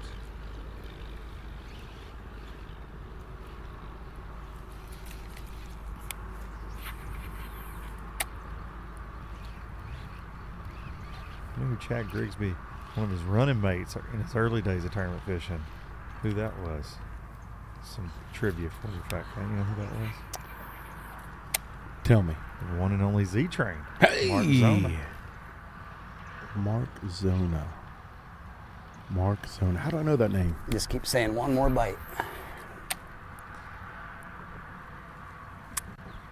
Robbed a 7-Eleven last night. I was driving a getaway car. One more. Shout out Zona. Legend. It's been like this every day though. It's not easy. You got to keep grinding. If I'm not mistaken. Hopefully you eventually run into 1 or 2 of them. Between those two, Chad and Mark, is where the term slaunch came from. Haven't caught as many 2-pounders. Of course, it is the last day. I think the 2-pounders all got weighed in.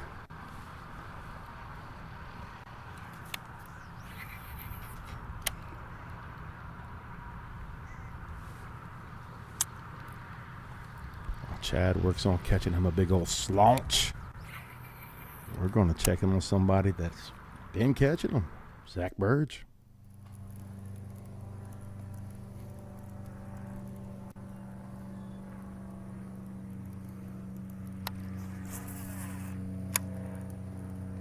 Been a slow morning for him until the past 30, 45 minutes. He came on back to some familiar looking water. Starting to pick up where he left off yesterday.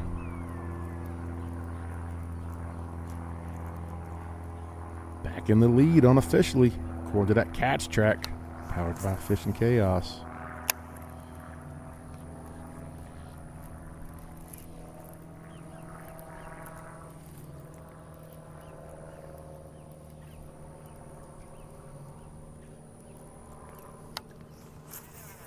Huh? Currently 59-4. Got a lot of confidence in this little stretch. Obviously now I caught 2 good ones and several little ones. We We need one more 5-pounder. Catch a 5 or a couple 3s will be right. I think. Yeah, I may be totally wrong. They may be catching the dog out of them. But if I could get to 18, 19, I'd be at least feeling like I had a shot. Because that means they'd have Currently to catch 23 plus. Even. I think. I'm from Bridge Creek. I'm not the best at math. Showdown Saturday with almost a 6-pound lead. Oh, God, I missed it. Daggone.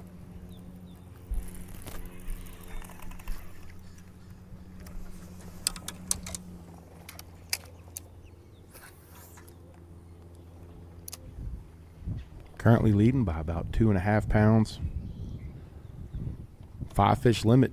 2 in the box are under 2 pounds. He pushed it, but didn't get it. I saw it wake a little bit.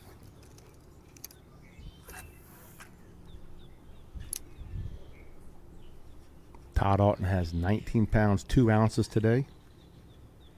He's currently in second with 56.8. From Burge over to Jordan Osborne. Thought he would.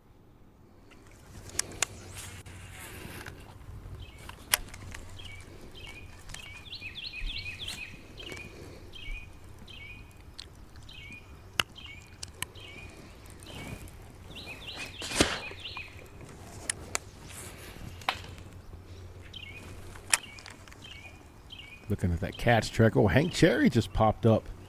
Moving into 7th unofficially.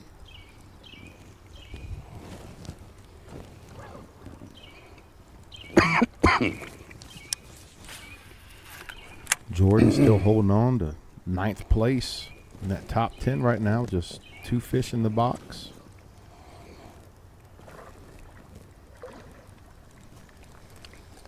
For 2 pounds, 11 ounce total.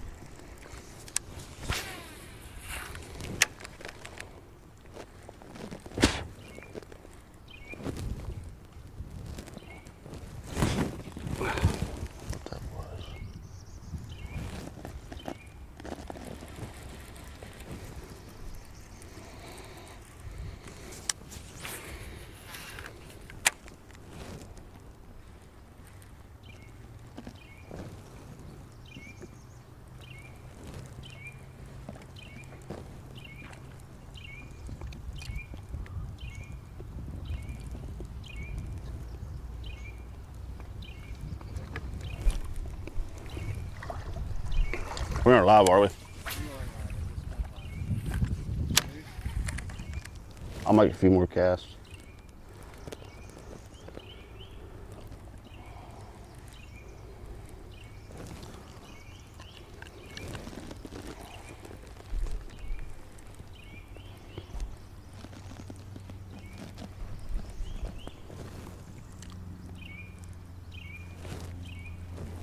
I carried the shot. Just maybe if you need to.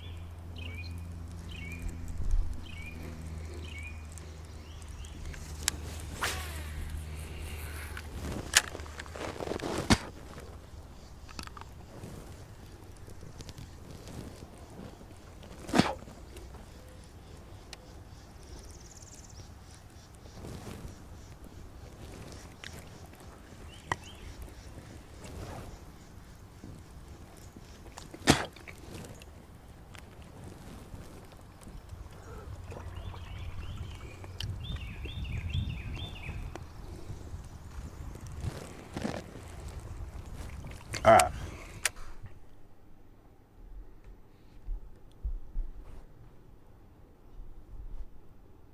Jordan Osborne strapping it up. Going to make a move in hopes that he can move back up that leaderboard. Try to win his share of that $100,000 first place prize or some of that contingency money. The folks at Humminbird are going to pay $1,000 to the highest placing finisher running the new Humminbird Explorer units. Pays to explore here in the NPFL yet again in 2026. We appreciate the folks at Humminbird, the official electronics partner of the NPFL. Hey guys, NPFL Pro Alex Davis here, giving you a look at my boat and what units I'm running. On the boat, I got 4 Explorer 12s. That's the best unit I've ever had from Humminbird. Touchscreen, really fast, and my number one thing that I like, I have to have it on every boat. I feel lost without it right here, Mega 360, and what that is able me to do out here right now at Harris is just find like isolated grass patches, or there's huge grass flats, but there's holes in it, and with that thing, it's my eyes underneath the water. I know right where to throw, makes it really, really easy, and you find a lot of stuff you didn't know was there. As you're just fishing, you might be flipping down the bank and you just see something, either a brush pile or grass on the other side of the boat you can pick up, make a cast with a chatterbait. So I can't live without 360, and these Explorer units right here are best things I've ever used. This is the Professional Precision Adjust Knife Sharpener by WorkSharp, with engineered simplicity to be fast, easy to use, and work every time. Clamp your knife, set your angle, and make sharp happen.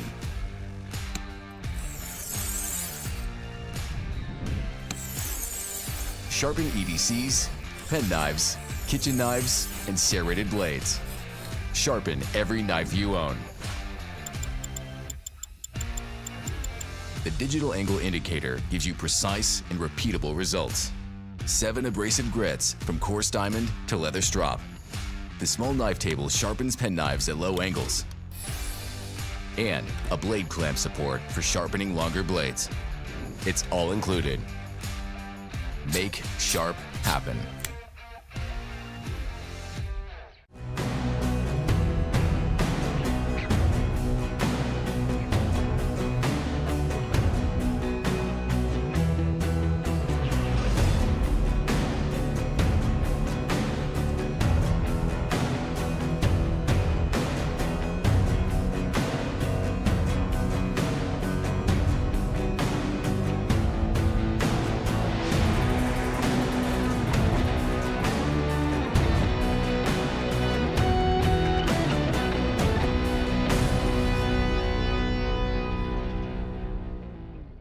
In tournament angling, every moment counts. Introducing MillerTech's game-changing lithium batteries. Lightweight, powerful, your edge to dominate. When every second matters, choose MillerTech. Empower, innovate, sustain.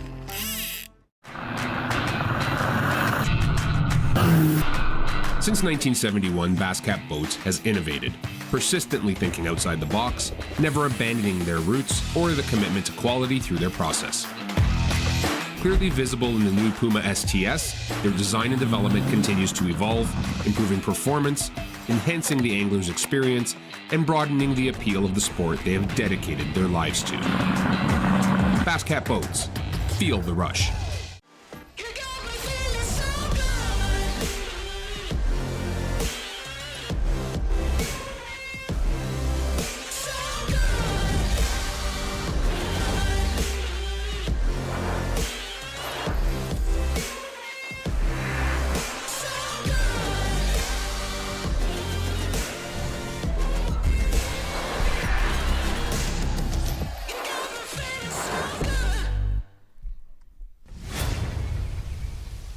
Welcome back to the Harris Chain of Lakes. The first stop of this 2026 NPFL season, our 6th season here in the league. Say it again. The what? See, the 6th? 6th season. Let's go. Too dumb to quit.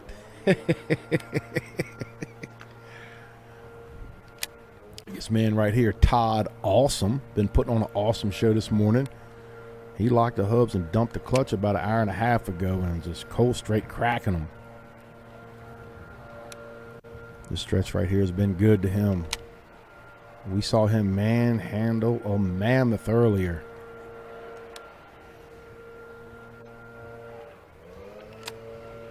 Tilapia.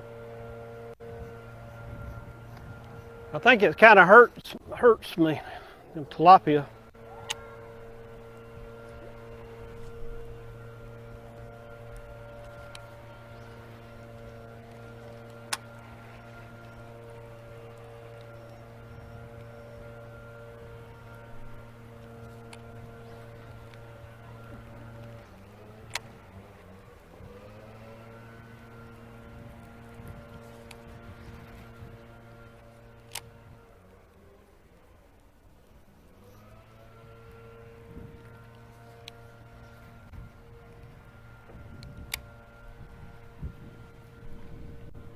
I'm gonna fish right down in front of him.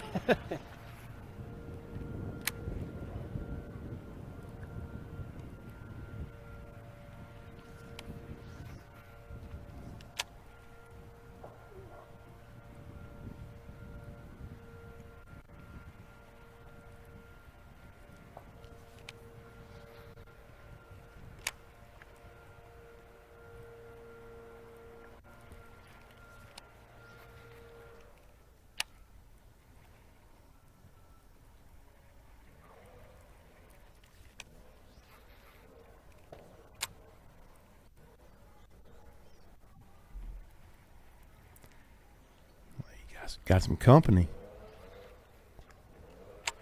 Oh yeah, a whole crew of company. Yeah, and it's just fishing and idling. I like it. Trolling motor battery's probably dead. They didn't have Miller Techs, so they're just on the big engine. And they're like, "Hey, what y'all doing?" Mm-hmm. Just enjoying a nice Saturday out. That's totally understandable. Absolutely. Old gator. Oh. Mm.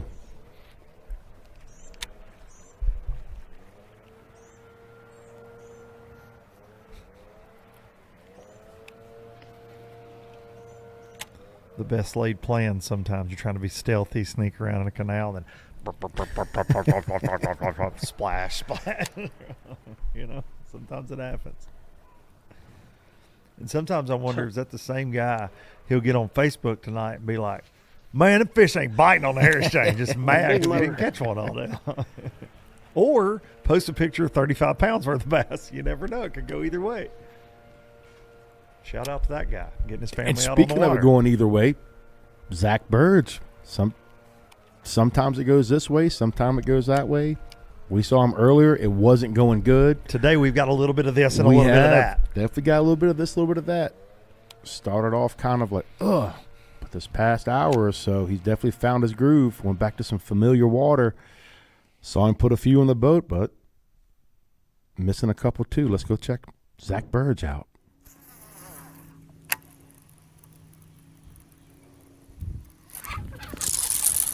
There he is. No.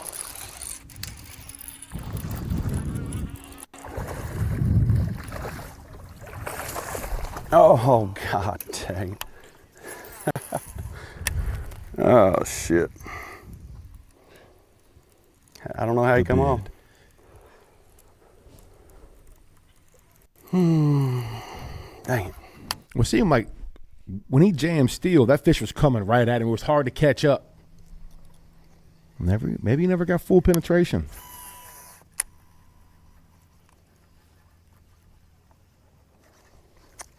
Well, we got another bite in here. Had an unfortunate loss, probably like a 2.5. Would have gave us another pound. But at least it wasn't a giant. We're still good. Still got plenty of time. I'll pick this side apart where I caught the one that was almost 4. There was one, just see that one just roll on it? God, why didn't he eat it? Right in that shade. He got right to it and didn't eat it. So we got plenty of time. I know there's a few more in here that I can probably catch.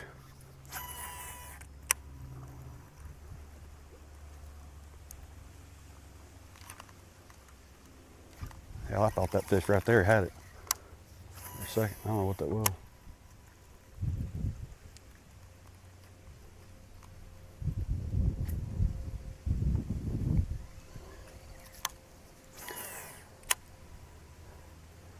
Pretty good call to come in here. I don't usually catch them in here, but as I was getting this direction, I was like, man, this, you know, it looks just like what I've been fishing. Even though I don't have good history in this little canal, it's had to try it and paid off with a heavy 5 and a one up pretty much 4. So I mean, back to back, so that shows you just how quick, you know, it can change. I could catch another 4 or 5 pounder here pretty quick, and you know, that'd be a great upgrade. I guarantee you there's at least a couple more in here. Whether I get them to bite or not, it's a different story, but the two that ate this swim jig, they cracked it pretty good, so it gives me some confidence in it anyway. I think if I pick this thing apart going back out, probably get another bite. If we get another couple bites, I may spin back around and come down this other side to this corner one more time, just fast, before we get out of here. There's gotta be another one right in here though. Stuff looks great.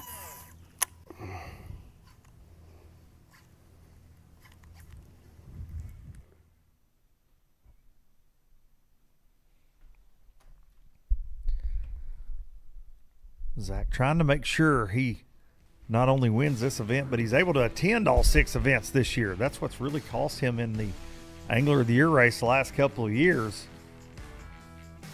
But I think this year he's going to make it happen, that's for sure. He'll try to be in the mix, and we are kicking things off. Obviously, the first event here, so the points will be based on the how the tournament wraps up. But the Workshop Angler of the Year, can't talk, Fat Cat.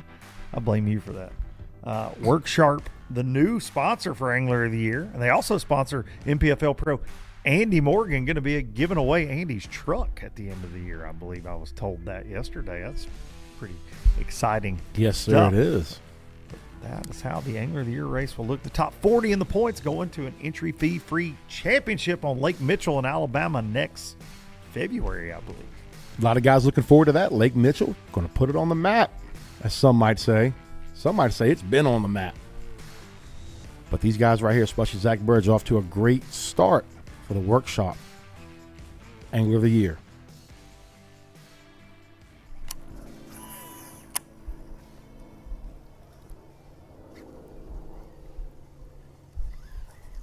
Of course, Worksharp. Not a product you're allowed to have, Fat Cat. You're not allowed around anything sharp. Typically. That's a true story. That's why I hang around you. Very dull.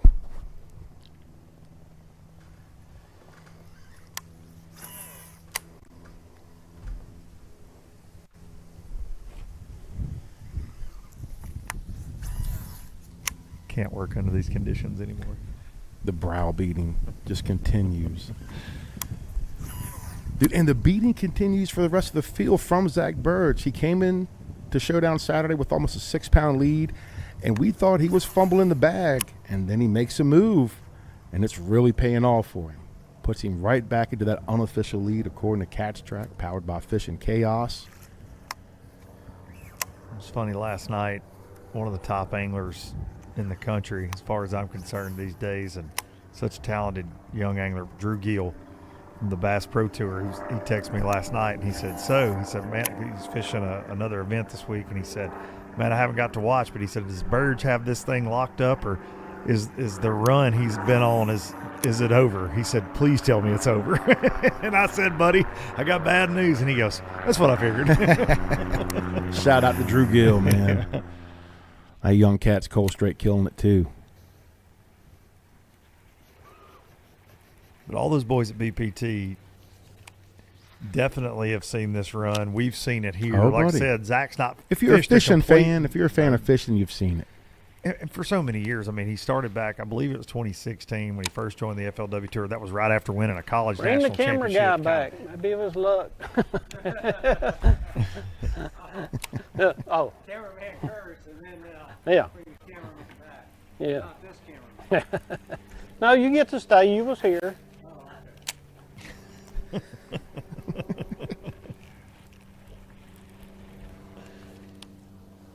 Todd said, it's okay, Cody. You can stay. He wants some more of that Tanner and Travis Lyons. Luck.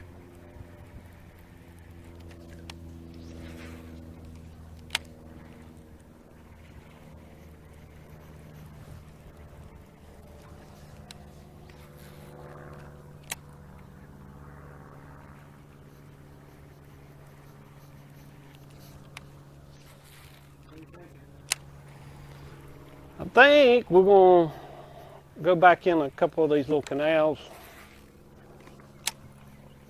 You've seen this like it slowed off a little bit. Might be time to slip in there, see what's happening.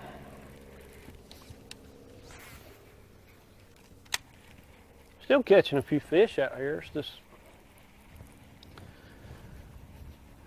just different.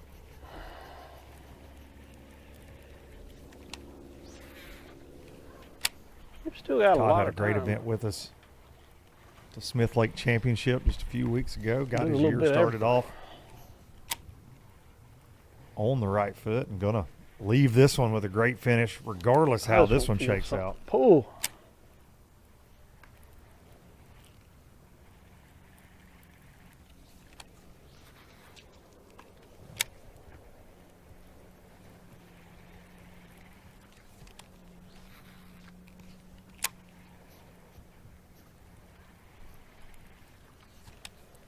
Looking through that catch track right now, man. KJ Queen with one of the bigger bags today, 18 pound, 13 ounce. Currently sitting in 8th unofficially.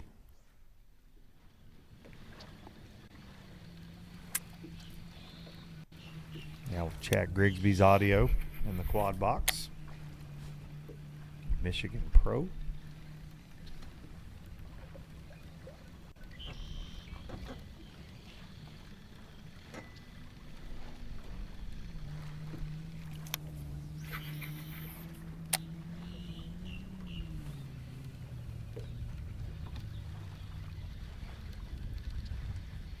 Chad's been the picture consistency 16-3 and 17-11 over the first 2 days. It's really hasn't had one of those giant bites.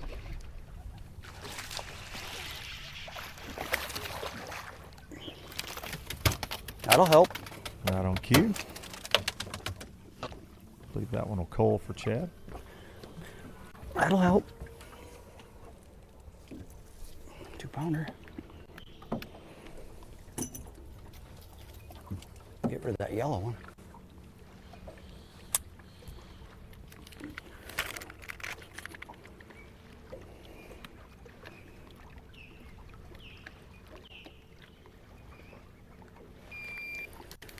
Take 10. Moving up in the world, huh?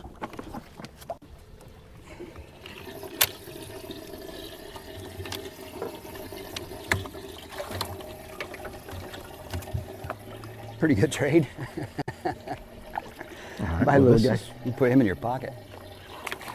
Chad does have him a limit, but according to Catch Track, he hasn't put anything in Catch Track today. But I just went to look at because it says unofficially 30th place. I'm like, there's no way. You got a limit. All right, Chad. You have to update it. How much weight do you think you have total? I don't know, 9 pounds? I don't know. So if he has 9 pounds, that might put him in the top 10. Not enough. Good check, Griggs. Attaboy.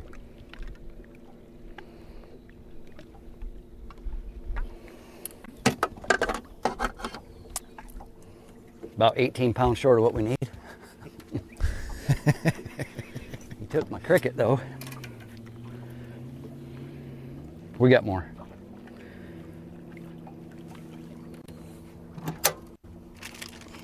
Get my little gay box here. I mean day box.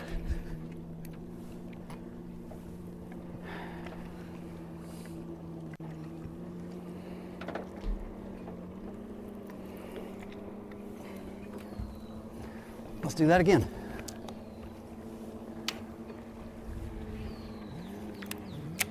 Chad Griggsby with an upgrade. He said earlier today his better bites have all been coming after 11 o'clock. The afternoon has been hot for Chad Griggsby. Now back over to Mike Alton's cousin, Todd Auten. Where I caught that one first day. Good one. Cousin Todd. We're going on back over here though. It's usually better on this side. Wind blowing in on it.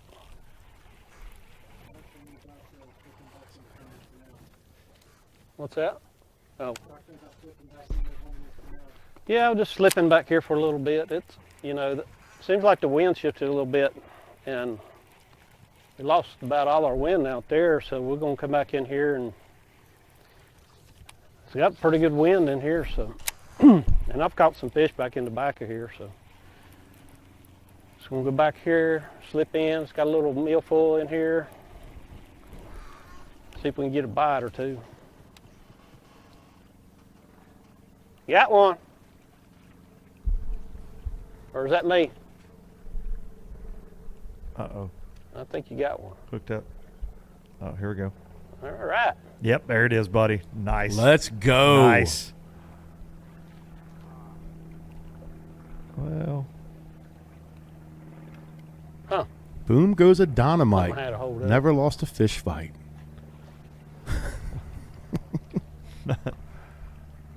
That was an interesting technique there. The double clutch I there like and that. swing. I don't know that one. Y'all doing all right today? I thought he had one. Pretty good.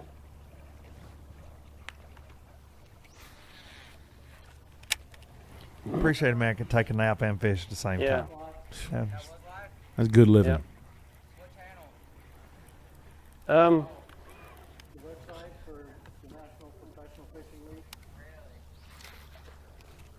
Yep.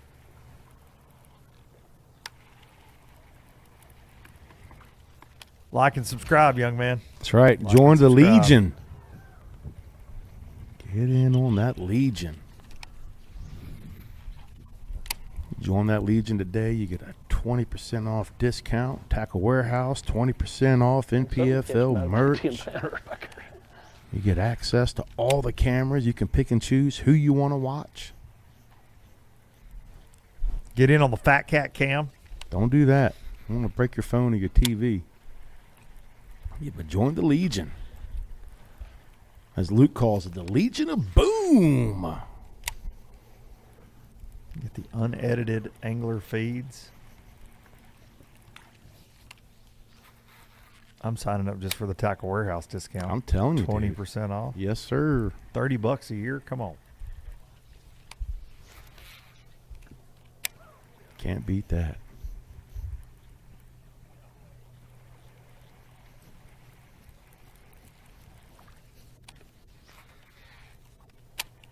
Thing probably run pretty good with the 30 on it. Imagine.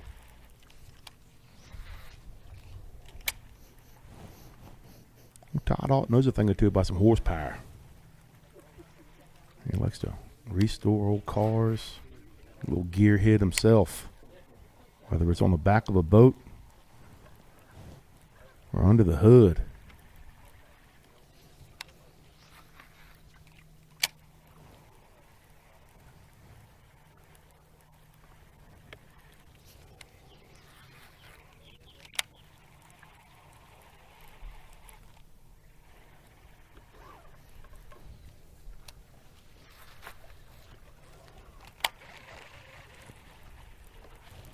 Todd was one of those guys that really first embraced the chatterbait and took it nationwide, along with Andy Montgomery and Brian Thrift. But over there in the area that they all kind of live and compete against each other on, they brought that vibrating jig to the masses. Oh, look, Burge hooked up in that dual box action. Boy, he freaking crushed it. That one's almost Buddy. 3. That's an upgrade. That's going to put him over 60, folks.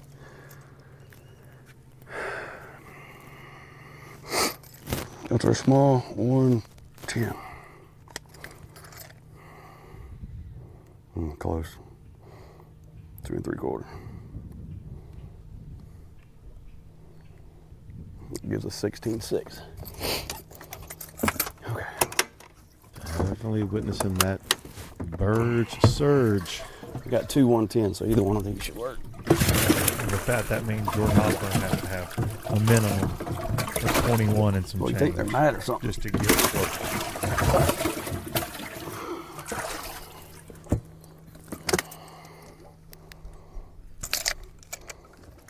Man, you cannot talk about Zack Burge enough and being able to rebound from the absolute 111, so mess check this out. of a day. Absolutely. Make a difference later.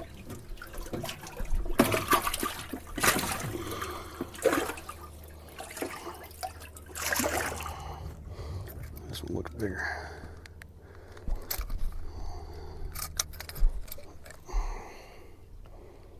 Nope, 1 ounce difference. Okay, 16.6. Let's go, baby. That means we're going to weigh closer to 17 on their scale.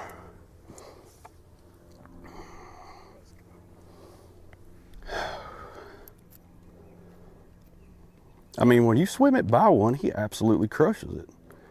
It's like there's just not a lot of them. I sure like hitting them a lot better with this rod and braid than I do chatterbait. It's a lot more fun too. I bet it ain't for the fish. Like you said, stays on swole patrol. Buddy. Let's take a look back at him snapping necks, cashing checks.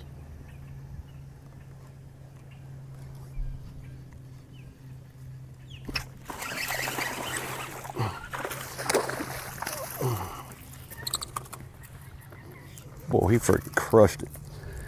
That one's almost 3. You don't want to be on the other end of that either. Yeah, it's a 3-pounder.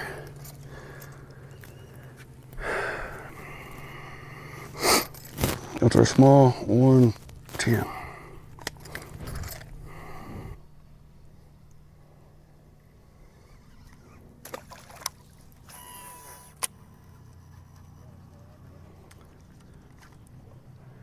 This looks like one should be swimming right here. Just upgraded a Definitely got him. pound 1 ounce. Good upgrade. We need to do that. We need another good one, and that'll get us another pound plus. Slowly but surely, grinding away. Let's just say that puts him at 60 pounds. Todd Auten, unofficially, second with 56.12. Every pound we get makes it that much harder for them. Even though I had a 5 whatever lead, every pound I get makes it more difficult. Buddy. Derek Lettinen, third, 51.2. Fourth, Randall Tharp, 47.11. Starting to run off with trees it. laying out here in the water. Other than Todd Auten. That's right. Starting to run off with it. We'll go ahead and go a little bit further down this bank and then cut across. And still Hit them doesn't feel trees like and he's cut got it. back. Go back that way. Just to give you some perspective, Prosnick, 46.8. But then sixth, Nick Brown, 43.11. I'm not great at math, Almost but I a believe that's 17-pound gap between first and sixth.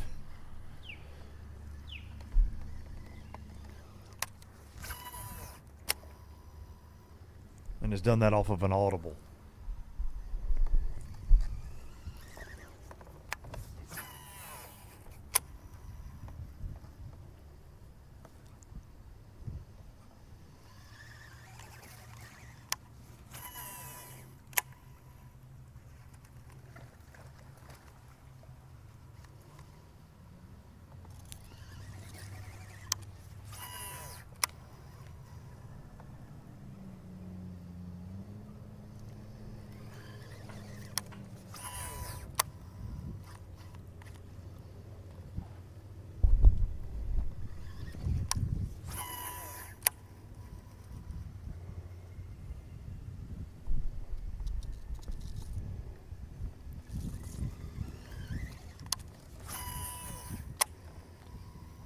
Zack has been so close in a couple of NPFL events. Missed by an ounce a couple summers back at Saginaw Bay, Michigan. And he's mentioned that several times And I believe throughout this event. May have had a dead fish penalty that day, I think, which is a 4-ounce penalty.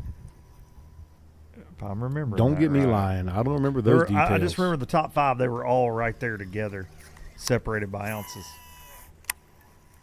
I'm pretty sure though Zack had a fish carrier incident that day.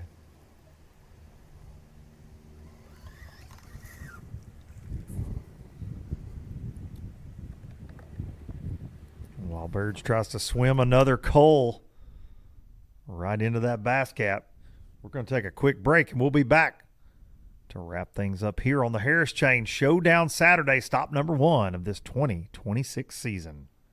The newest addition to the Basscat STS family is here. Introducing the Caracal STS, showcasing aggressive styling paired with enhanced performance and a continued dedication to raising the bar.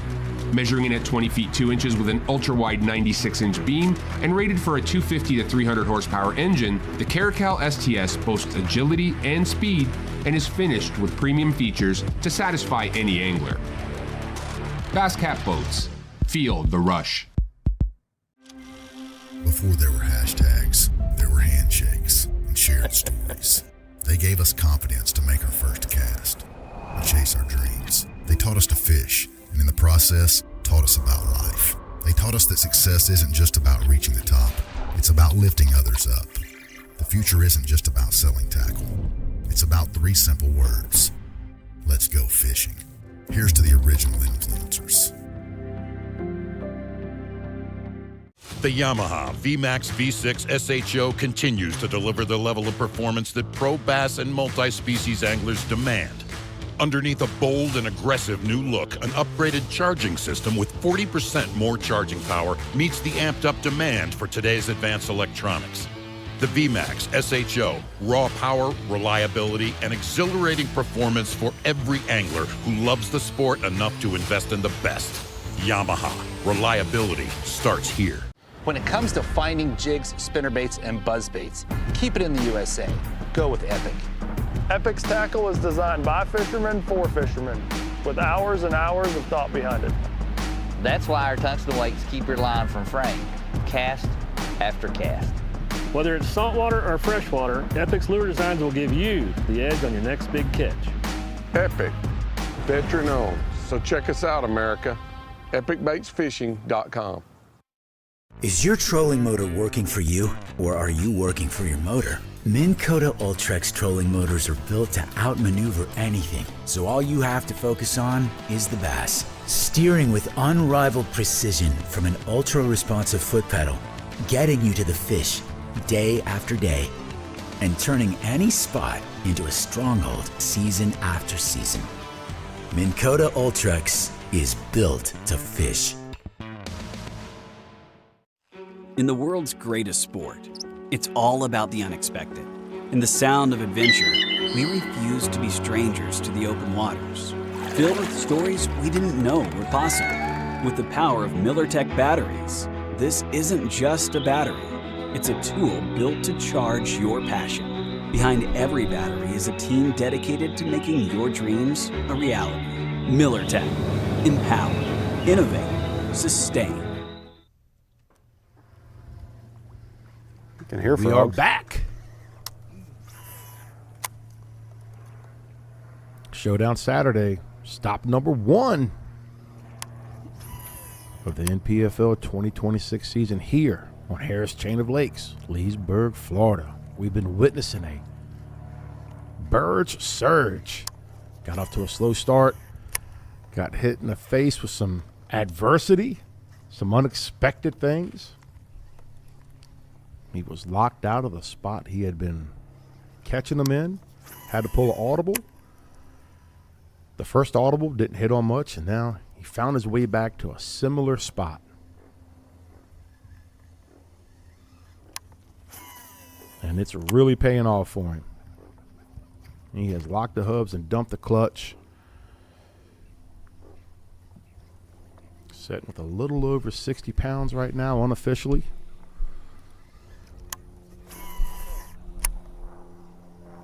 Got about a 4-pound lead over second place, Todd Auten. Todd Auten also having a strong day. We've seen him manhandle a few of those Harris chain hog heads.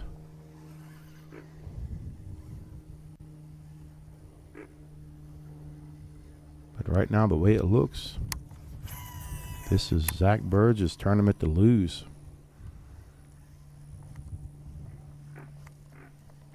And one thing Zack is not, it's a loser.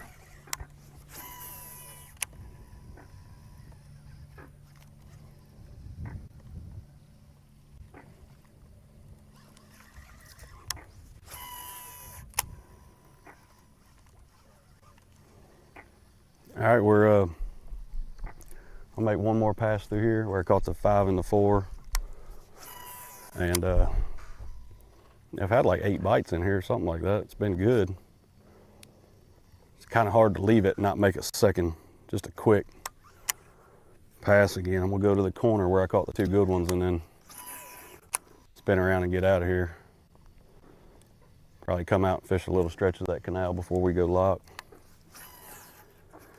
I just wanna, I don't wanna leave any stones unturned right here. I feel like if I go through it twice, there's one around there somewhere that I missed.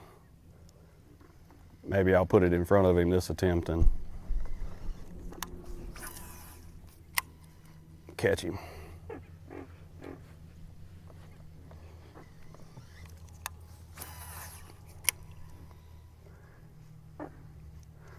Most of these places like this that I went through and gotten bites, I've been able to spin around and come through it again and get more bites. That's what's kind of got me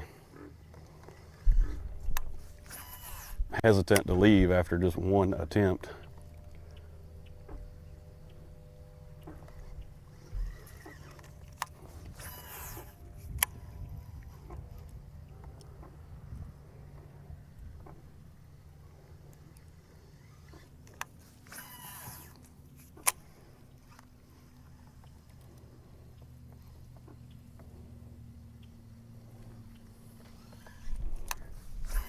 Looking for that big one to come following it out again and just inhale it. That's what we want. One more good one, take a crack at it.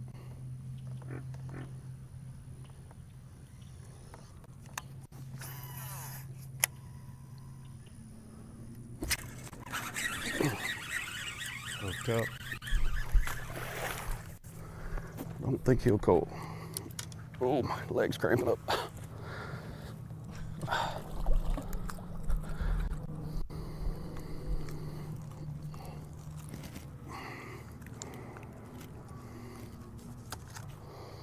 don't think he's 110. That's why you make another pass, because, you know, that could have been a 3-pounder. That was 1.8.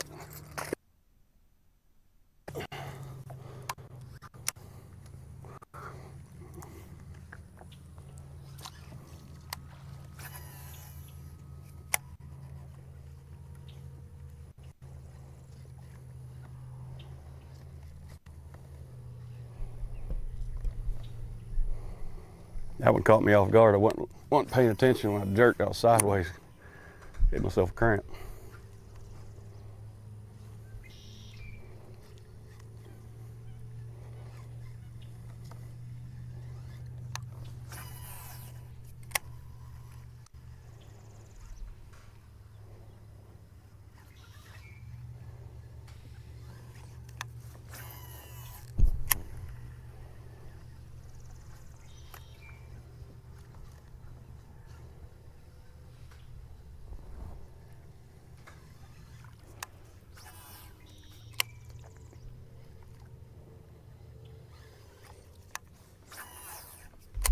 Things are winding down here on live coverage today in our final hour. But just remember, man, the anglers we've been watching all day don't check in until 5:15. And Big Al goes live at 3 p.m.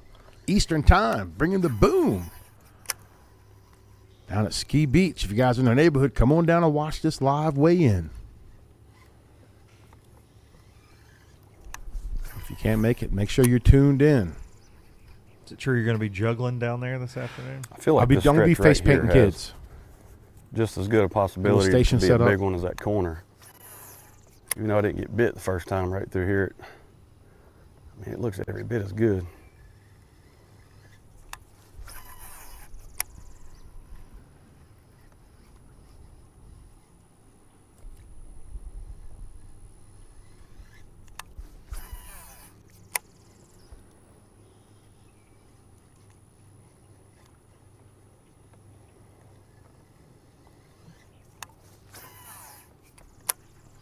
Oh, hi, man.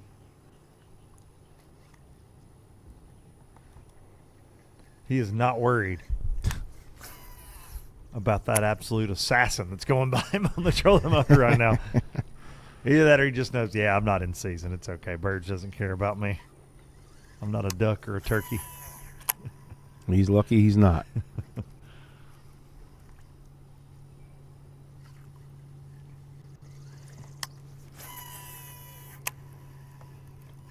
Them old gators are glad that warm air is back. Buddy. That quad box does a good job right now of showing the diversity of how these guys have been fishing. Gives you a little taste of everything these guys have been doing this week.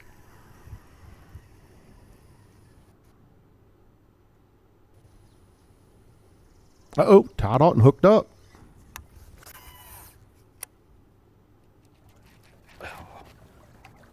Trying to a little bit better fish. Tucker him down, keep him coming. Oh, don't jump, don't jump. Oh, boy.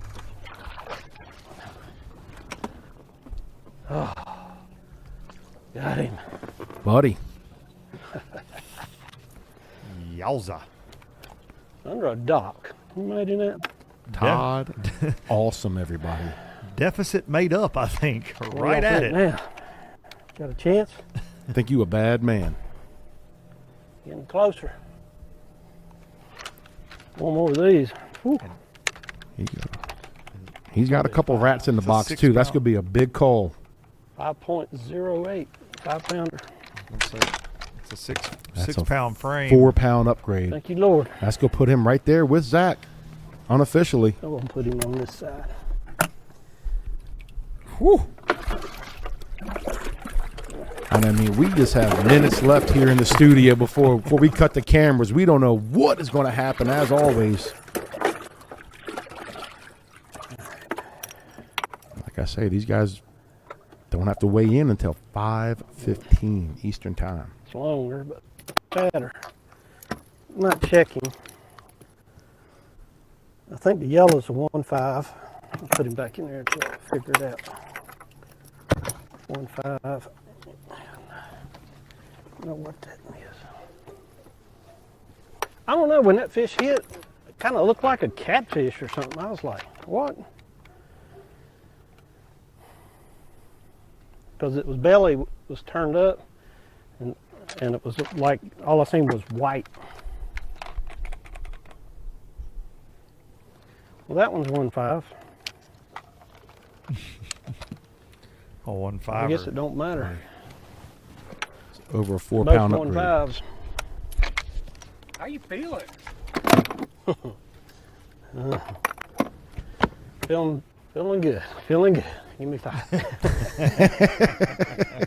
Gotta keep it rolling. Keep it chunking. Buddy. Take a look back at that big coal from Todd Auten. Just happened. Chatterbaiting those residential canals. So bad. Yeah,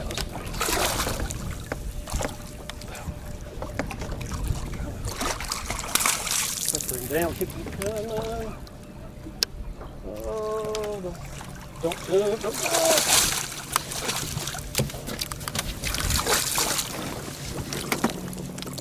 Oh, got him.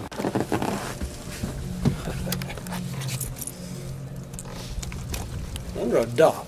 Can you imagine that? That's a what y'all think now? Donkey. Got a chance? Getting closer. Todd with 25.3 on day One of one. these. Probably a 5. 12.3 yesterday. 5 And right back on his 5-pounder. big bass program today. Thank you, Lord.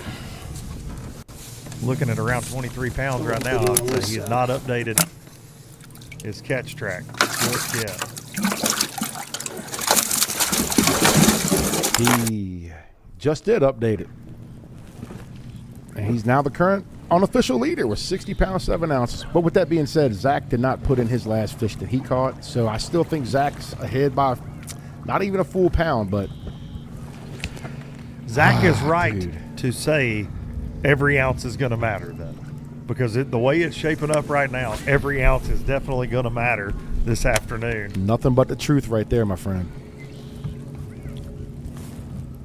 And the way it looks on Cat's Track right now, it is the Zack and Todd show.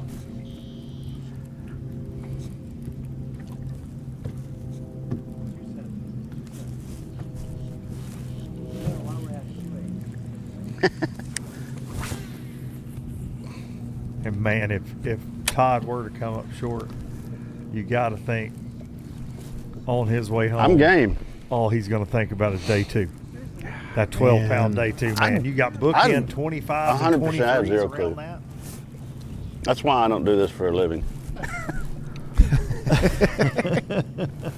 He said, I play a Bass Pro on TV. From I'm time sure to I time, should have catch slowed down and really maybe, big ones. I don't know. I just can't do it. I'm not going to do it.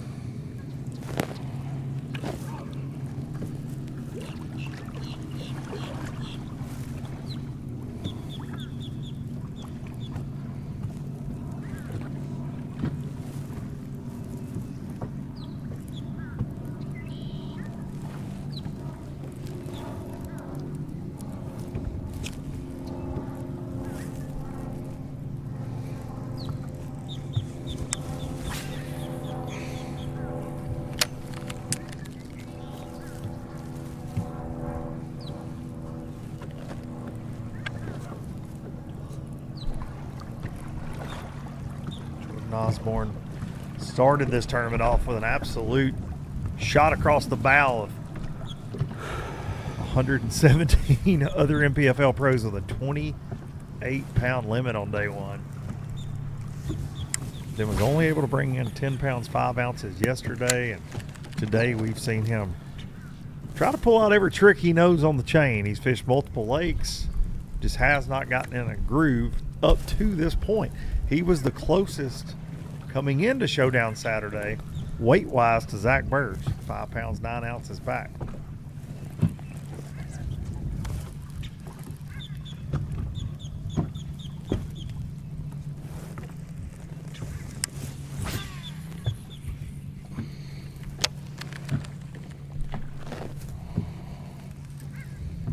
right, the show's wrapping up, man. You want to give a shout out to anybody or talk about where you hope you end up? Well, I just definitely got to thank all my family for making the trip down. And, you know, we'll see how it turns out, but tell my buddy Zach it's been a great week. Good start to my season. He's already had a good start to his season. But, you know, as it stands now, I wish him all the luck and I hope he comes out on top. But I'm going to keep plugging away until 5:15.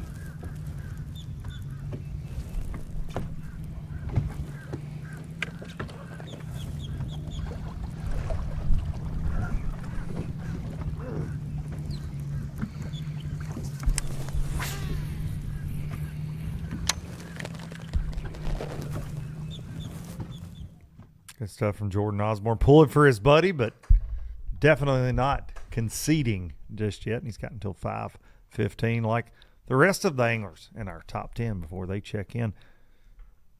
Now let's check back in with Chad Griggsby one last time here on Showdown Saturday. Stop number 1, the Harris Chain of Lakes.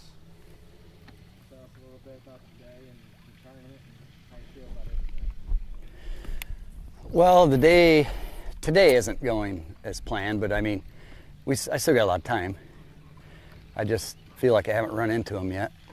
And I've been scrambling all week, so I'll just keep scrambling. And I got kind of a idea, you know, I had a plan going in. There's one. That'll help. Camera hog fish. 1-4 in there. Make it on live. Not as big as the last couple You're days. You're welcome, Chad. He's going to gain me a pound probably, or 3/4 of a pound. But, you know, it's been fun. I'm still waiting on that big one. We got one decent one, but he's not big. But all in all, you know, I'll keep moving up the leaderboard if I keep catching them like this and get rid of them 1-pounders. Yesterday, I weighed in a 1.7. I mean, that was Kind of embarrassing almost. 114. Look at that. Gained us a whole pound. No, we got 10 ounces, right? Yeah, 10 ounces. But you got to keep moving your way up. Why do I have them all on that side?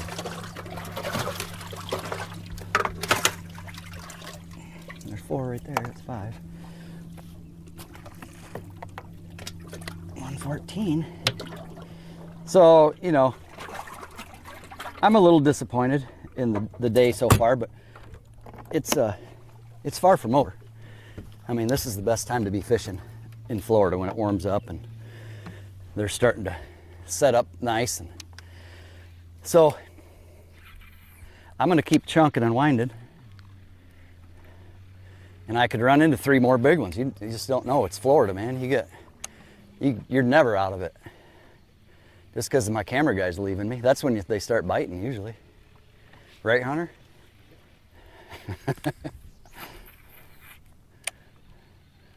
He's been back there eating snacks and drinking energy drinks. Man, I don't. You guys pay him? Pretty good gig, I guess.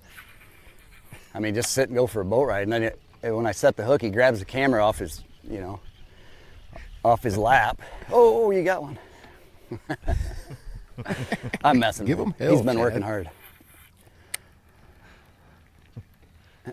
Oh, Chad is not. Dang, I just got hammered.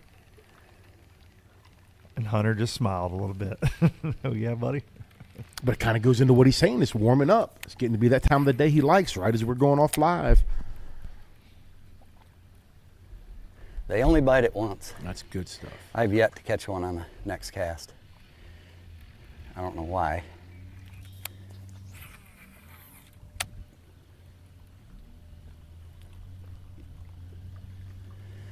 Swing and a miss.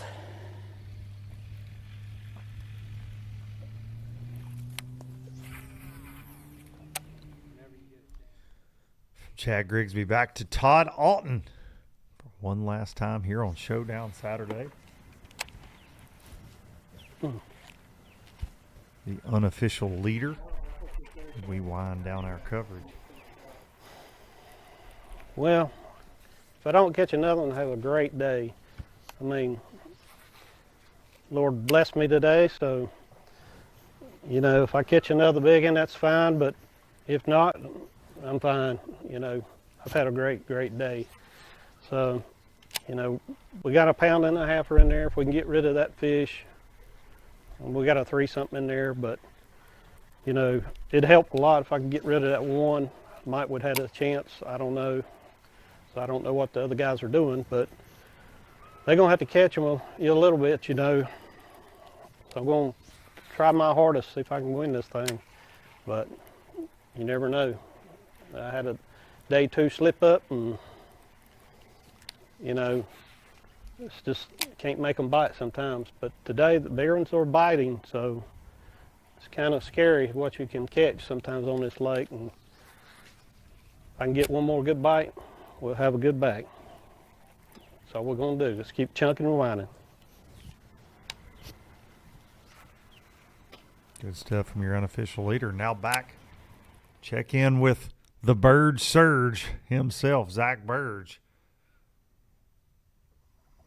He was just running and gunning and got set back up just in time to get his final thoughts here on Showdown. Sure looks Saturday. like one come jumping out there and grabbing it.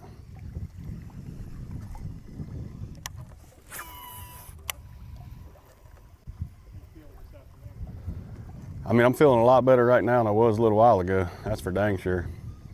When you go from one fish at noon to 17 pounds at 2, that's a pretty good feeling. And this morning I said I felt like I needed 18. So, and I should be there. The one I lost, I would be there. So we're just plucking our way down through here. We're gonna kind of fish through this canal a little while. We still got some time before we need to get down there and lock back anyway. So now would be a good time to just kind of fish some of this, work our way down here, and maybe we'll get lucky and catch a good one, 2-pounder or so, kind of upgrade a little bit.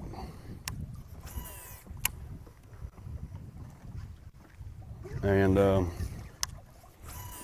we can catch a 3-pounder, we'll have 18 plus. Catch 4 or 5-pounder, we got 20 again. And the way they're eating this swim jig, when I swim it by one, I thoroughly believe I can get it done if I bring it by the right one. Just got to put it in front of him.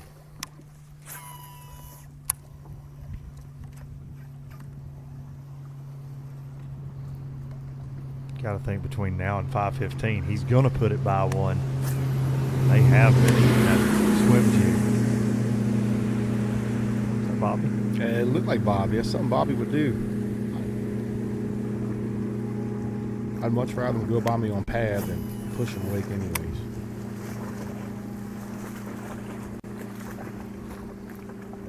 It's part of the Harris chain life right there in these canals. Could be a bass boat. It could be 72 people on a pontoon. It could be a little bit of anything. It could be a manatee. You never know here at the Harris chain. And we don't know how this thing's going to shake out. We have got 3 hours left before the top 10 will show up for check-in, and then things are going to get very interesting because this thing's knotted up at the top. I mean, it's as close as it gets right now between Todd Auten and Zack Birge, in my opinion. It's a two-man shootout. It is without a doubt. Two-horse race. No doubt about it. And it's too close to call because I'm still not even certain what Zack has in the box, right? Because he didn't put his weights in. I know it's really close. I think Zack's ahead by, I don't know, maybe less than a pound right now. And Todd Alten's got nothing but meat and a 1.6. And he's in an area that we know produces, and it seems like Zack's fishing newer water. Oh, yeah. Zack's flying by the seat of his pants and has been all day since Buoy Gate started this morning. Yeah, and I think we got to address that again here at the end of the show, just because I know everybody's going to have an opinion on that. It tends to happen in the bass It's a crazy fish thing world. to happen. And it is. More information, the better. No doubt about it. So the way we understand it, he shows up to the canal where he has called him the last 2 days, and there are buoys stretched across the mouth of this canal that have not been there. Zack's been in there the last 2 days. He's in there yesterday with a camera guy. There's no signage saying off limits. Correct. That area was not off limits to anyone in our tournament field based on the knowledge we had coming into this event. So Zack has not done anything wrong, but when he got there today and they start calling around, that area is controlled by the St. Johns River Water Authority. And at some point between yesterday afternoon and today, buoys across the mouth of the canal. So it's been a crazy day. And for a lot of people, they would have spun out. And I think you got to speak to Zack's character on this deal because he has kept it between the ditches all day long and really struggled until lunchtime. Looking at it this morning, how he handled it. Man. He handled it very, very well, like we talked about. It just shows that's who he is. No doubt about it, and why he is so successful as a professional angler, man. No matter where you put him in the country, the conditions, the adversity, man, he will rise, and he has done that. Let's take a look at these standings right now. As we wind this thing down one last time, take a look at the unofficial standings where it is an absolute two-horse race, as we mentioned there. But Todd Auten unofficially on top of Zack Burge, but Zack did not update his catch track there on his last one. But we think Zack's going to be in that 16-pound range right now. But Todd and Zack, absolute, just incredible tournaments. We said earlier, Todd going to regret day 2, but you can only do what you can do. And man, he put himself in position, same area where he caught 25 pounds, in the same area where he's got 23 today, and the big fish just did not bite for him yesterday. But man, they have shown up today yet again to bookend this tournament with great bags. To me, right there in third place, though, and you and I have talked about this guy a lot. He is so sneaky good. Joined us last year, Derek Lettenden, just an absolute fish catcher. We're going to talk about him a lot this year. And before we leave, y'all, one thing I want to talk about here in Leesburg, Florida, is Cotton's Kitchen. It's a little honey hole. I'm telling you, it's right by Ski Beach. And if you guys love good eating, go check out Cotton's Kitchen. We went there yesterday, and it blew our socks off. Yeah, we like to eat. Yeah, we're going Cotton's to eat, Kitchen. Shout out Cotton's Kitchen. Happy birthday, Paul Benson. Appreciate all y'all tuning in. Luke, send us out of here. I say it's time to wrap this thing up. We appreciate everybody tuning in here at NPFL Live this week on the Harris Chain. The first of 6 events we'll be bringing you on NPFL Live this year in this 2026 season, in the 6th season of the National Professional Fishing League. Be sure to tune into this weigh-in. It's going to start at 3 p.m. and it is going to get wild. I have no doubt about it, with Big Al McCullough bringing you the boom. And we will see you guys at Wright Patman next month. Oh, come on. Got him.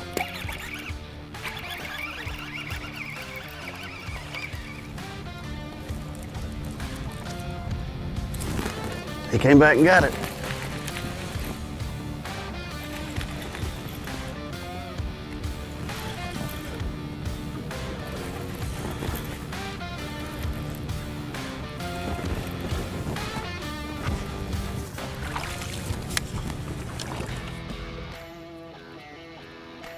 There you go.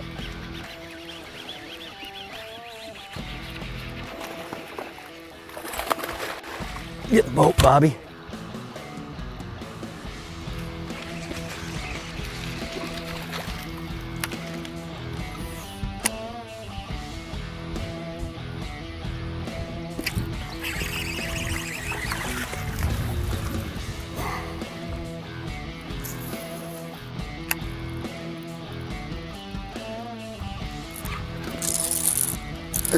No.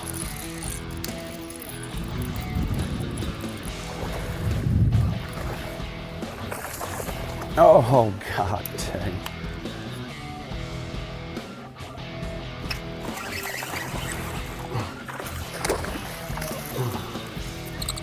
It's like it gets worse.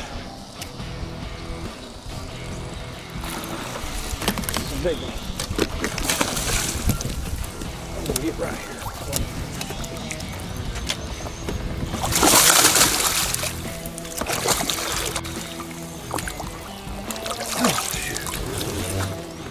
Woo! There's a big one. Shove it.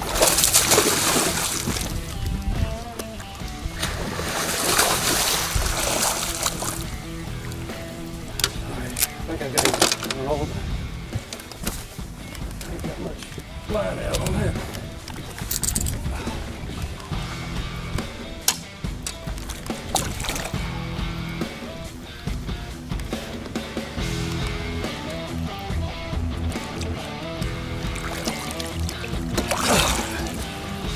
Look at that.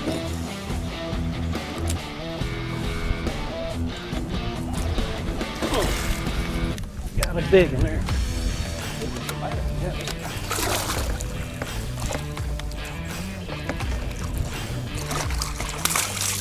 Down, keep the gun on. Oh, don't touch.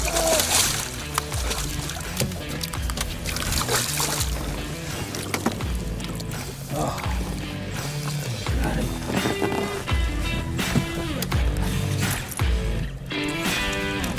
Under a dock.